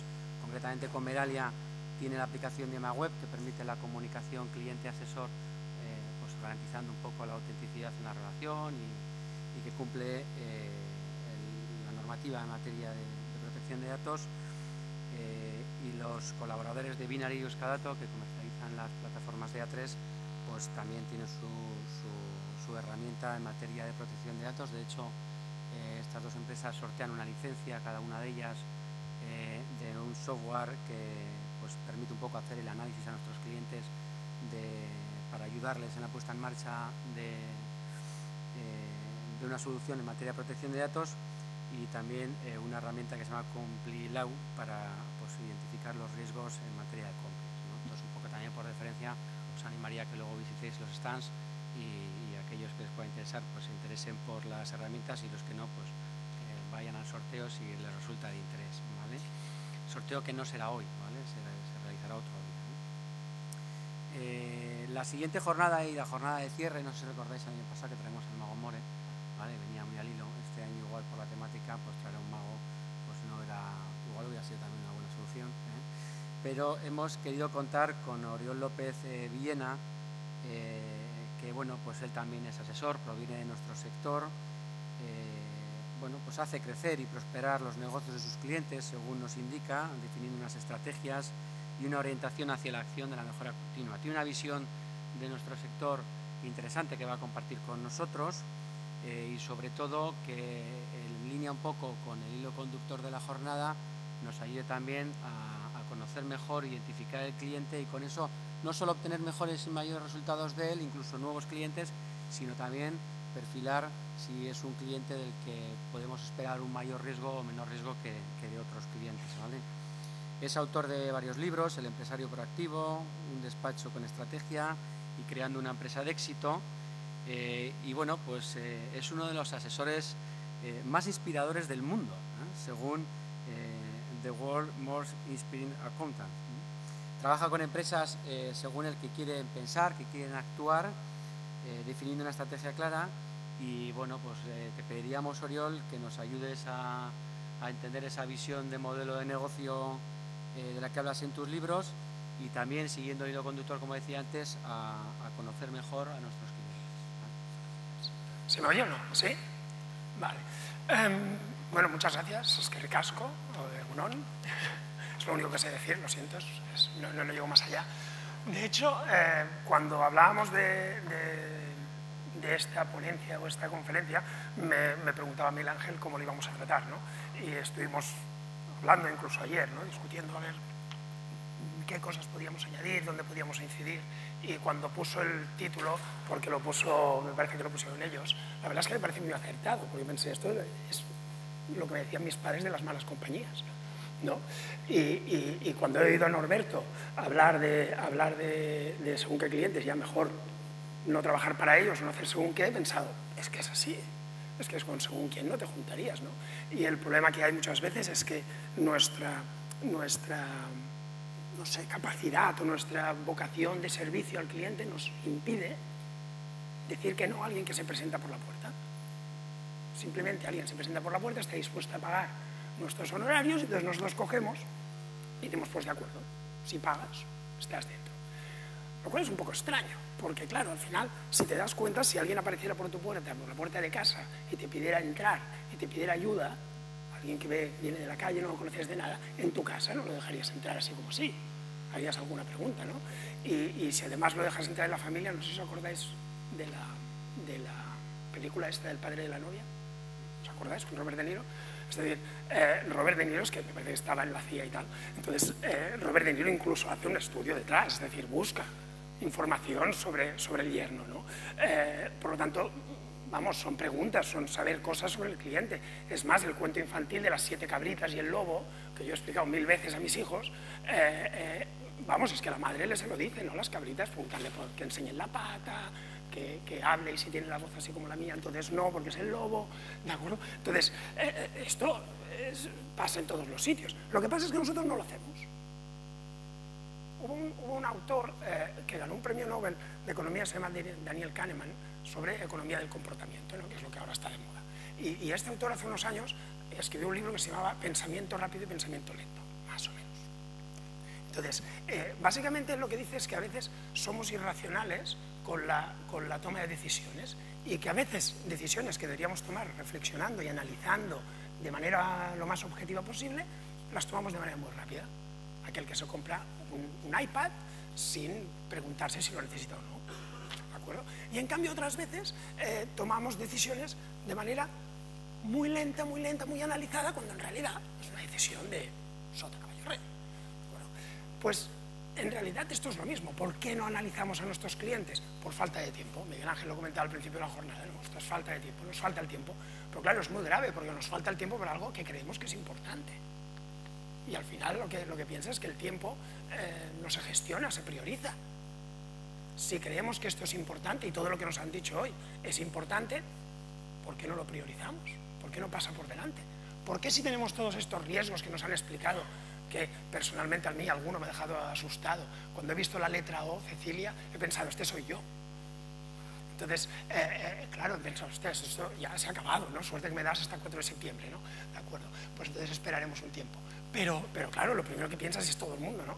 Entonces, si tenemos tantos riesgos legales que existen, por mucho que los podamos prevenir a través de programas de cumplimiento y demás, no entiendo por qué no lo hacemos. Pero es que además no son solo riesgos legales, son riesgos comerciales, cobraré o no, o riesgos financieros, ¿me sale rentable este cliente o no?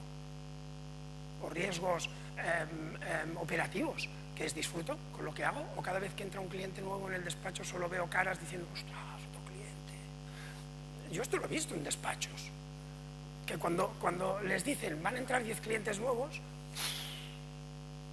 no podremos.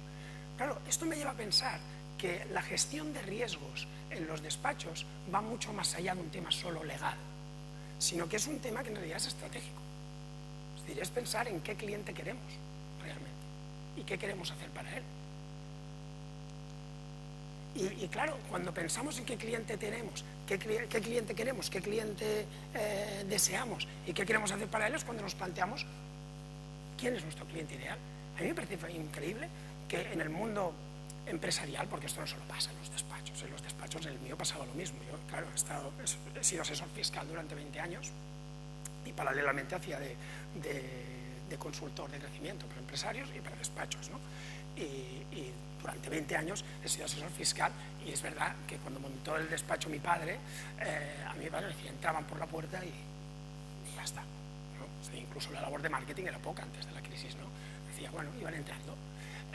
Claro, si aceptábamos a todo el mundo, pues no podía pasar nada bueno. Entonces fue cuando yo pensé, ¿cómo podemos estar siempre reaccionando a todo lo que nos pasa? Un cliente nuevo que nos pide un trabajo distinto del que hemos hecho habitualmente, un trabajador que se va, una nueva normativa fiscal que nos obliga a saber que hacerle todo el trabajo a Hacienda, que ya queda poco para esto, ¿de acuerdo?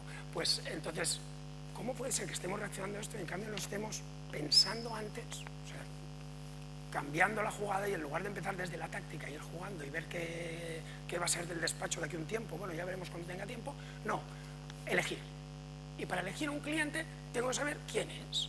Y la segunda cosa que necesito saber es qué quiere de mí, y qué valora, y qué voy a hacer, y lo último es cómo lo voy a ayudar, ¿de acuerdo? No es al revés, no entra un cliente y empieza a decirle, hazme los IVAs, y nosotros rápidamente, de acuerdo, vamos a hacer los IVAs, empezamos por el cómo, y después decimos, ¿qué exactamente qué valora el cliente? No lo sé, porque en realidad solo quiere los IVAs, por tanto, precio bajo y lo que sea. Claro, empezamos al revés. Y llega un momento que tenemos una cartera de clientes, como me pasaba en mi despacho, que decía, sí, es que tengo 250 clientes, pues la verdad es que tampoco sé cuáles son buenos o cuáles no. Podría más o menos identificarlo, pero no acabo de tener claro. Han ido entrando y es lo más variopinto que existe en el mercado. Después me di cuenta que era bastante habitual, que no era solo mi despacho. ¿De acuerdo? Con lo cual, piensas, hombre, lo primero es pensar en el cliente ideal. Y cuando piensas en el quién, pues es hacer un perfil. Y esto es un ejemplo. un perfil que introduzca, pues oye, a mí me gusta trabajar, por ejemplo, yo en mi despacho no me gustaba trabajar, cuando hice el perfil, decidí hacer el perfil finalmente, decidí que no quería trabajar para entidades sin ánimo de lucro. No tengo nada en contra, colaboro con muchas de ellas, pero no podía ayudarlas como yo quería. Y decidí que mi perfil de cliente era un perfil de cliente pequeño y mediano, más de una pi, más pi que me, ¿de acuerdo? O sea, más pequeñito que mediano, pero bueno, mediano no me importaba, pero que una gran empresa no la podía llevar. Y de hecho yo tenía un cliente que era muy grande y decidimos dejar de trabajar con él. Y se lo transmití con total naturalidad. De hecho, él quiso seguir pagando la cuota. La iguala, es que la quiso seguir pagando solo por asesoramiento como segundos asesores, pero ya sin la responsabilidad esta de los impuestos de sociedades y demás, donde entrabas en cifras muy grandes que yo no podía asumir, ¿de acuerdo? Por equipo, por cómo éramos, por lo que a mí me gusta, por cómo me gusta a mí tratar con el cliente, por si es un interlocutor al que conozco o en cambio es un empresario que es una empresa tan grande que nunca voy a hablar con el jefe, ¿de acuerdo? Y nunca sabré, yo quería trabajar con el jefe. Y como yo quiero trabajar con el jefe, una empresa demasiado grande no podía. Pero lo elegí, ¿de acuerdo? Y saber si nos cae bien, ¿por qué no? Saber que si yo voy a casa de un cliente, un potencial cliente, saber si ese cliente me cae bien, si hay conexión, porque a veces no la hay, y si es honesto o no. Esto es verdad que en una primera reunión es complicado saberlo, pero yo una cosa que recomiendo a todos los asesores que hagan es que cuando te vas a reunir con un potencial cliente vayas con un documento de confidencialidad. Tal cual. Una carta vuestra donde decís que además sois colegiados, donde decís que tal, y por todo lo que sois y todo lo que hacéis y por vuestra profesionalidad, firmáis una carta de confidencialidad porque a la reunión que vais a mantener le vais a hacer muchas preguntas. Y por tanto queréis que las responda tranquilamente. ¿No puedes tener garantía al 100%? No. Pero, bueno, algo podemos hacer. Bueno, saber otras cosas, ¿de acuerdo? Incluso, claro, honorarios mínimos. Pues parémonos a pensar en quién es este cliente ideal. De hecho, podemos hacer un ejercicio. Por ejemplo, si nosotros pensáramos en nuestro cliente ideal ahora mismo, si vosotros pusierais a pensar y a anotarlo en un papel, y os animo a aquellos que queráis que lo vayáis anotando, pensad en cómo es vuestro cliente ideal. Imaginad un ejemplo como este, para que veáis que no es nada difícil. David está casado, tiene 40 años, tiene 2 hijos, una hipoteca, una empresa de servicios donde son 2 socios, pero uno de ellos es solo capitalista y él es realmente quien la dirige. Paga más impuestos de los que querría, tiene un contable. Es una persona que es muy recta, muy rígida, por tanto hace las cosas muy bien, hay mucha honestidad. Pero bueno, tiene problemas de tesorería y no cobra tanto como quisiera. Esto es un retrato robot. Y esto podríamos hacerlo 1000 veces, pero en realidad si vosotros cogierais a vuestro mejor cliente ahora mismo, eso no haremos este tipo de ejercicios, pero imaginad que ahora cerramos los ojos y como aquellos que dicen cierra los ojos y empieza a pensar en el mar y demás, no, pensamos en nuestro mejor cliente. No es tan agradable como el mar, pero puede servir. Pues pensemos esto, ¿quién es nuestro cliente ideal? Con aquel que disfrutamos, con aquel que dentro de que es un trabajo nos lo pasamos bien. Pues esto es un pensamiento que tenemos que hacer. Y una vez tenemos claro esto, podemos saber si los clientes actuales cumplen o no cumplen. Así de sencillo. ¿Cumplen o no cumplen?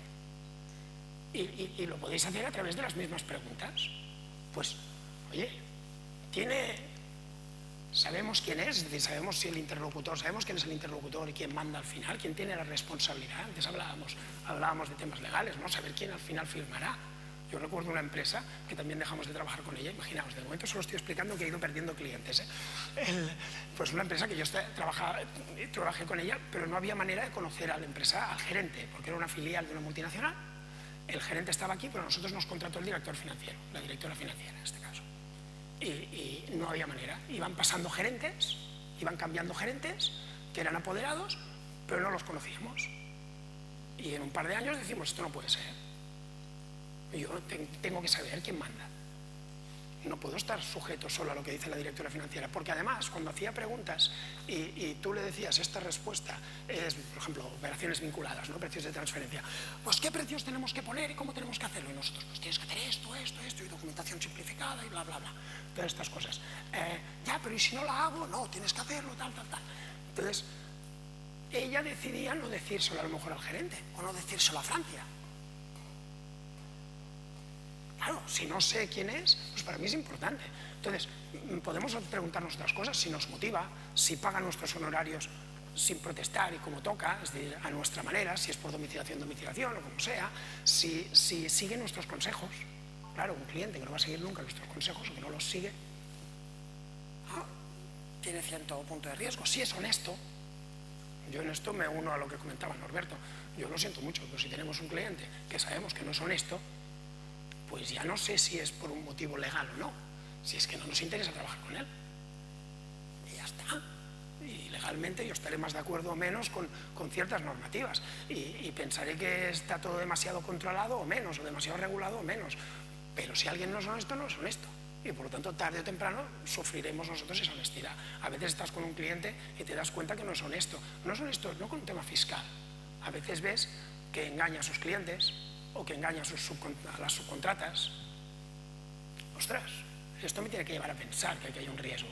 Quizás no legal para mí, pero sí que hay un riesgo para mí comercial. Bien, es preguntarse estas cosas. Y una vez sabes esto, clasificas a tus clientes. Yo recuerdo que esto lo hice para... Yo tengo una serie de preguntas, 12 o 13 preguntas, que no tengo inconveniente en compartirlas si queréis con vosotros y mandároslas, ¿de acuerdo? Y básicamente eran 10, 12 preguntas que se las pasé a todo mi equipo. Nosotros éramos un despacho muy pequeño, éramos 8 y se las pasé a mi equipo, porque pensé, yo me puedo parecer un buen cliente, pero a lo mejor resulta que no lo es. Y me llevé muchas sorpresas. Y el equipo no sabía qué tenía que contestar, es decir, el equipo no sabía qué resultado daría con sus respuestas. Eso lo escondí, porque no quería simpatías, ¿de acuerdo?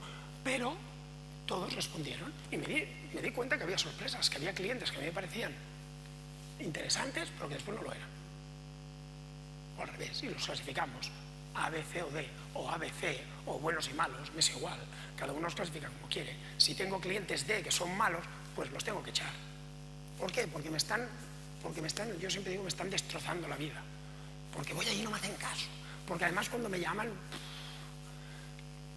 soplo. Porque además cuando el equipo los recibe, ya está quemado. Es decir, pues fuera. ¿Perdemos ingresos? Sí. Yo he venido aquí a enseñaros a perder ingresos. ¿De acuerdo? Es mi trabajo. Cada uno, ha habido otras personas que han venido aquí a decir cómo mejorar vuestra vida, cómo estar más seguros. Yo os digo que no, cómo perder ingresos. ¿De acuerdo? Porque es la única manera. La única manera es saber con quién queremos trabajar y con quién no. Y esto además, a nivel de marketing, podríamos decir, también es bueno. También os puedo decir cómo ganar. ¿Por qué? Porque sabemos a qué cliente ir a buscar. Cuando uno sabe exactamente qué cliente le gusta, todo su equipo lo sabe, e incluso sus clientes también lo saben, y se genera eso del Dios los cría y ellos se juntan. ¿De acuerdo? En el buen sentido, porque claro, si tenemos clientes malos, pues también Dios los cría y ellos se juntan, crean comunidad. Y claro, después de preguntar quién, mi pregunta es, muy bien, ahora ya sé quién es mi cliente ideal, ¿qué quiere? ¿Qué puedo hacer por él? ¿Qué es aquello en lo que yo soy más bueno? Bueno, en este caso la parte técnica la sabemos, asesoramiento fiscal, contable, mercantil, laboral, muy bien, pero antes comentábamos con Eneco, ¿no? Yo soy tenista, soy tenista, quiero decir que juego a tenis, competí y demás, pero no llegué a nada, como podéis ver. Entonces, la verdad es que cuando preguntas la diferencia, cuando te planteas la diferencia técnica entre el número 1 del mundo y el número 50 del mundo, la diferencia es nula. Técnicamente son igual de buenos. Para mí, técnicamente, la mayoría de asesores con los que yo he trabajado o a los que yo he conocido son igual de buenos. Algunos tienen una especialidad más alta, más baja, lo que sea, son igual de buenos. Por tanto, el cliente no puede distinguir entre asesores buenos y malos muchas veces, pero el cliente sí que puede distinguir entre asesores que son proactivos y que les dan ayuda y que saben lo que ellos valoran y saltan la valla, aunque sea arriesgado saltar la valla y dar un consejo a día de hoy, ya lo hemos visto, tela, ¿de acuerdo? Pero todavía podemos saltar, tendremos que poner 40 documentos diciendo lo que hemos dicho, pero todavía podemos saltar la valla. Y además, la otra gran factor que me he encontrado yo, trabajando con despachos y trabajando con clientes, claro, los clientes de los despachos, cuando yo los llamo y les pregunto, oye, ¿vosotros estáis contentos con este despacho? ¿Qué os frustra este despacho? ¿Qué os encanta?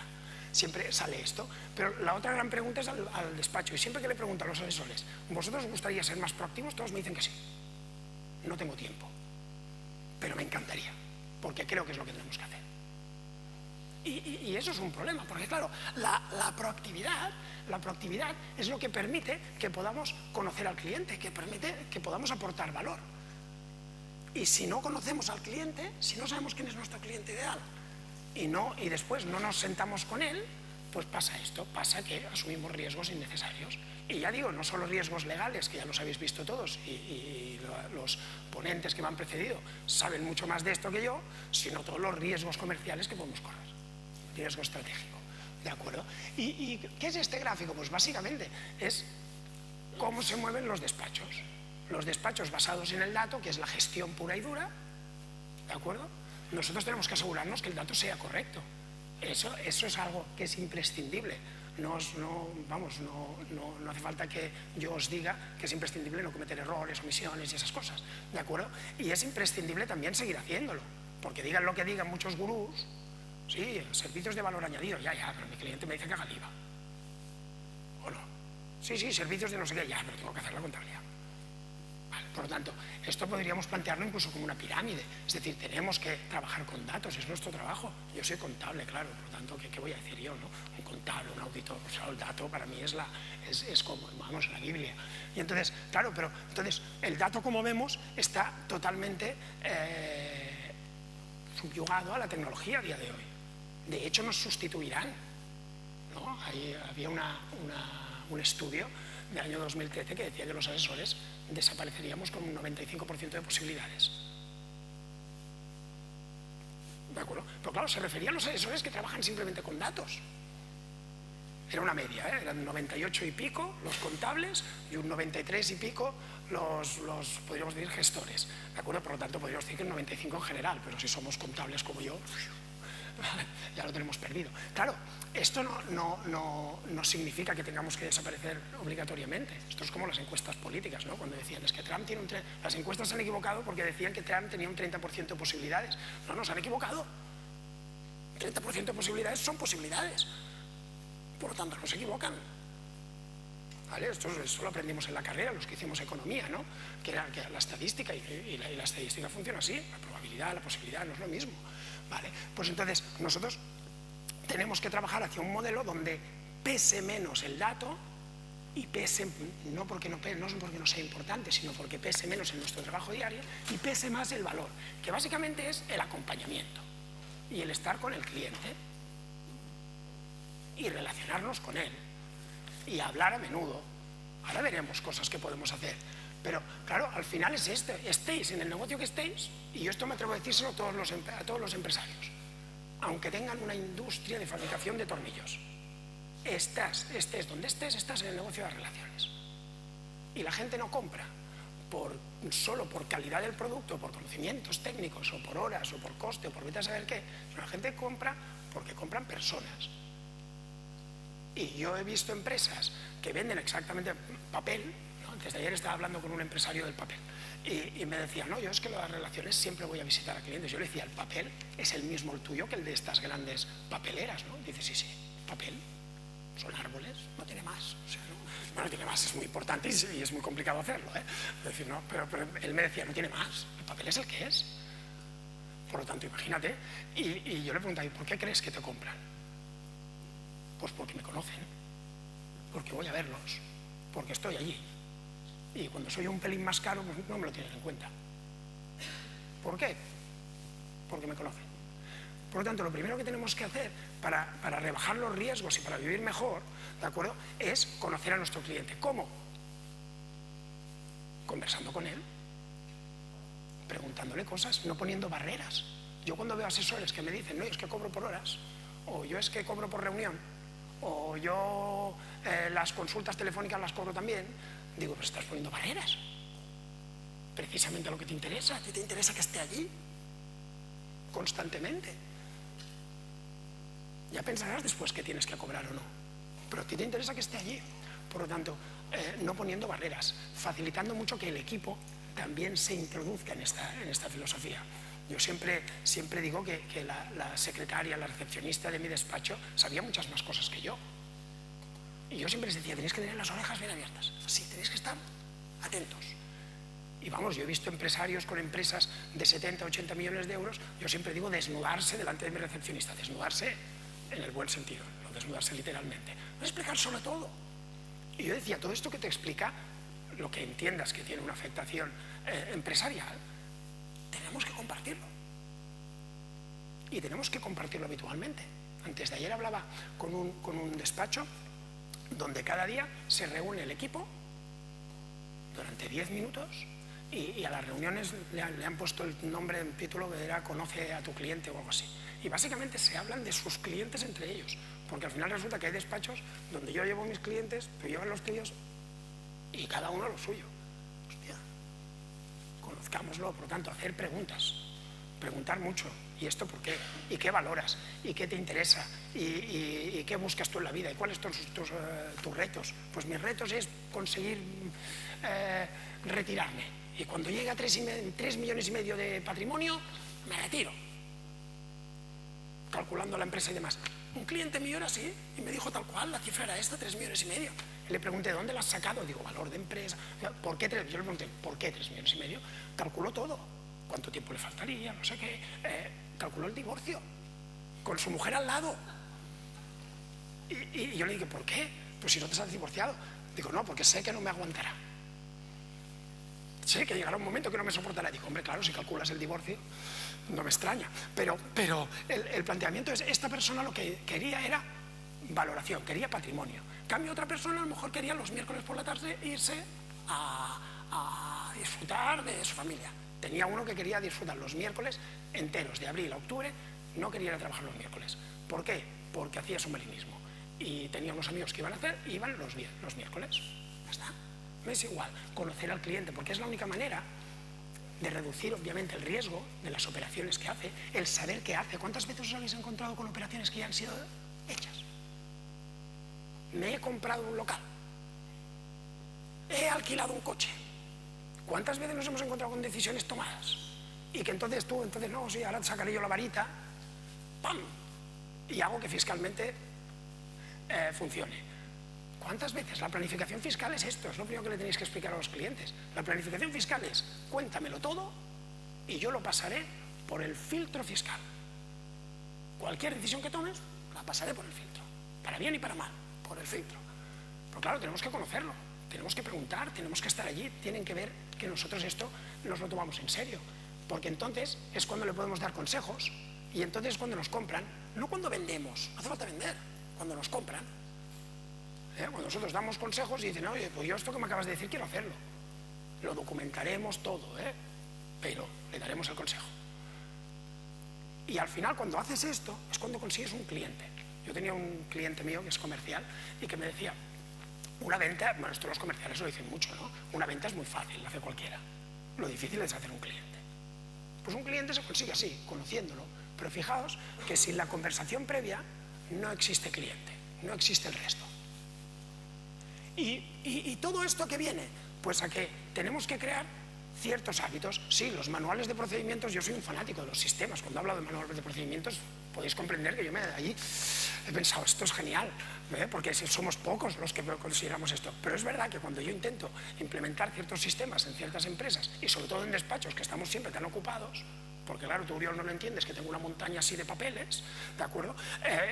Lo que me doy cuenta es que si no tienes la voluntad de llevarlo a cabo, de seguir el sistema, no lo vas a hacer. Por lo tanto, en lugar de sistemas, yo siempre digo que es mejor crear hábitos. ¿Y la goma para qué sirve? Algunos tenéis una goma en la bolsa, por si la queréis sacar ahora, ¿de acuerdo? Entonces, los que tengáis la goma, no sé si todos la tenéis, porque sé que algunas han faltado, se han caído, lo que sea. Entonces, la goma, esta sirve para una cosa muy simple. Durante los próximos minutos yo os daré algunos consejos para mejorar la relación con los clientes, para ahondar más, ¿de acuerdo? Entonces, puede ser que os vengan a la cabeza preguntas como, o pensamientos, como, esto para mis clientes no vale, esto en mi pueblo tampoco, esto mis trabajadores no lo saben hacer, esto es largo, esto no tengo tiempo, esto es complicado, esto tal. Cuando os venga un pensamiento así, lo único que tenéis que hacer es con la goma puesta en la muñeca, estiráis así muy fuerte y soltáis. Porque, claro, las cosas no son fáciles, ni son rápidas, ni sirven para todo el mundo. ¿De acuerdo? Ni todo el mundo lo va a hacer, ni todo el mundo va a decir que sí, ni todo el mundo le va a gustar. Eso ya lo sabemos que no. Tiene que servir para los suficientes. Yo cuando voy a sitios y me dicen, oye, hablamos de marketing y cómo conseguir clientes, digo, y tanto, vamos a hablar de cómo conseguir 0 clientes, 8.192 clientes. ¿Cuál te interesa? El de 8.192, de acuerdo, pero que sepáis que a veces son 1. Está siempre lo rebajo. Y cuando me dicen 0, ¿qué dices? 0, no te preocupes que 1 por lo menos conseguiremos. Lo importante es alguien que sí que le guste, no todo el mundo, ¿vale? Por lo tanto, estos hábitos que os diré, si se os ocurren estas preguntas, no hace falta que me las preguntéis. Vosotros mismos. Si veis que alguien, algún compañero vuestro va a hacerla, le decís así, le hacéis. ¿Vale? Y si no tenéis goma, pues os pellizcáis. Primer hábito. Piensa. Yo pienso en movimiento. Soy una persona que pienso en movimiento. Y por eso ando ahora. ¿De acuerdo? Porque así pienso. Y es mi momento de pensar. Y yo, por ejemplo, hoy he venido andando. ¿Por qué? Pues son 15 minutos, una cosa así, he tardado un cuarto de hora, perfecto. Y ayer desde la estación al hotel también fui andando. Y en Zaragoza también me fui andando, tardé 30 minutos en llegar a la estación, me es igual. Fui andando, me gusta andar, me gusta correr, me gusta moverme, voy en bicicleta, busco momentos para pensar. Homer Simpson, en un episodio, se pone las gafas de pensar, ¿de acuerdo? Y cuando él se pone las gafas de pensar, piensa. A saber qué piensa, pero piensa. Bien, buscad cuándo es vuestro momento de pensar. Y pensar no me refiero a leer el último boletín de Uriol, o a mirar un vídeo en YouTube que es muy interesante para mi trabajo, o a consultar, vete a saber qué normativa. Eso no es pensar. Pensar es sentarse, o estar de pie, o moverse, lo que sea, y no tener nada en la cabeza, excepto tus pensamientos. Y si eso implica salir del despacho e irse al bar, sin móvil y sin el diario, a pensar, pues lo hacéis. Porque es la mejor manera. ¿En qué tenéis que pensar? Pues pensad, por ejemplo, cada semana, podéis coger los lunes por la mañana y decir, cada lunes por la mañana pensaré en un cliente. ¿Por qué no? ¿Quién es? ¿Qué hace? ¿Qué se dedica? ¿Qué cosas puede valorar? ¿Cuánto hace que no hablo con él? Hay 1000 preguntas que nos podemos hacer. Y pensar en un cliente. ¿Qué más puedo hacer por él? No hace falta ir más allá. También puedo pensar en cómo puedo aprovechar este momento para aprender técnicamente, porque al final somos profesionales, tenemos que estar reciclados, ¿de acuerdo? Pero también técnicamente a nivel de saber de qué otras maneras puedo, qué otras cosas puedo aprender a nivel de gestión, por ejemplo. O también puedo pensar en crecer, en qué estrategia puedo seguir a partir de ahora y si necesito ayuda o no. Si estos clientes me interesan o no, qué voy a hacer con los clientes de estos que he hecho antes la lista y que, maldito Uriol, cuando me metió en la cabeza eso, ¿de acuerdo? ¿Qué voy a hacer con ellos? Pensar, pensar y pensar. Y esto, una buena cosa que podéis hacer ahora, si tenéis las agendas a mano, y os recomiendo que lo hagáis, es que penséis, la semana que viene, cojáis una hora en cualquier día de la semana que tengáis y pongáis una cita con vosotros mismos. Lo digo muy en serio. Uriol, cita con Uriol López. Hay algunos que prefieren ponerme a mí como cita. Ponedme a mí, ningún problema. Porque dicen, claro, es que si lo ve mi equipo que tengo ahí, no. Entonces, en cambio, si ven a alguien de fuera, piensan que a lo mejor sí que es cierto. No pasa nada, vuestro equipo lo educáis. Cuando hay una cita conmigo mismo, es una cita con el cliente más importante de este despacho, que somos nosotros. Yo ahora volveré en avión, ¿no? Y en los aviones, siempre que subes y te dan las instrucciones de seguridad, te explican eso de cuando si se despresuriza la cabina, que caen las mascarillas y demás. Y si voy con mis 2 hijos pequeños, ¿la orden cuál es? ¿Me pongo yo la mascarilla o se la pongo a ellos? Primero yo, ¿no? Es lo que dice la normativa. Pues lo mismo en el despacho. Primero vosotros y después el resto. Por lo tanto, si tenéis una cita con vosotros mismos, eso no se mueve. Y si llama a un cliente, pues se le dice, está reunido, que es verdad. ¿Vale? Por lo tanto, una cita con vosotros mismos. Pero aparte de pensar, pensad en relaciones. Es decir, meteos en la cabeza lo de las relaciones. Y lo repetiré mucho. Cuando nos relacionamos es cuando conseguimos descubrir cosas. Y no solo descubrir cosas, sino hacer clientes. Yo juego a tenis, ya os lo he dicho. Lo repito varias veces porque, claro, tenis quedamos muy pocos. ¿De acuerdo? Entonces yo en cada charla intento colarlo de alguna manera. Porque si hay alguien, le digo que levante la mano. ¿Alguien juega a tenis? ¿No? ¿Sí? Vale. Tenemos a uno. Entonces después ya quedaremos. Como somos pocos, tenemos que irnos conociendo. Sabemos que cada vez quedamos menos y por lo tanto creo que de aquí a poco podremos hacer un grupo de WhatsApp porque no somos tantos ya. Pero entonces, yo he estado en un club toda mi vida y nunca he buscado hacer ningún cliente allí. Me encanta jugar a tenis, he disfrutado, he conocido mucha gente y he hecho muchos clientes. de los cuales conozco su vida, porque claro, como nos vemos en el vestuario podéis comprender que conocemos muchas cosas, ¿de acuerdo? Entonces, nunca he buscado ningún cliente, pero las relaciones es lo que me permite conocer a la gente como es de verdad. Y por lo tanto, cuando nosotros nos dicen networking para hacer clientes, significa que si nos gusta ir en bicicleta, vayamos en bici. Significa que si nos gusta ir a cenar a una sociedad gastronómica, que vayamos. Significa que si me gusta apoyar a una determinada entidad no gubernamental, pues voy a los actos que haga, lo que sea. Estos son relaciones. Y con nuestros clientes lo mismo. Relaciones habituales. ¿Con quién? Con clientes actuales, para que nos veamos. Es importante irse a comer, irse a desayunar, ¿de acuerdo? Hay un libro que se ha publicado ahora, no sé quién es el autor porque he recibido el mismo editor que me edita a mí y entonces me lo ha mandado para ver qué me parecía y porque dice una cosa que me parece muy interesante y el título me parece que es No comas solo. Me parece brillante, no sé el libro de qué va. Pero, bueno, de qué va sí, bueno, no me lo he leído, pero ya el título me parece perfecto, no comáis nunca solos, ¿de acuerdo? Por lo tanto, bueno, pues id a comer. ¿Y con quién? Clientes actuales, clientes potenciales, antiguos, clientes antiguos. Aprovechad estos foros. Lo más importante de estos foros no es que venga Uriol a lo mejor a deciros nada y salvando distancias, eso, aunque yo siempre me cargo a todo el mundo, ya lo veis. Pero yo creo que lo más importante de este tipo de foros es que os conozcáis, es que os veáis, es que os relacionéis. Esto es lo más importante. Está muy bien que vengamos y que expliquemos cosas y que aprendamos cosas. Lo más importante es que paréis un momento vuestro día a día y os relacionéis, en este caso, con colegas. Y creo que esto es importante que lo sigáis haciendo. Marcaros un objetivo, 2 reuniones a la semana, o 2 comidas, o 2 desayunos, o lo que sea.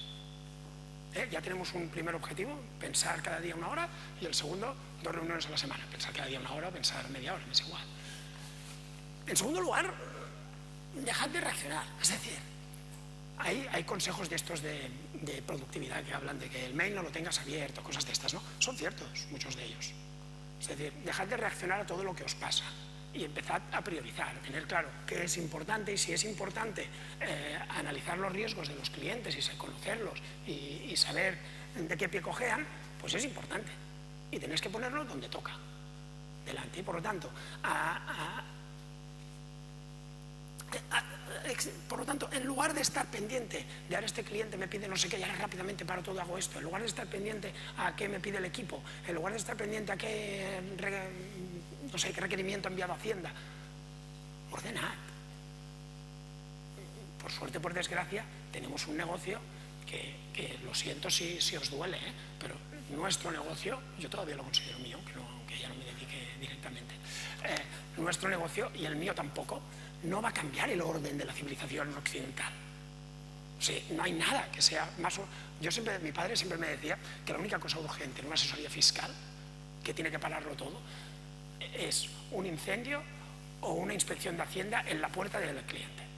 ¿No? Se decía 2 cosas. Dice, se ha incendiado nuestro despacho, el del cliente, y la segunda cosa es, tenemos a un inspector delante de la puerta. Es la única cosa que para cosas, es la única cosa que realmente requiere reaccionar.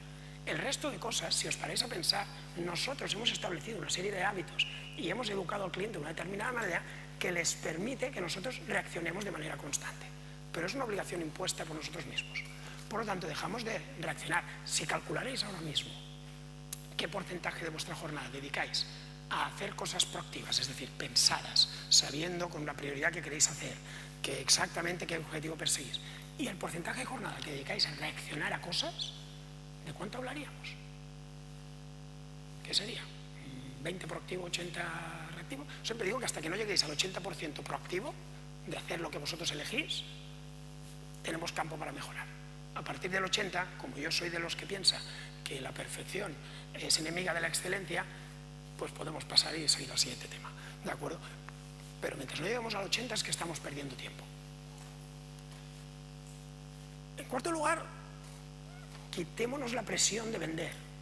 Sé que hoy no hablamos de marketing, ¿de acuerdo? Estamos hablando de riesgos y de conocer al cliente, pero cuando queremos conocer al cliente, cuando queremos pedirle referencias, cuando queremos ofrecerle nuevos servicios, lo que tenemos que tener claro es que no estamos ahí vendiendo. Nosotros, yo no he conocido nunca, de hecho no me suena, creo que no he conocido ningún asesor que le guste vender, ¿no? nos da pereza, y más un contable como yo. Claro, los contables, además, que siempre nos dicen que somos almas de manguitos, visera y estar cerrados en una habitación, ¿de acuerdo? Pues imagínate, vender. No, pero en cambio, no he conocido ningún asesor que no le guste ayudar y no le guste sentarse delante de un cliente y darle un consejo o escucharlo. A veces simplemente escucharlo, porque tiene problemas, porque viene a preguntarnos vete a saber qué, ¿de acuerdo? Pues escuchar, simplemente. Bueno, pues es esto, pensemos en cómo ayudar y a partir de aquí ofrezcamos ayuda si hace falta. Si creemos que hay algo que le podemos ofrecer, pues oye, pienso que esto que podrías hacer, esto otro. Ofrecerle ayuda. ¿Qué servicios no nos está comprando que a lo mejor sí que los puede utilizar? Pero en lugar de venderle el servicio, miremos si realmente tiene un problema ahí, preguntándole cosas y después digamos, oye, esto te puedo ayudar.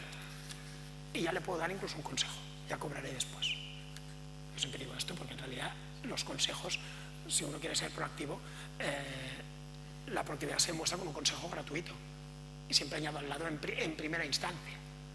Nos ganamos la vida con la implementación, no con el consejo. El consejo te puedes espabilar tú, ¿no? Esto nos pasa a todos, yo también, todos. Y claro, si quitáis esta presión y además ponéis al equipo esta mentalidad, creáis un pequeño equipo, yo le llamo equipo directivo, porque aunque los despachos seamos pequeñitos algunos, el mío era muy pequeño, yo ahora porque estoy solo, más pequeño es imposible, pero cuando yo tenía mi despacho había dos personas que eran los que yo llamaba segundos de a bordo, y mis segundos de a bordo yo les introduje la misma mentalidad. Mi mentalidad era, oye, tenéis que reuniros con clientes, tenéis que hablar con ellos, tenéis que conocerlos, tenéis que detectar posibles problemas, tenéis que detectar si se están deduciendo la cuota de Movistar Plus, ¿no? Tenéis que detectar un poco a ver qué pasa, ¿no? Aquí, y por lo tanto tenéis que reuniros y sentaros con ellos, introducirlo en el equipo, porque de esta manera conseguiréis pasar a ayudar en lugar de pasar a vender solo. Y por último, y veréis que para mí es lo más importante, es habla con tus mejores clientes. Hablar. Habitualmente. Llámale trimestral, llámale mensualmente, me es igual. Yo recuerdo que el primer sistema, el primer procedimiento que hice, como yo soy muy fanático de los procedimientos, en el despacho yo tampoco tenía tiempo, bastantes años, no tengo tiempo de ser, yo quiero ser más proactivo pero no puedo. Y al final dije, mira, hay algo que sí que puedo hacer. Haré una lista de mis mejores clientes, no por dinero, sino basada en eso, basada en si me gustan, si me traen, si me siento cómodo y demás. Y la segunda cosa que hice es, y los llamaré cada mes. Y yo cada mes llamaba a mis mejores clientes para preguntar ¿qué tal? ¿Qué tal? ¿Cómo va todo? Nada más. Yo lo llamé la llamada sin motivo y el sistema todavía está. No tengo inconveniente si me mandáis un email a responderos y a mandaros el ejemplo, ¿de acuerdo? En mi libro está, pero el libro vale dinero, por lo tanto, si queréis me mandáis un mail y os mando el sistema, ¿de acuerdo? Entonces, la llamada sin motivo. ¿Qué tal? ¿Cómo estás? La primera vez que los llamo, se extrañaban. No nos engañaremos. Que te llame el asesor fiscal. La primera reacción es ¿qué ha pasado? ¿De acuerdo? ¿Quién se ha equivocado? ¿Qué dice Hacienda? O sea, la primera reacción es de... ¿vale? El segundo mes, cuando llamé, la sensación fue distinta. El cliente pensaba que lo perseguía. Decía, mi asesor se ha vuelto loco. Después de tantos impuestos, tanta contabilidad, tan de esto, se ha realmente trastocado, ¿de acuerdo? Y ya me está persiguiendo. Pero la tercera llamada, el cliente entendió que es una cuestión de relaciones. Y se abrió. Y los clientes se abrían. Y hablabas con ellos sobre qué tal le van las cosas, y ya está. Y en esto yo estaba muy equivocado, porque yo siempre decía a mi padre, cuando yo entré en el despacho, los dos fuimos el primer despacho, según dicen nuestros informáticos, en tener web.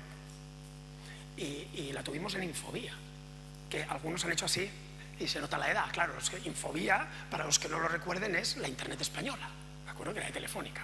Y todavía no era Internet, ¿de acuerdo? Era Infobía, que era cerrada. Y allí tuvimos una web nosotros, Desastre total a nivel comercial, pero tuvimos web y siempre la hemos tenido, y siempre teníamos un área de clientes de esa que nadie utilizaba, ni nadie utiliza a día de hoy, creo, ¿de acuerdo? De hecho me la cargué hace unos años. Entonces, teníamos eso ahí, yo le decía a mi padre, se ha acabado, la gente ya no quiere el contacto.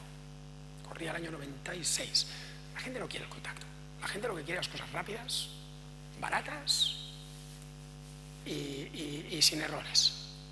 Y con el mínimo contacto posible. Yo le decía email, internet, todas estas cosas, ya las decía yo.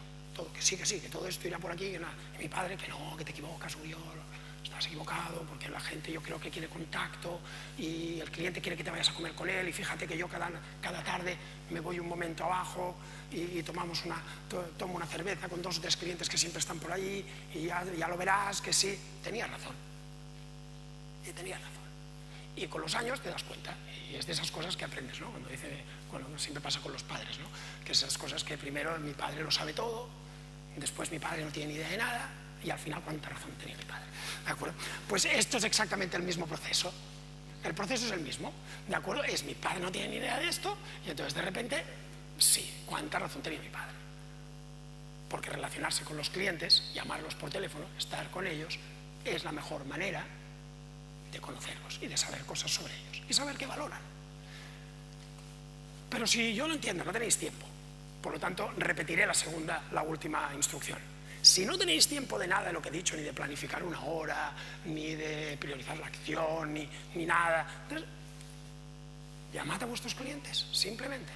¿Qué tal? ¿Cómo va todo? Si cae el caso, ofrecerles ayuda, pedirles referencias, decir, oye, ¿estás contento? Sí, estoy contento con vosotros. Si no lo está, que os explique por qué. ¿Conoces a alguien más a quien creas que podamos ayudar? ¿Por qué nos da tanta vergüenza? Si es lo más normal del mundo. Si la mayoría de nuestros clientes vienen del boca a boca. ¿Es verdad o no? Pues entonces, ¿por qué no tenemos un sistema, por lo menos uno, que nos permita potenciar el boca a boca? Y este sistema es muy fácil. ¿Conoces a alguien más a quien creas que podamos ayudar? Me puedes presentar a él por email, nos mandas un email a los dos, me puedes dar su nombre y teléfono, ya lo llamo yo de tu parte, o simplemente, si no quieres presión, tú mismo lo llamas y ya me dirás algo. Si no podemos hacer nada, tenemos que estar presentes. No sé quién decía eso de que la parte de la guerra se gana presentándose, ¿no? El presentarse ya forma parte de la victoria, ¿no? Pues es esto, a veces solo tienes que estar allí. Si estás allí, el resto funciona mejor. ¿Y el resto qué es? Pues el conseguir mejores clientes, el conseguir ¿cómo lo diríamos? Más fidelidad, clientes de los buenos que se quedan, clientes que además te lo explican todo y que no hacen según qué cosas y que cuando las hacen o las quieren hacer te las preguntan, y clientes que pagan honorarios más altos y clientes que nos recomiendan a otros clientes. ¿De acuerdo? Y además estamos haciendo lo correcto, porque nosotros creemos que tenemos que ser más proactivos y por lo tanto estamos haciendo lo correcto, y esto trae felicidad, porque estoy haciendo lo que toca, ¿de acuerdo? Y además de esto ganamos una cosa muy importante, que es tranquilidad, seguridad. ¿Por qué? Porque conocemos a nuestros clientes. La seguridad absoluta es imposible, ¿de acuerdo? Yo con lo que he visto hoy ya veo que los riesgos son los que son y que hay una parte de riesgo que no la podemos controlar. Yo cuando trabajo con clientes y cuando trabajamos en implementar una estrategia siempre les digo lo mismo. Digo, oye, vamos a formular la estrategia, esta es la parte fácil, porque se aguanta todo, ¿de acuerdo? Pero acto seguido viene el cómo la implementamos, y en la implementación siempre les digo, oye, tengamos presente qué obstáculos podemos encontrarnos, qué riesgos podemos tener durante estos meses. Y salen riesgos, y esos riesgos siempre pensamos qué acciones preventivas podemos poner. Programas de cumplimiento, ¿de acuerdo? Cumplir las leyes, documentación, todas estas cosas son acciones preventivas. Pero esto no nos salva de que pueda pasar algo. Y entonces tenemos que tener acciones contingentes. Bueno, si hacemos todo esto, si hablamos con los clientes, la relación con los clientes, el estar en contacto con ellos, es lo que nos permite crear una acción preventiva. Y yo diría que, en cierto modo, incluso contingente, porque el día que pasa algo, el cliente tiene una relación contigo mucho más cercana, y esto permite que el cliente también, no todos, el cliente también pueda ser más comprensible ante determinadas actuaciones, incluso judiciales o las que sean, porque al final se trata solo de esto. Bueno, y si lo pensáis ahora bien, ¿por qué no apuntáis ahora en un papel o donde podáis qué haréis o dejaréis de hacer después de lo que hemos comentado? Adelante, podéis comentarlo. Mira, mientras tanto me voy a beber el agua, ¿ves? Así no hay presión de que esté yo de pie esperando que me respondáis.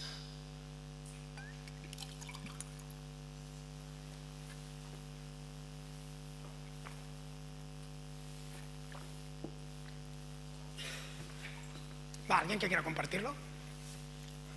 Tenemos 5 minutos, ¿no? Vale, perfecto. ¿Alguien que quiera compartir lo que va a hacer o va a dejar de hacer? ¿Alguno? ¿Nadie se atreve? ¿O alguna cosa que hayáis aprendido o reaprendido? Yo siempre digo que aprender tampoco al final, lo que yo he dicho, yo creo que es bastante sentido común. No creo que haya dicho nada extraño. Seguro que ya lo sabíais. Cuando pensáis en vuestro mejor cliente a día de hoy, pensad fríamente, ¿qué relación tenéis con él? ¿Es una relación de email y ya está? ¿O es una relación profunda, profesionalmente? Dime.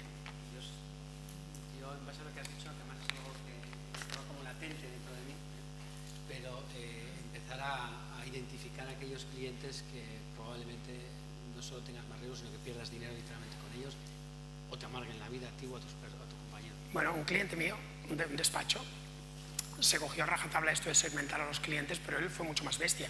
Llegó a su despacho, después de que tuvimos un día estratégico los dos, llegó a su despacho y le soltó a los dos responsables de fiscal y laboral: quiero una lista de nuestros peores clientes. Y una vez la tuvo, se encargó de llamar a todos los clientes para echarlos.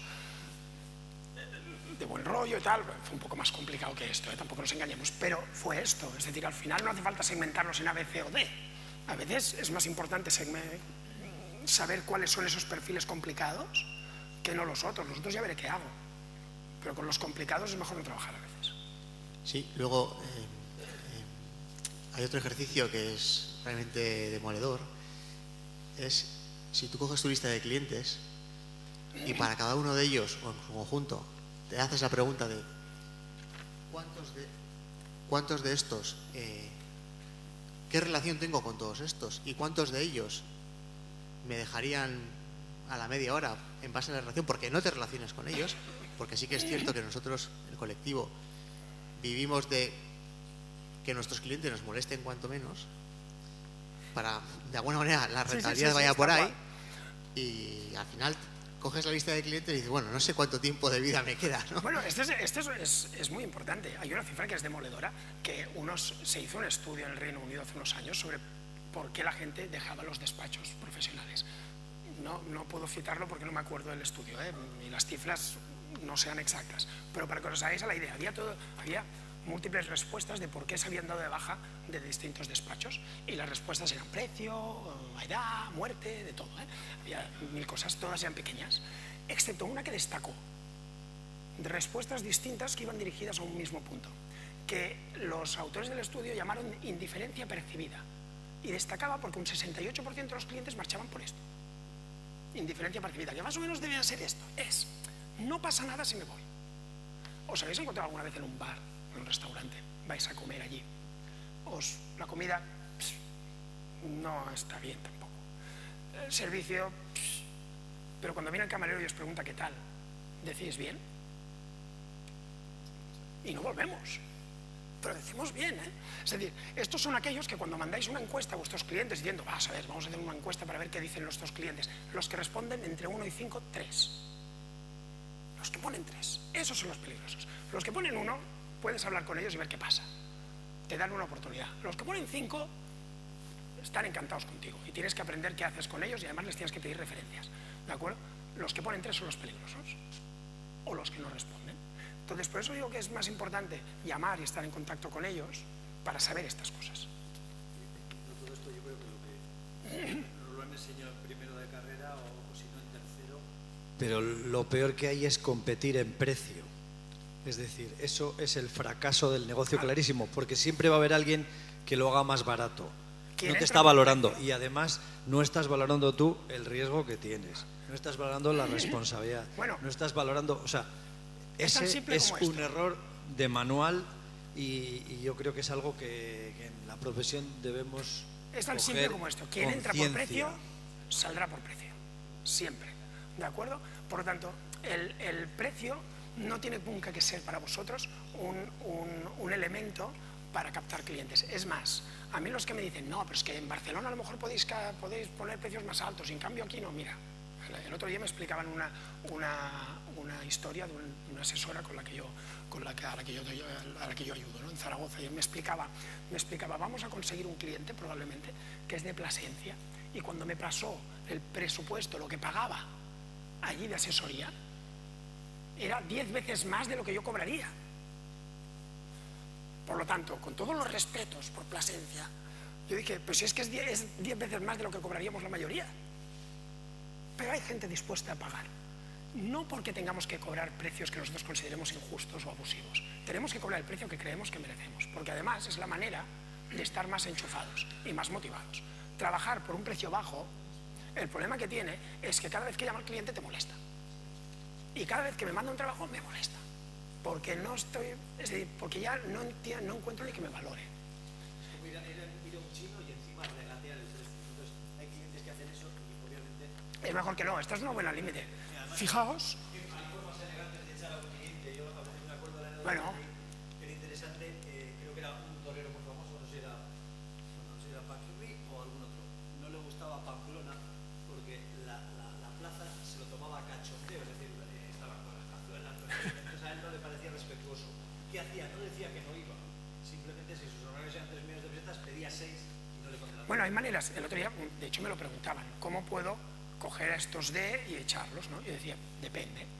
Si yo tengo una relación adecuada, pero simplemente no encajamos por lo que él busca, por lo que es tal, pero no hay una pelea, ¿de acuerdo? Simplemente no encajamos, pero creemos que otro profesional puede encajar, incluso por precio, yo lo que haría a lo mejor será ya hablar con otro profesional y decir, mira, tengo unos clientes que son tal y cual, y las condiciones son estas, si te interesa, y siempre puedes encontrar algún profesional que quiera. Entonces es una buena manera de echar al cliente, ¿no? Porque le das una salida, le dices, mira, tú y yo, por el perfil que nosotros estamos buscando, por el nuevo tipo de servicios que queremos prestar, no encajamos, pero te he buscado un par de despachos que sí. Bueno, es una manera. Hay otras veces que es a la calle, no vuelvas. Puede haber mil cosas. Fijaos que entre las cosas que se pueden poner dentro de un perfil de cliente ideal están los honorarios. Puede ser que uno diga, yo no quiero trabajar por menos de 1.000 euros al año, de 5.000 euros al año, de lo que sea. Es factible. Y es factible, es legítimo y yo siempre digo que es una de esas reglas simples que funcionan. Hay algunas reglas que las llamo así, reglas simples que funcionan. Regla simple que funciona, poner unos horarios mínimos. Y cuando funciona, ¿por qué? Porque es mucho más fácil de explicar al cliente. Nosotros no trabajamos por menos de tanto. Y es fácil. ¿Más cosas? Sí. No hace falta, que es un segundo. No, pero me parece como si sigue por streaming. ¿Se oye? Sí. He apuntado en rojo y muy grande lo de cogerme los miércoles para ir a bucear. ¿Para? Ir a bucear. No sé si tú has ido a bucear, en mi caso igual es ir al monte. Yo también buceo, pero bueno, si quieres vamos a bucear. Pero sí, lo primero sois vosotros. Yo, jugando a tenis, o otros muchos de vosotros jugando a fútbol o yendo al gimnasio, ¿os habéis dado cuenta que cuando volvemos del gimnasio o de jugar a tenis, tal, estamos mucho más enchufados? ¿O no estamos más enchufados? Pues por lo tanto, hablando en Zaragoza el jueves, yo el miércoles hice una charla a empresarios, a pequeños empresarios, y les dije, la primera víctima colateral del crecimiento acostumbra a ser el tiempo y la libertad, cuando en realidad es el principal motivo por el cual creamos una empresa. Yo no monté un despacho para no tener tiempo, monté un despacho para todo lo contrario. No para emplearme a mí como trabajador, porque entonces me hubiera salido mucho más a cuenta irme de asalariado en algún sitio. Si monto un despacho es para tener tiempo, pero lo primero que cae de nuestra lista de prioridades es nosotros mismos. Por lo tanto, adelante. Me parece muy importante esto. Y el tomarse momentos para venir a eventos como estos, que permiten no solo prepararse técnicamente, sino desconectar del despacho durante una mañana. ¿Vale? Bueno, pues muchas gracias. Es que ricasco.